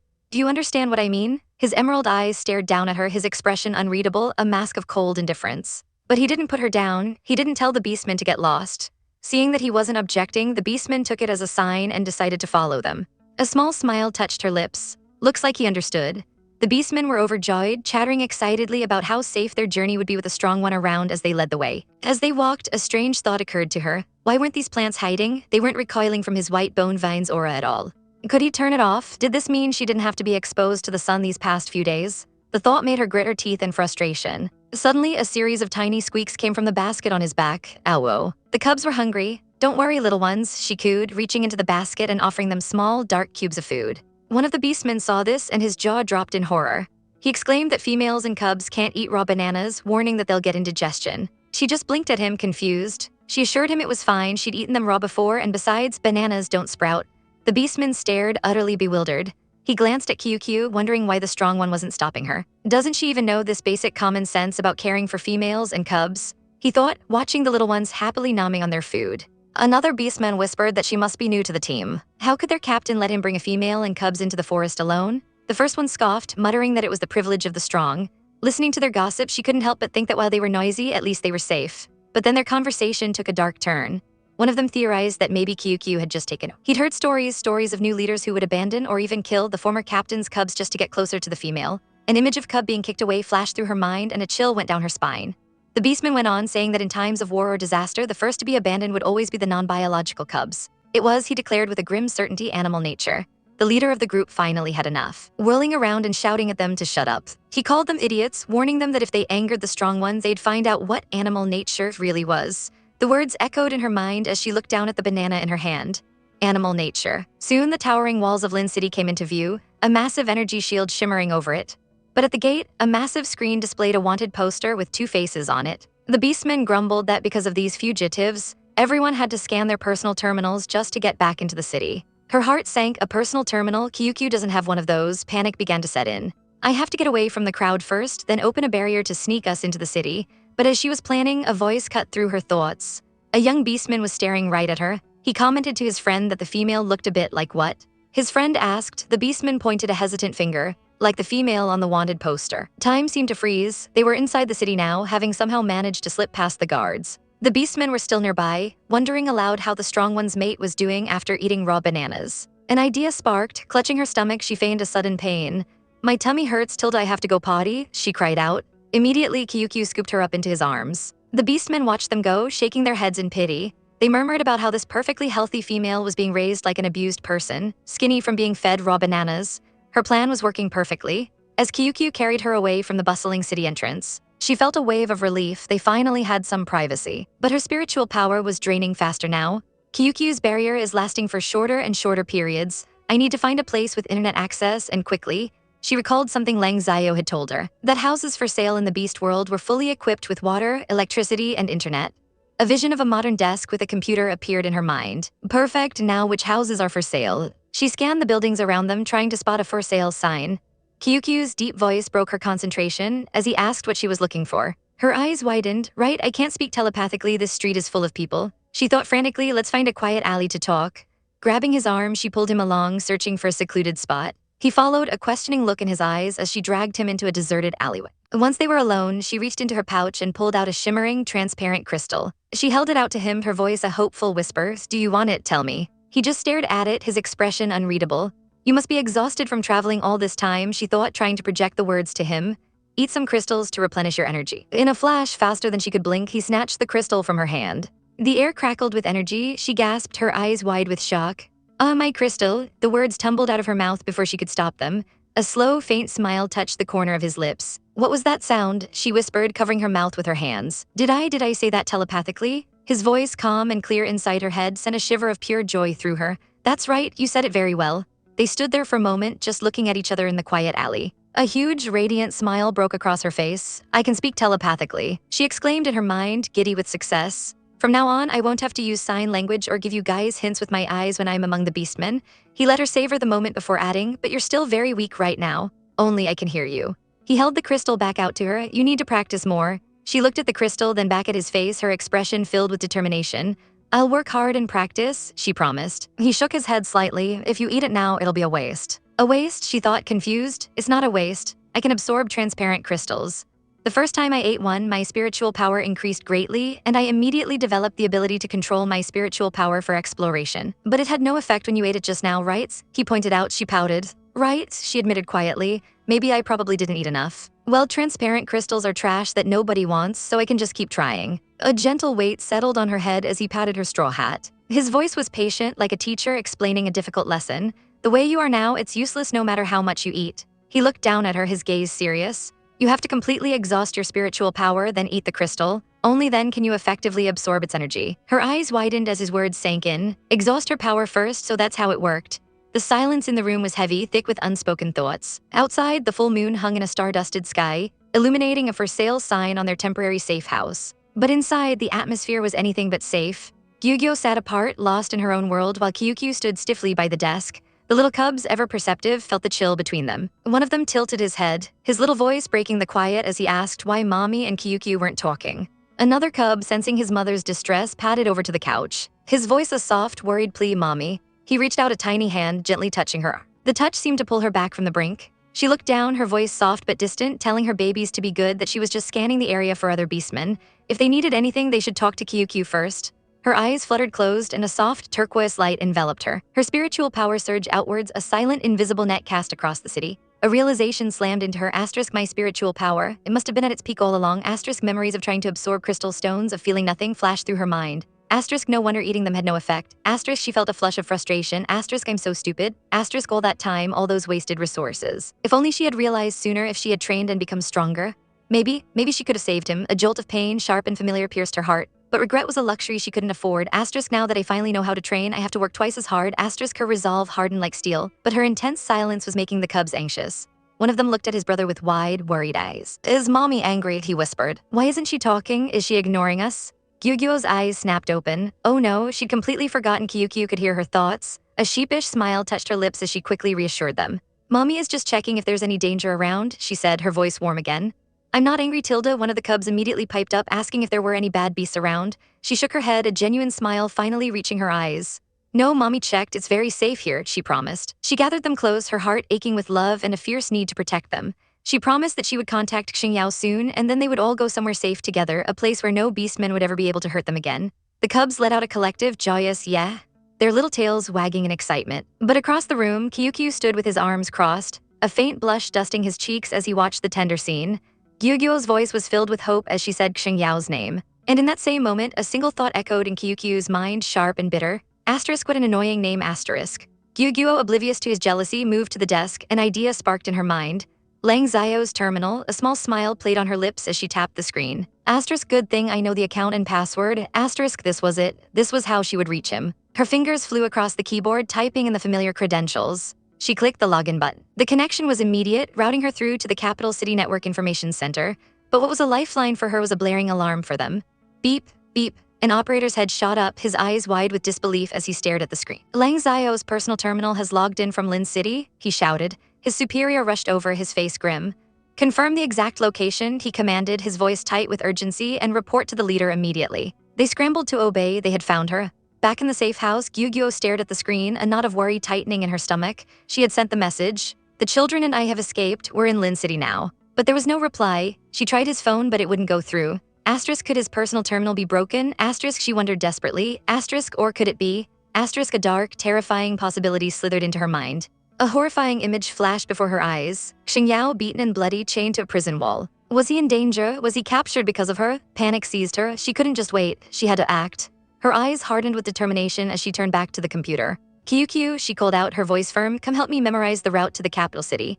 Her mind was racing. Asterisk Shiquan is in the capital city. Xingyao will definitely go there to save me. If I can't contact him, we'll go find him. Asterisk her fingers flew across the keyboard again, pulling up maps. But as she focused, something made her look up. Her eyes widened in shock. A massive glowing sphere of intertwined green vines now dominated the center of the room. "Where did that come from, QQ?" she stammered, her voice barely a whisper. "Are you in there?" Hesitantly, she reached out and knocked on the dense foliage. The vines rustled, a soft, living sound that sent a shiver down her spine. Then, like a blooming flower, the sphere began to part. There, nestled inside, was QQ, reclining as if on a throne of leaves. His expression was soft, his eyes beckoning her closer. His voice was a low murmur as he invited her to come in and sleep. The sight threw her back in time to that cold, desperate night in the forest. One of the cubs had been shivering, complaining that it was so cold. She had pulled him tighter, promising to hold him. It was then that another cub had asked, his voice small and confused, what it meant that Daddy had died. Her heart had shattered. How could she explain something so final to a child? "Dying just means going far, far away," she had whispered, her own voice trembling. "Will Daddy come back?" he asked, his innocent eyes searching hers for promise she couldn't truly make. "Yes," she'd lied, forcing a smile, "we'll definitely see him again." She had rocked him gently, telling him to go to sleep now. As he drifted off, he'd mumbled one last thing, his words like a knife to her heart. "I miss Daddy so much, Tilda." And then she had broken. Sobs racked her body as tears streamed down her face. A thud beside her made her look up. It was him, the white bone vine. He had wrapped his own cloak around her shivering shoulders, the warmth a shocking comfort in the biting cold. Then his vines had surged, weaving a protective sphere around them, shielding them from the harsh night. He'd explained it then, just as he was showing her now. Asterisk back in the forest, you would start shivering as soon as night fell. You could only fall asleep inside my vine sphere. Asterisk back in the present, his voice was a gentle murmur. The vine sphere is woven, hurry up and come inside to sleep. Gyugyo snapped out of her memories, her face flushing bright red. "No need," she squeaked, flustered. "I was shivering back then because it was cold in the forest at night." They were indoors now with heating and a proper bed. But her refusal only seemed to irritate him. His chibai form puffed out its cheeks, a dark aura radiating off him as he insisted that the vine sphere was actually more comfortable than the bed. Why was he so angry again? She wondered, completely bewildered. Pushing his strange mood aside, she decided to focus on the mission. "Let's sleep a bit later, QQ. First, help me memorize the route to the capital city." She pointed to the screen. "There's no paper or pen here, so we have to rely on memory. You're better at this." He simply grunted, "Okay, I'll do it." A wave of gratitude washed over her. "Thanks, QQ. I'm so glad you're here, Tilda." Suddenly, the sound of splashing came from the bathroom, followed by a child's voice calling out, "Miss Daddy Tilda." The warmth in the room instantly vanished. QQ's expression froze, his eyes turning to ice. His voice was low and commanding as he made a startling declaration. "From now on, Xingyao will be your daddy." The words hung in the air, cold and absolute. It was a memory from bath time. She was washing the cubs, foam and bubbles everywhere, when she had told them, "Barry is daddy, we have a daddy." She had tried to explain it to their little minds. Lang Xiao was their daddy and so was Xingyao. Her reasoning was a desperate calculation for survival. Asterisk, the beast world is too dangerous. I can't protect my children on my own, they need a father. Asterisk. And Xingyao was the perfect choice. He was powerful, he was kind to the cubs. And more importantly, he could help her avenge Lang Xiao. So she'd ask them, trying to seal the idea in their minds, "Don't you all like Xingyao and miss him a lot?" And they had all cheered in agreement, splashing happily. "We like Barry," but now in the other room, Kyukyu was trying to understand. What asterisk is asterisk a daddy? He sat there lost in thought. They care so much about it, it must be very important. And if it was so important, why would she let asterisk that bear asterisk do it? His face twisted into a mask of pure disgust and jealousy. Just then, a little voice called out from the bathroom, innocent and curious. "I like Kyukyu, is he a daddy too?" Gyugyo froze mid-scrub, panic flashing in her eyes. No, she yelped, waving her hands frantically. "Kyukyu is just our friend, he's just temporarily helping us find Xingyao, he has to return to his main body afterward." Her voice dropped, a sad finality in her tone. "We'll have to part ways sooner or later." In the warm, steamy air of the bathroom, Yuayu tried to drill the most important lesson into her little one's head, her voice firm but gentle. Only Xinyao's daddy got it. But her son, splashing happily in the bubbles, just shook his fluffy head, his voice piping with childish certainty. "Barry is daddy," he declared. "Kyukyu is not." And miles away, those innocent words struck like lightning. Slam. A stone wall shattered under the force of a clenched fist. Rage, pure and unfiltered, ripped through Kyukyu. A dark, bloody haze filled his vision. "That bear can be daddy, so why can't I?" He stood in his lavish office, a storm of dark energy swirling around him, his long hair writhing like enraged serpents. He had heard everything, every single word. "Don't tell me I'm not even as good as that bear in Yuayu's heart." His jealousy was a physical thing, a poison burning in his veins. Suddenly, his head snapped to the side. A new signal. "The signal is coming from over there," he muttered, his rage momentarily shifting focus. Under the cold light of the moon, winged beastmen descended upon an apartment building, their movements silent and predatory. They were told there might be fugitives inside, that they had to be careful. They swarmed the building, leaping from roof to roof, their target clear. But from the shadows, a pair of brilliant green eyes watched them, narrowed with contempt. Annoying pests. Before the beastmen could even breach the apartment, the world erupted in fire and fury.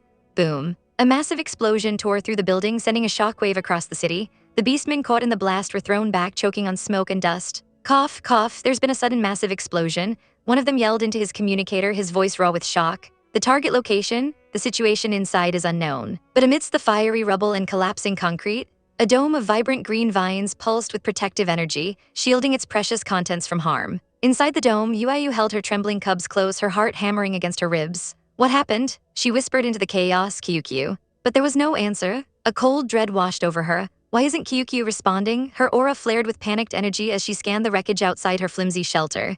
Is he in danger? Then she saw them, the beastmen, so many of them, here to capture us. We have to leave. Now, she clutched the simple cloth wrapped around her body, a fragile shield against the world. She tucked her whimpering babies into a large wicker basket. Don't be afraid, my little ones, she soothed, her voice shaking only slightly. Mommy will get you out of here right away. Outside, the beastmen stared at the smoldering crater where a building once stood. Why did it suddenly explode? One asked, his face pale. The higher-ups didn't say this capture mission was so dangerous. Another surveyed the absolute destruction. It's been blown to bits like this, what's there to capture? There's no one here. Their leader's eyes narrowed, scanning the devastation. They've been blasted to ash, he concluded grimly, before ordering his men to search the area for any remains. Hidden behind a slab of concrete, Yu held her breath, watching them comb through the debris. She looked up at the moonlit sky, a silent prayer on her lips. Thank you, Kyukyu. I know you were the one who opened a barrier to protect us. Her thoughts were a desperate plea. Please, please help us escape outside the city. As if hearing her, tendrils of green light snaked through the ruins. A silent, invisible guide leading her away from danger, beyond the massive energy shield that now encased the entire city. Panting for breath, Yu finally stumbled out of the city limits and into the dense forest, the basket heavy on her back. We should be safe now, she gasped, leaning against a tree. But a small voice piped up from the basket. Mommy, Kyukyu still hasn't caught up. Yu's shoulders slumped, a single tear tracing a path down her cheek. Kyukyu has been here all along, she whispered, her voice thick with sorrow. The memory was still so fresh, the pain so sharp. She had explained it to the kind beastmen who'd helped her at the city's edge. We only managed to escape because we were protected by his barrier, she told them, her voice cracking. It's just that Kyukyu used up too much spiritual power to save us. I'm afraid he doesn't have the energy to maintain his spiritual form now. She glanced down at the simple vine bracelet on her wrist, all that was left of him. I don't know when he'll be able to appear again. A harsh reality settled over her. From now on, I can only rely on myself. She stood alone on the forest paths, a mother with 3 cubs and a world of uncertainty ahead. But then she straightened her back, her eyes hardening with a fierce new resolve. I can definitely do it. She turned to the basket, her voice full of forced cheerfulness. We'll rest here for now. When it's morning, we'll set off for the capital to find Xingyao. Her little ones chirped their agreement, oblivious to her inner turmoil. But they were not alone. Hidden in the shadows, Kyukyu watched her, a cruel smirk playing on his lips. Let's see how you're going to find him all by yourself, he mused, his eyes glinting with possessive darkness. If I can't be their daddy, he vowed to the silent forest, then that bear can forget about it. 2 days later, the forest was no longer a sanctuary but a prison. Yu stumbled along the path, her face slick with sweat and despair. I've been walking for 2 days and the forest around me is all the same, she cried out to no one. I'm completely lost. She desperately clutched the vine on her wrist. Kyukyu, are you there? Tell me which way to go next. But her only answer was the suffocating silence of the trees. She felt utterly alone. Her knees buckled, her hope finally shattering. I'm afraid I'm going to die in this forest, she sobbed. Just then, a tiny voice broke through her despair. Mommy, I want some water. Her heart clenched. She looked at her sweet, thirsty child and forced a pained smile. We haven't found any water along the way. Just hold on a little longer, my dear. The effort was costing her everything. Suddenly, a strange fruit fell from a tree with a soft thud, landing right in their path. The cubs' eyes lit up.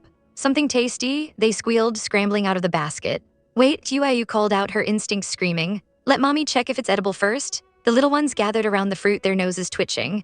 It smells so good, mommy, one said, looking up at her with wide, hopeful eyes. She picked it up, she'd never seen anything like it, and it had a sickeningly sweet smell. Something's not right. You can't eat unfamiliar fruits, she said sternly. What if it's poisonous? Without another thought, she hurled it against a rock where it smashed to pieces. 3 little whimpers broke the silence. Their faces crumpled in disappointment, their ears drooping sadly. The sight was a dagger in her heart. The little ones haven't eaten or drunk all day. She looked at their small, trusting faces, so full of life, they're still so young. She bit her lip, the taste of blood on her tongue. Tears welled in her eyes as she knelt down. Mommy will feed you some milk, she choked out. After you're done, we'll get back on the road. The cubs let out happy little howls, nuzzling against her. As she nursed them, she saw a mother bird in a nearby tree, tenderly feeding worms to her own babies. A fragile sense of peace settled over her. Once they were finished, she gently told them, let's get back on the road. All of you climb back into the basket. She helped them in one by one, her movements slow and careful. Okay, they chirped. Slowly, slowly, she murmured. But as the last cub settled in, the air began to hum with a strange, dark energy. VDDM, Yuayu's eyes widened in terror. A dizzying, nauseating force washed over her, making the world spin. Her body went rigid, and she was thrown backward as if by an invisible hand. She didn't hit the ground, strong arms caught her, breaking her fall. Her vision cleared just enough to see a cascade of long, green hair. Kyukyu, he held her limp body against his chest as her children cried out in fear.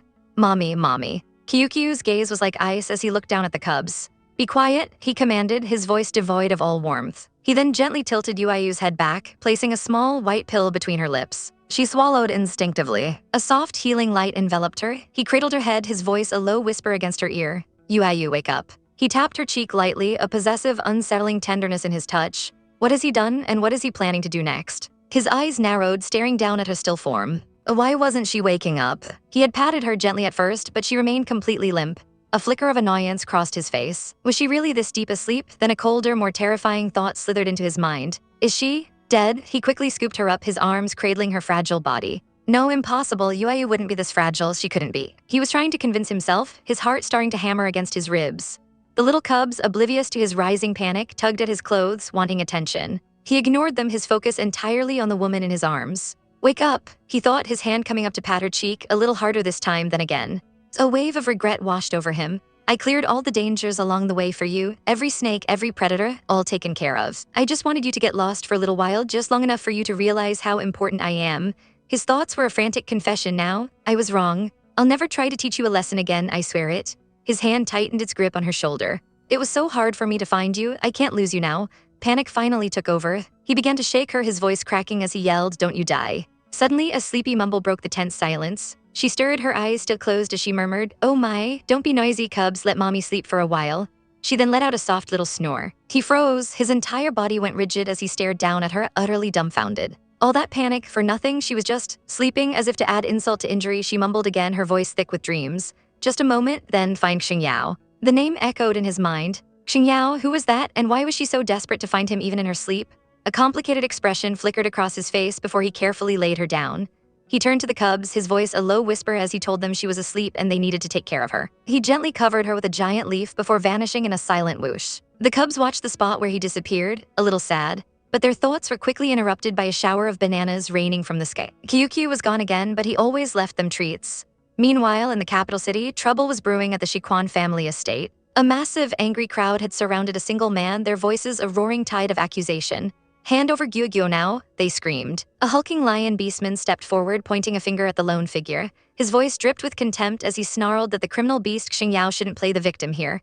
He then roared to the crowd, you're the one who should hand over Gyugyo, seize the criminal beast Xingyao. With a gut-wrenching roar, Xingyao unleashed his power. A massive spectral bear made of pure energy materialized around him, its form terrifying and armored. The crowd gasped, its energy materialization, but the lion beastman just sneered. So what if it's energy materialization? He scoffed, lunging forward, you're just a defense-type beastman. His claws of light slammed into the bear's form, just a slightly sturdier shield, that's all. He unleashed a blinding flurry of attacks, each strike exploding with golden energy. Crackum, the blasts echoed through the courtyard. You're no match for me at all, he bellowed. The giant bear was pushed back, its stone feet skidding across the ground.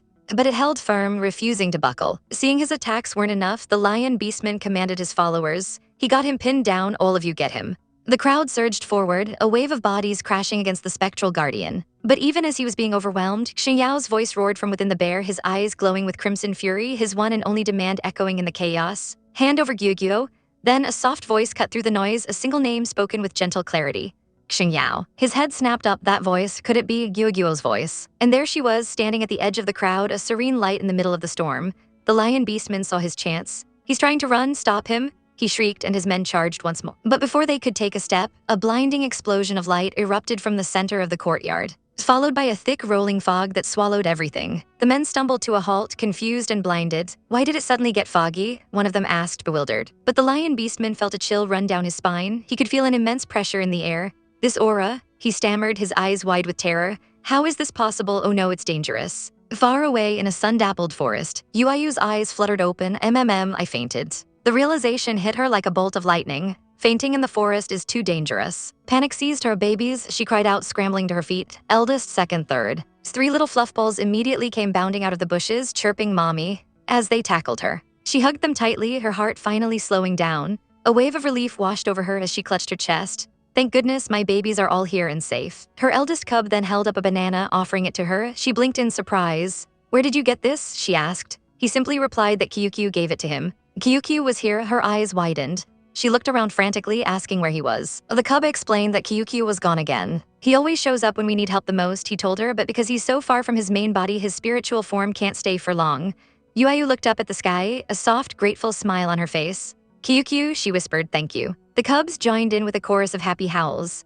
As she stretched, she felt a surge of energy. While my spiritual power has completely recovered, Kyukyu must have fed me a lot of crystal stones.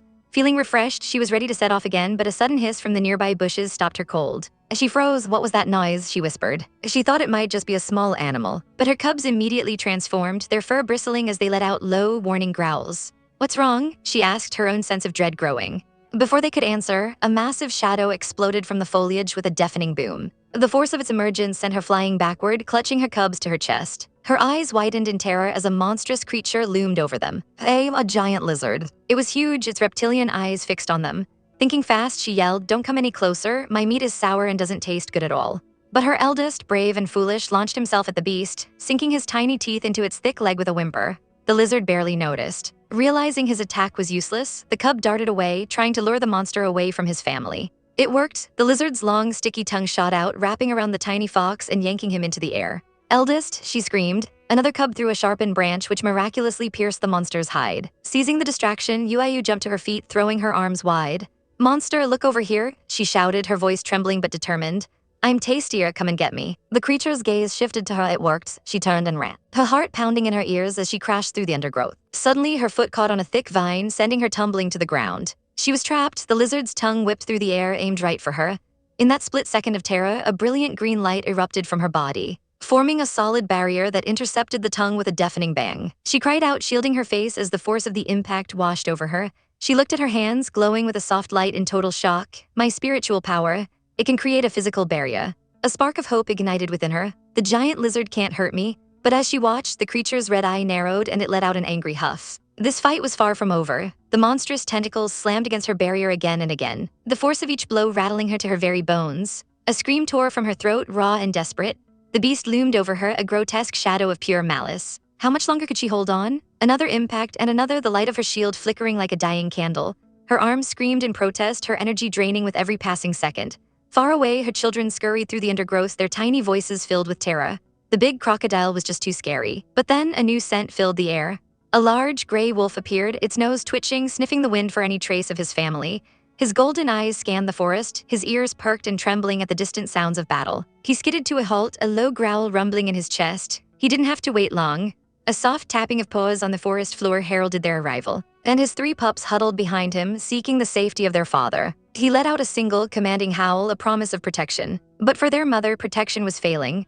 The monster's assault was relentless, its tendrils lashing out in a vicious, hateful dance. This is impossible, she thought, her mind reeling with panic. This monster is way too strong. Stoling like this, it's just a slow, agonizing death. A sickening crack echoed in the air.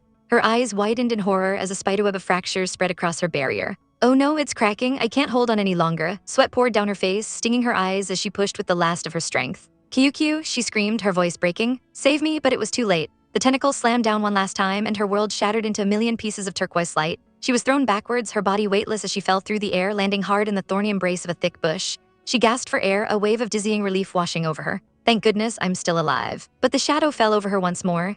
The tentacle was coming again, a red blur of death aimed right for her heart. This is it. This is really the end. She threw her hands up in a futile gesture, squeezing her eyes shut as she braced for the final blow. But instead of pain, she heard a low, guttural growl. Her eyes snapped open. The monster was convulsing, its body writhing in agony. Is it mutating? She wondered, her mind unable to process what was happening.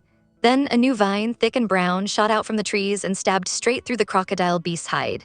Blood exploded outwards, a hot, sticky spray that splattered across her face and chest. Her eyes, wide with shock, looked up as she whispered a single name, Kyukyu. More blood rained down on her, drenching her in the creature's life force. A tiny howl drew her attention. It was her eldest. She scrambled to her feet, ignoring the cuts and scrapes. Are you guys hurt? She called out, her voice trembling. Where are number 2 and number 3? Tears welled in her eyes as she saw him safe and sound. Then a familiar voice called her name, Gyugyo. She turned, her heart aching with hope. Gyugyo, are you okay? He asked, his voice thick with worry. And there he was. Her berry Xingyao standing tall and strong, holding their other two cubs safely in his arms. Come out quickly, he urged, his eyes scanning her for injuries. Are your feet tangled in the branches? He took a step closer, his arms already reaching for her. It's okay, he said, his voice a soothing balm on her frayed nerves. I'll carry you out. He gently parted the bushes, his gaze soft and full of love. She didn't hesitate. With a choked sob, she launched herself into his arms, burying her face in his chest. Barry, he wrapped his arms around her, holding her so tightly she could feel the frantic beating of his heart. It's okay now, he whispered into her hair. You and the children have suffered during this time. Don't be afraid, it's all in the past now. He pulled back just enough to look into her tear-streaked face, his hand gently cradling her head. As long as I'm here, he vowed, his voice raw with emotion, I won't let you get hurt again. She clung to him, her anchor in the storm, as he lifted her into his arms. Our family, he declared, his voice ringing with absolute certainty, will never be separated again. But from the shadows of the forest, another pair of eyes watched the tender reunion. A green aura flared around Kyukyu as he watched them embrace, his teeth grinding together in silent fury. A family? The thought was like poison in his mind. Later, in the quiet tranquility of a hidden spring, the horrors of the forest felt a world away. You three little mud dolls, Xingyao chuckled, splashing in the cool water. Daddy will give you a good wash, Tilda. The cubs, now in their adorable half-human forms, shrieked with laughter as he playfully dunked them. One of them scrambled onto his broad shoulders, chirping, Daddy Tilda. Gyugyo sat at the water's edge, a soft smile on her face as she watched her family whole and happy. Xingyao looked over at her, his eyes warm. It's getting dark, Gyugyo, you should hurry up and wash too. She nodded. Okay, she agreed, then paused. By the way, where are we going next? His playful expression turned serious. Don't worry, Gyugyo, I already have a plan. He explained how they were wanted everywhere, how the cities and forests were no longer safe. Let's go back to Peace City. He looked so confident, so sure of himself. Gyugyo's face lit up. That's Kyukyu's territory, it's relatively safe now, she said, relieved. But Xingyao's expression hardened. I'm afraid that's not a good idea, he said, his voice low. He is a plant after all. She stared at him, confused. What's wrong with him being a plant? She couldn't understand his hesitation. We've relied on Kyukyu to protect me and the children this whole time, and if he hadn't gone to the capital city to lead the way, we never would have been reunited. Xingyao held up his hands placatingly. I know, and I'm very grateful. I'll thank him in person when I get the chance. But then a look of genuine fear crossed his face. It's just on a plant's territory, he could kill me at any time. Gyugyo's heart sank. Of course. Plants are the mortal enemies of beastmen. It's only natural that he would be worried. Do you have a better place to go then? She asked softly. His fear vanished, replaced by a wide, fang-filled grin. Yes, deep in the densest forest on the continent, there is a city of exiles. He described a place where the outcasts lived, beastmen who weren't accepted by the law. A place where they wouldn't be hunted. In other words, he admitted the beastmen are all vicious criminals. Gyugyo flinched. Criminals, but he pressed on, his eyes burning with ambition. But strength is what matters there. With my ability, I can definitely carve out a world for you and the children. He gestured to the cubs splashing nearby. Besides, a place with many beastmen will be more beneficial for the cubs' growth. She thought about his words. He had a point, and a place like that would be perfect for recruiting soldiers, for gathering intelligence, for getting revenge on Shiquan. She couldn't rely on Xingyao alone for that. Her resolve hardened. She looked at him, her decision made, and splashed her hand in the water. Okay, she said, her voice clear and steady. A slow smile spread across his face as she met his gaze. I'll listen to you. He grinned, splashing playfully. Then let's hurry up and finish our bath so we can set off, he said, his voice dropping to a seductive murmur.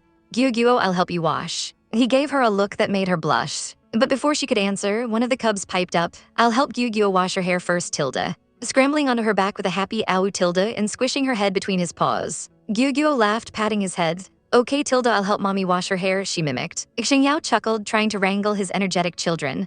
Babies, why don't you go play on the shore first? Finish washing quickly or you'll catch a cold.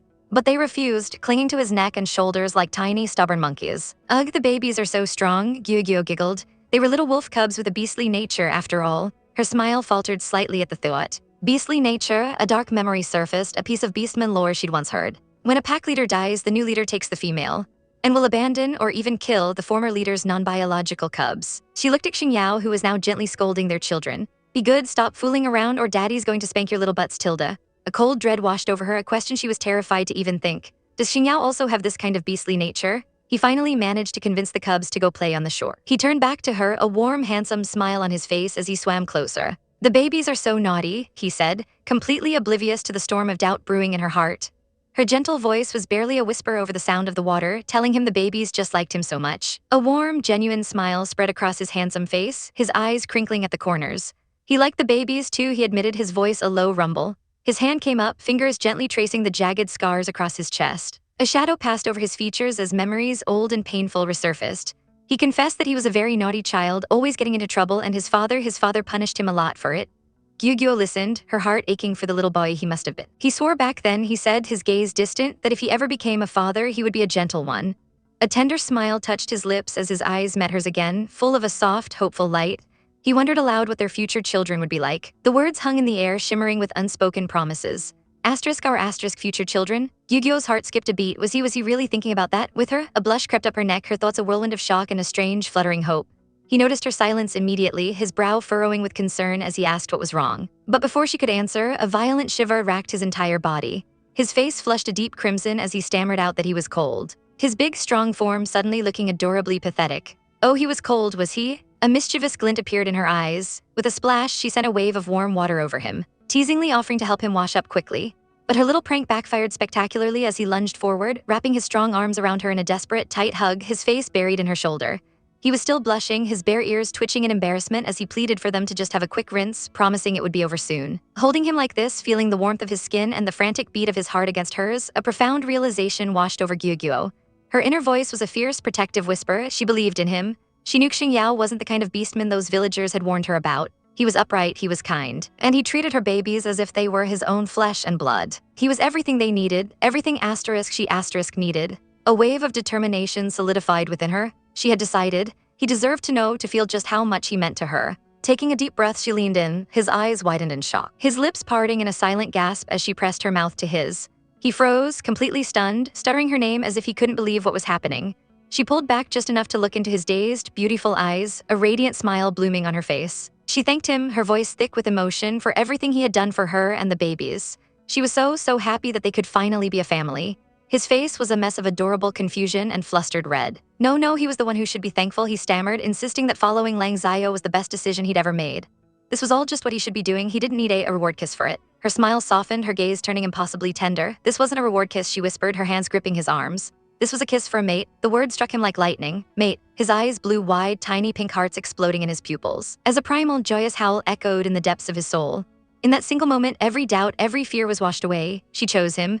With a groan that was pure adoration, he crashed his lips against hers, pouring every ounce of his love, his relief, his passion into the kiss. The water erupted around them as he pulled her flush against his body, lifting her off her feet as if she weighed nothing at all. The world melted away, leaving only the two of them, lost in a storm of their own making. Their bodies pressed together in the warm water. He broke the kiss, breathing heavily, his forehead resting against hers. His voice was strained, a deep growl of restraint as he rasped that this was not the right place. But Gyugyo wasn't done.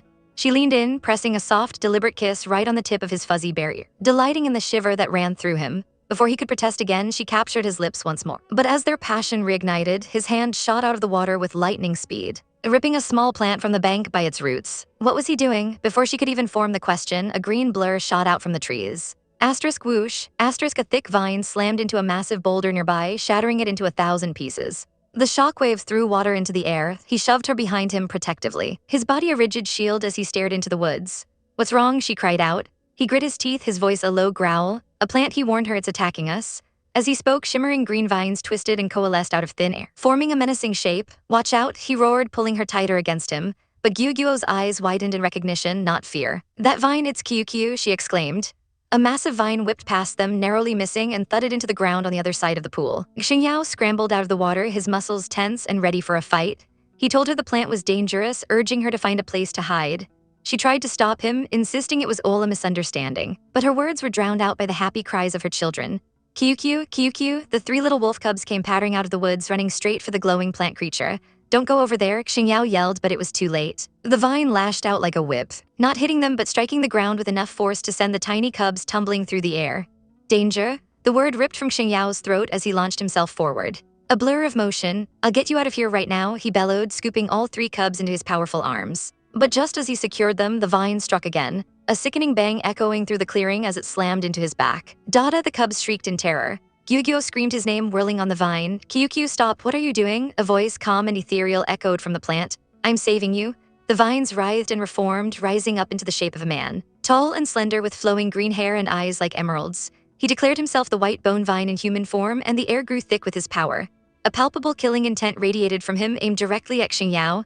The beastman's eyes narrowed, a dark suspicion dawning. Could it be that he's after Gyugyo? Gyugyo stared in disbelief. Save me? Did you sense some kind of danger? She asked, utterly bewildered. The vine man, Kyukyu, pointed an accusatory finger at Xingyao, who was still protectively clutching the cubs. His voice was laced with righteous fury as he declared that this bear was extremely dangerous. He was just holding you and chewing you.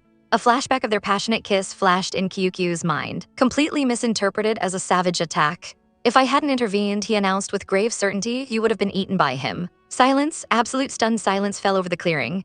Gyugyo and Xingyao just stared, their jaws on the floor. This, Gyugyo's mind reeled. Eat, eh? She quickly grabbed her wide-eyed children, muttering that mommy was going to take the babies to play over there. Wait for me, she whispered to Xingyao, trying to make a strategic retreat. But a vine shot out, blocking her path with a sharp thud. The vine man's cold eyes were locked on Xingyao. Stay away from her, he commanded.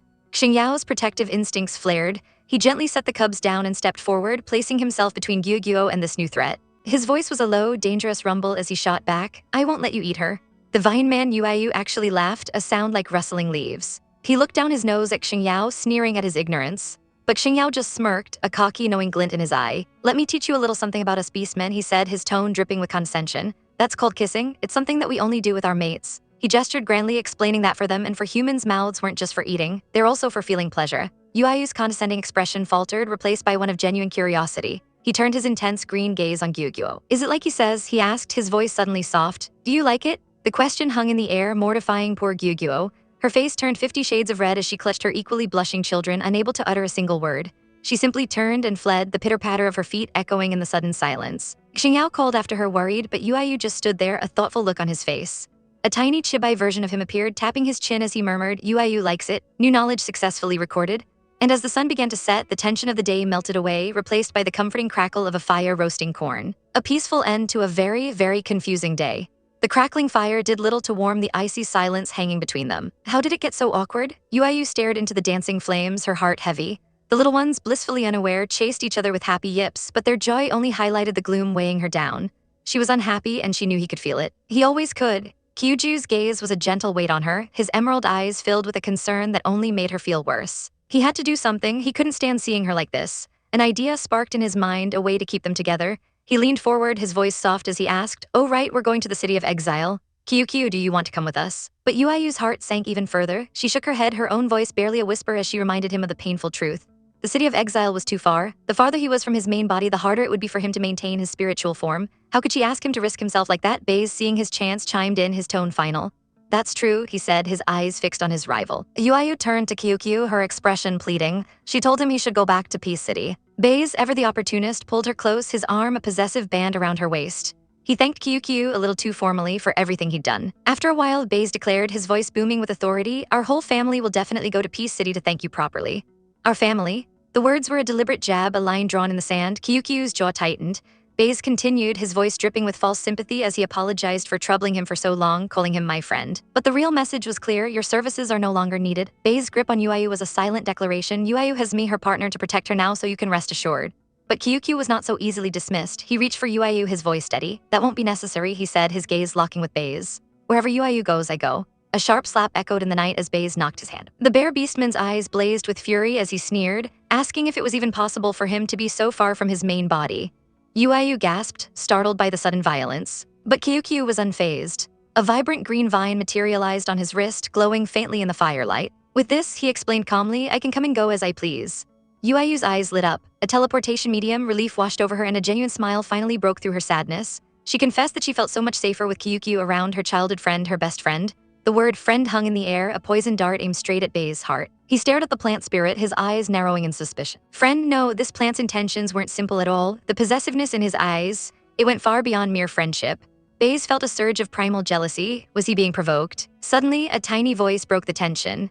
One of the little shark cubs waddled over, holding up a piece of roasted corn. Bae's harsh expression softened instantly, a faint blush dusting his cheeks as he told the sweetie that Daddy wasn't hungry. And then he froze. Daddy? The memory hit him like a lightning bolt, the first time one of the fox cubs had called him that. He'd been so stunned, asking what the little one had just called him. The sweet, innocent voice chirping Daddy had melted his heart completely. He'd swept the cub into his arms, overwhelmed with a love so fierce it took his breath away. Yes, Daddy, he'd exclaimed, his voice thick with emotion. He looked at Yu now, his heart full, and asked if she had told them to call him that. She smiled, her eyes shining with warmth and love. She told him that his children were her children and she would raise them well. In that moment, surrounded by their little family, all the tension vanished. He looked into her eyes and whispered that he believed her. The little fox cub nestled in his arms, chirped Daddy again, and Baze promised to roast some corn just for him.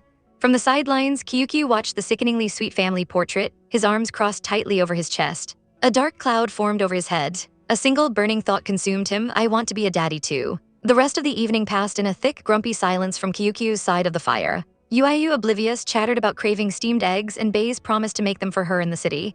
And just like that, 3 days passed. The lush forest gave way to a harsh, unforgiving landscape of snow and ice. A desolate stone marker announced their arrival, the city of exile. It was a bleak, gaping maw of a cave set into a frozen mountain. As they approached, the biting wind whipped around them. Yuayu shivered, asking if this was really the place. It was so desolate, with no one at the main gate. But just as Bai's explained that people would be inside, an arrow whistled through the air, embedding itself in the ground just inches from their feet. A rough voice bellowed from the entrance, "Stop, who goes there?" Suddenly, the entrance was swarming with beastmen, blocking their path. What was going on? Why were they stopping people from entering? Bai stepped in front of Yuayu, his voice a low rumble as he told her not to be afraid, that they were just a bunch of small fry.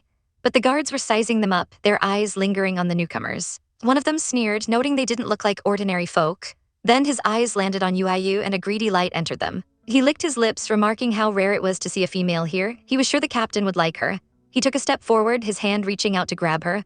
But in a flash, Bai had swept Yuayu off her feet and into his arms. Cradling her protectively, he simply said, "Let's go," and started walking forward. The guard wasn't having it. He slammed his bow into the ground, blocking their path with a resounding thud. He snarled, asking if he'd given them permission to enter. He laid out the rules of this lawless city: get past him first or else. Bai's eyes turned to ice. "Otherwise what?" he asked, his voice dangerously low. The guard gave a lecherous grin. "Otherwise," he declared, "the female is ours." That was the last mistake he would ever make. Bai's grip on Yuayu tightened, a furious protective instinct taking over. A terrifying pressure erupted from him, choking the life out of the foolish guard. Red light flared in Bai's eyes as he uttered a death sentence. "You will die." A massive boom shook the very foundations of the mountain. The guard was sent flying, crashing into the stone entrance marker and shattering it to pieces. The other guards stared in disbelief, their jaws hanging open. "Energy materialization?" One of them gasped in terror. "It's actually energy materialization." Bai's landed gracefully atop the broken pillars, Yuayu still held securely in his arms, looking down on them like a wrathful god. A golden aura crackled around him, the air thick with his power. He spoke only one word, a command that echoed with absolute authority: "Move." Terrified, the guards scrambled out of his way, parting like the sea. Bai's didn't spare them another glance as he walked into the city of exile. The white-haired fox beastman watched them go, a thoughtful look on his face. He recognized the bear beast from the wanted list. But then again, who in this god-forsaken city wasn't a wanted criminal? The guard Bai's had defeated struggled to his feet amidst the rubble, screaming that he wasn't ready. He demanded the fox beastman help him, but the fox simply turned his back. "I don't do pointless things," he said coolly. His gaze followed the trio as they disappeared into the cave, but his focus wasn't on the powerful bear.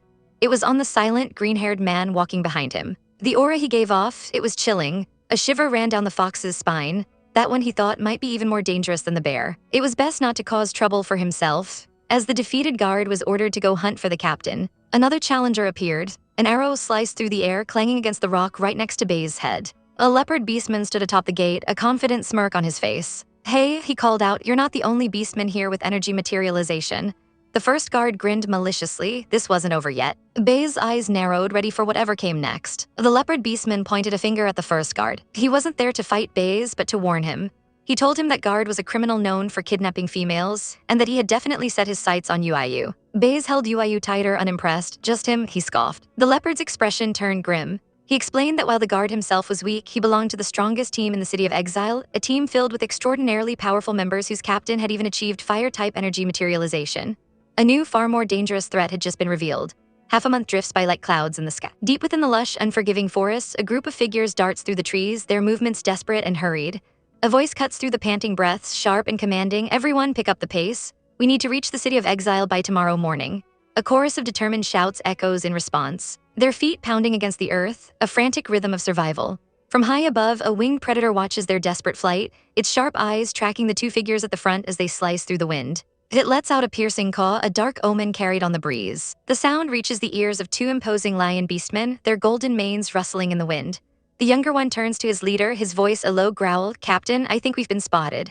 The captain doesn't even bother to look. A cruel, dismissive smirk plays on his lips as he scoffs. "So what if we have?" His eyes, burning with a predator's glee, narrow on the distant forest. They were nothing more than a bunch of rats, cornered in a dead end.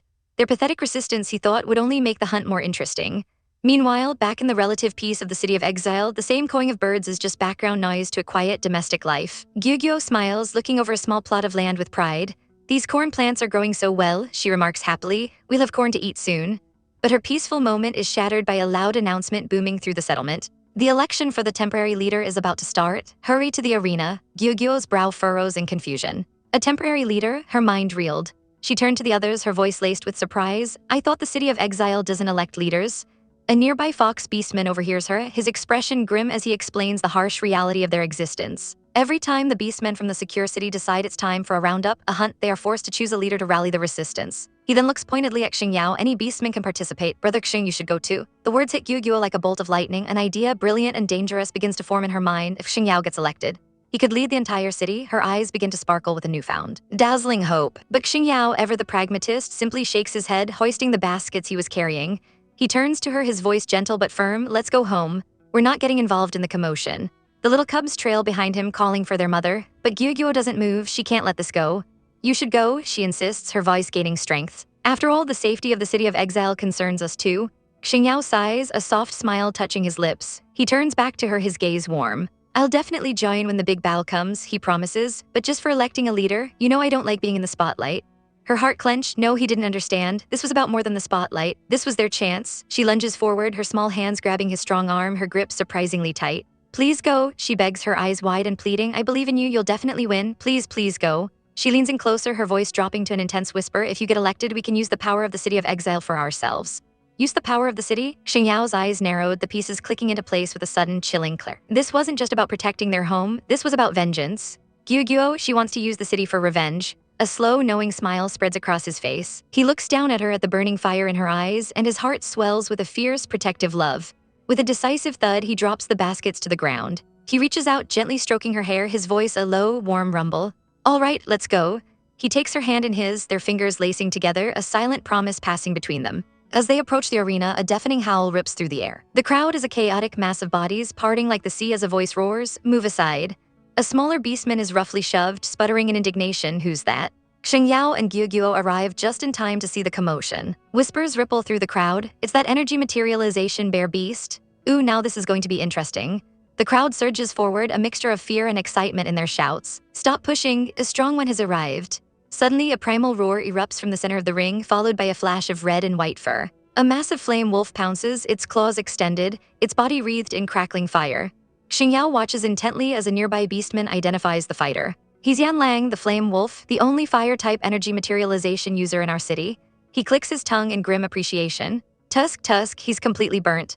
The sickening sizzle of scorched flesh hangs in the air as a massive burst of fire consumes the defeated opponent. Gyugyo stares, her eyes wide with horror. This wasn't an election, this was a blood sport. How could it be so brutal? The reality of her request crashes down upon her, cold and terrifying. Revenge can be planned for later. What was she thinking? She couldn't let Xingyao get into this kind of danger. All thoughts of power and vengeance vanished, replaced by a single, all-consuming fear. She grabs his arm, her body trembling as she tries to pull him. Let's go back, she whispers, her voice shaking. This is too dangerous, let's just forget it.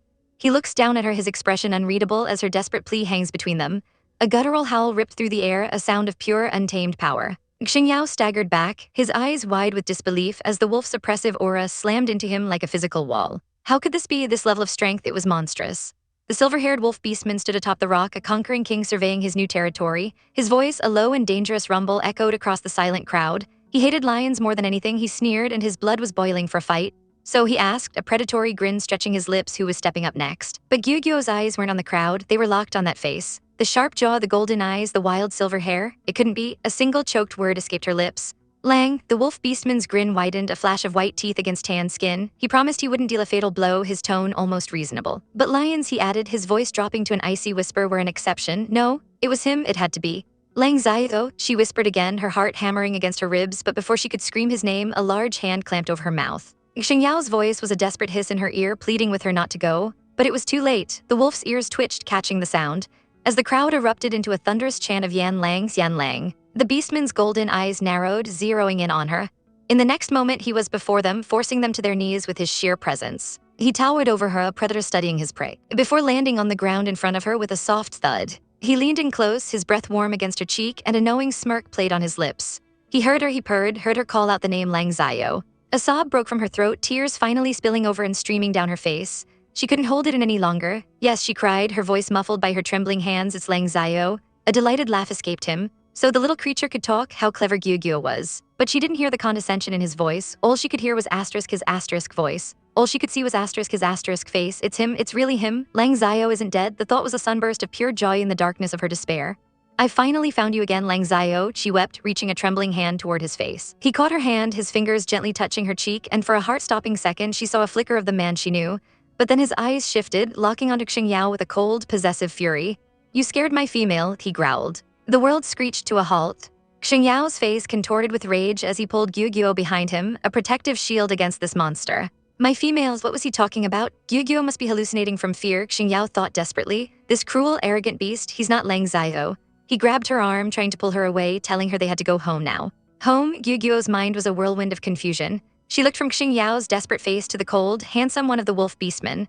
That's right, Lang Xiao was never this cruel, never this violent. But could two people in this world really look so identical? Could their voices be the same? It didn't make sense. Xingyao stepped forward, his body tense. Who are you? He demanded. From the crowd, a voice identified him as the new Earth-type bear beast. And the whispers turned hostile, calling him arrogant, demanding he be taught a lesson. Trying to de-escalate, Xingyao said they could duel another time. He just wanted to take his female home, he insisted, his voice tight with fear for her safety. The wolf beastman Yan Lang let out a soft, mocking laugh. Your female? He repeated, his eyes glinting with amusement and challenge. He declared that she wasn't going anywhere. There would be a fight right here, right now.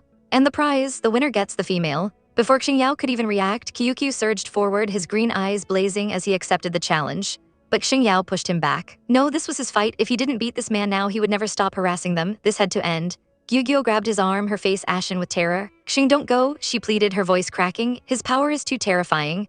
He gently pried her fingers away, his expression softening as he looked at her. Don't worry, he said, his voice a low, reassuring murmur. He cupped her face in his hands, forcing her to meet his determined gaze. I will definitely win. Yan Lang clicked his tongue impatiently from across the clearing. Hurry up, he snapped. Xingyao's eyes hardened, a blue light flaring within them. Don't be impatient, he bit out. I'm coming to finish you off. A deafening roar filled the air as a colossal bear of pure earth energy materialized behind him, its phantom claws ready to tear the world apart. Later, in the quiet solitude of the cave Yan Lang had given her, Gyugyo's mind replayed the horrifying events. She'd searched the room, but there was nothing. Not a single trace of her Lang Xiao. Was this all just a cruel coincidence? Was Yan Lang simply a man with the same face, the same voice? The fight flashed through her memory. Yan Lang's power was on a completely different level. Xingyao's energy materialization was strong enough to fight Shi Quan to a standstill. And yet, Yan Lang had defeated him with terrifying ease, ensnaring him in golden vines before tossing him aside like a broken doll. If Kyukyu hadn't intervened with the white bone vine, Xingyao would be dead. This Yan Lang was cold-blooded, brutal, and uncivilized beast. She remembered him tearing another beastman apart without a shred of hesitation. No, her Lang Xiao would never ever do that. He was gentle, he was kind. He was gone. She tried to force the belief into her heart. He just has the same face, that's all. It was the only thing that made sense. But as she sat there lost in her grief, a tiny, desperate thought sparked in the darkness. What if he was seriously injured in the fire? What if he lost his memory? Could trauma change a person so completely? The thought was a sliver of hope she clung to with all her might. No matter what, she whispered to the empty room, I just want him to be alive. Just then her cubs padded over, their innocent eyes looking up at her. Mommy, is this Daddy's room? Her heart twisted. How could she answer that? Mommy, isn't sure if that beastman is your daddy, she said softly, her voice thick with unshed tears. He might just look like him. But then one of the cubs began sniffing the furs on the bed, his little nose twitching. But it smells like Daddy all over in here. Gyugyo's breath caught. The scent, it was his scent. It was undeniably him. Before she could process it, a familiar voice called her name. It was Kyukyu standing silently at the entrance. The cubs yelped with delight, rushing to greet him. Gyugyo quickly shushed them, her finger to her lips, reminding them that other beastmen were nearby. But Kyukyu simply shook his head. He'd put up a barrier, he explained calmly, they couldn't be heard. He was always so thoughtful. He told her what happened to Xingyao. How he had to knock him out to stop him from recklessly following them back into danger. She sighed in relief. It was foolish, but she was grateful he was safe. Then Kyukyu's expression grew serious. He asked if that wolf beast was the Lang Xiao she'd spoken of, warning her that in his current spiritual form, he was no match for him. The memory of that moment returned, her desperate decision to go with Yan Lang to protect her friends. Kyukyu offered to break the barrier to get them all out of there right now. But she shook her head, her gaze resolute. No, I want to know if he is Lang Xiao, she had to be sure. She explained her theory to Kyukyu, her voice barely a whisper.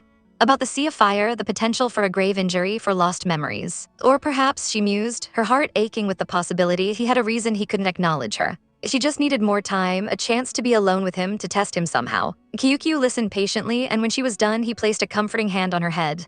"All right," he said softly. "Go and investigate." He would not leave her side. "I will stay here with you and protect you." He stood before her, a silent, unwavering protector in this den of wolves. A genuine, grateful smile finally broke through her worry and fear. "Thank you, Kyukyu." Inside the dim cavern, Su Tang's voice was crisp and decisive as she issued her final orders. She instructed the Flying Beast Corps to maintain a vigilant watch, reporting any unusual movements immediately while the others were to rest. They would all convene at the city gate after sunset. As her subordinate acknowledged with a firm yes, a shadow fell over the entrance. A figure leaned against the stone wall, his sharp, clawed fingers tapping against the rock. It was Yan Lang. His gaze softened slightly as he looked inside, a faint sound of surprise escaping his lips. "Hilda," he murmured. His eyes found her perched precariously on the high windowsill. "Why are you sitting on the windowsill?" he asked, his voice a low rumble. "It's dangerous, get down." Su Tang turned, a gentle, knowing smile gracing her lips as she looked at him. A sly smirk spread across Yan Lang's face, his golden eyes glinting with amusement. "Doing business here?" He drawled, his gaze sweeping over her. "Certainly has a unique charm." But before he could say another word, a tiny, high-pitched voice shattered the tense air. "Daddy." Yan Lang froze, his entire body going rigid. His wolf ears shot straight up, twitching in disbelief. "Daddy, what did you just call me?" The scene flashed back in his mind, a memory that wasn't his. It was Su Tang kneeling before 3 tiny wolf cubs, her expression serious. She had instructed them, her voice firm, telling her darlings that when Yan Lang came in, they must greet him with all their enthusiasm and call him Dad. And now, in the present, 3 adorable little faces peeked out from behind their mother, their golden eyes wide and sparkling as they chorused in perfect, heart-melting unison, "Daddy." They didn't wait for a response, scrambling forward on their little legs with their arms outstretched. "Daddy hugs Tilda," they chirped, their fluffy tails wagging furiously. Su Tang watched them, her heart pounding in her chest. This was it. This was the ultimate test. Lang Xiao loves the children more than anything, she thought desperately. If Yan Lang is truly my Lang Xiao, he'll be moved. He won't be able to resist them. But the warm, loving reaction she prayed for never came. Yan Lang stared down at the children, his expression unreadable, almost cold. Suddenly, a monstrous, clawed hand shot out, not towards the children, but towards her. "Your daddy is not really much like him, is he?" He sneered, his voice dripping with venom as he snatched one of the cubs right out of the air. The poor child yelped in terror, dangling from Yan Lang's grip. "Wait, it hurts, it hurts." The cub cried, tears welling in its eyes. In a flash, Su Tang lunged forward, her face a mask of pure horror as she grabbed her child back. She pulled the crying cub into her arms, shielding it with her body. Yan Lang looked down at her, a cruel, predatory smile twisting his lips. "Quite protective of your cub," he purred, his golden eyes gleaming with a dangerous light. He took a deliberate step closer, invading her space, his presence overwhelming. "The only ones who came to the city of exile with you were that bear and the green-haired one," he stated, his voice a low, threatening growl. He leaned in, his gaze boring into hers. "What about Lang Xiao? Is he dead?" His words were laced with a bitter jealousy. "You remember his name, you must really like him, huh?" Before she could answer, he continued, his tone possessive and absolute. "It's fine. After you're with me, you'll soon forget Lang Xiao." He loomed over her, a dark promise in his eyes.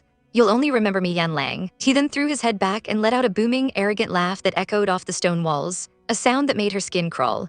But as his laughter died down, something shifted in her eyes. She looked at his face, really looked at it, and a flicker of recognition ignited within her. "Xiao," she whispered, the name a ghost on her lips. "You." In a move that shocked them both, she surged forward, her hands coming up to cup his face, forcing his head down to her level. Her eyes, wide and wild with a dawning realization, stared into his. "Guo," she breathed. The pet name, their secret name, hung in the air between them. Yan Lang's eyes widened in utter shock, the name echoing in his own mind.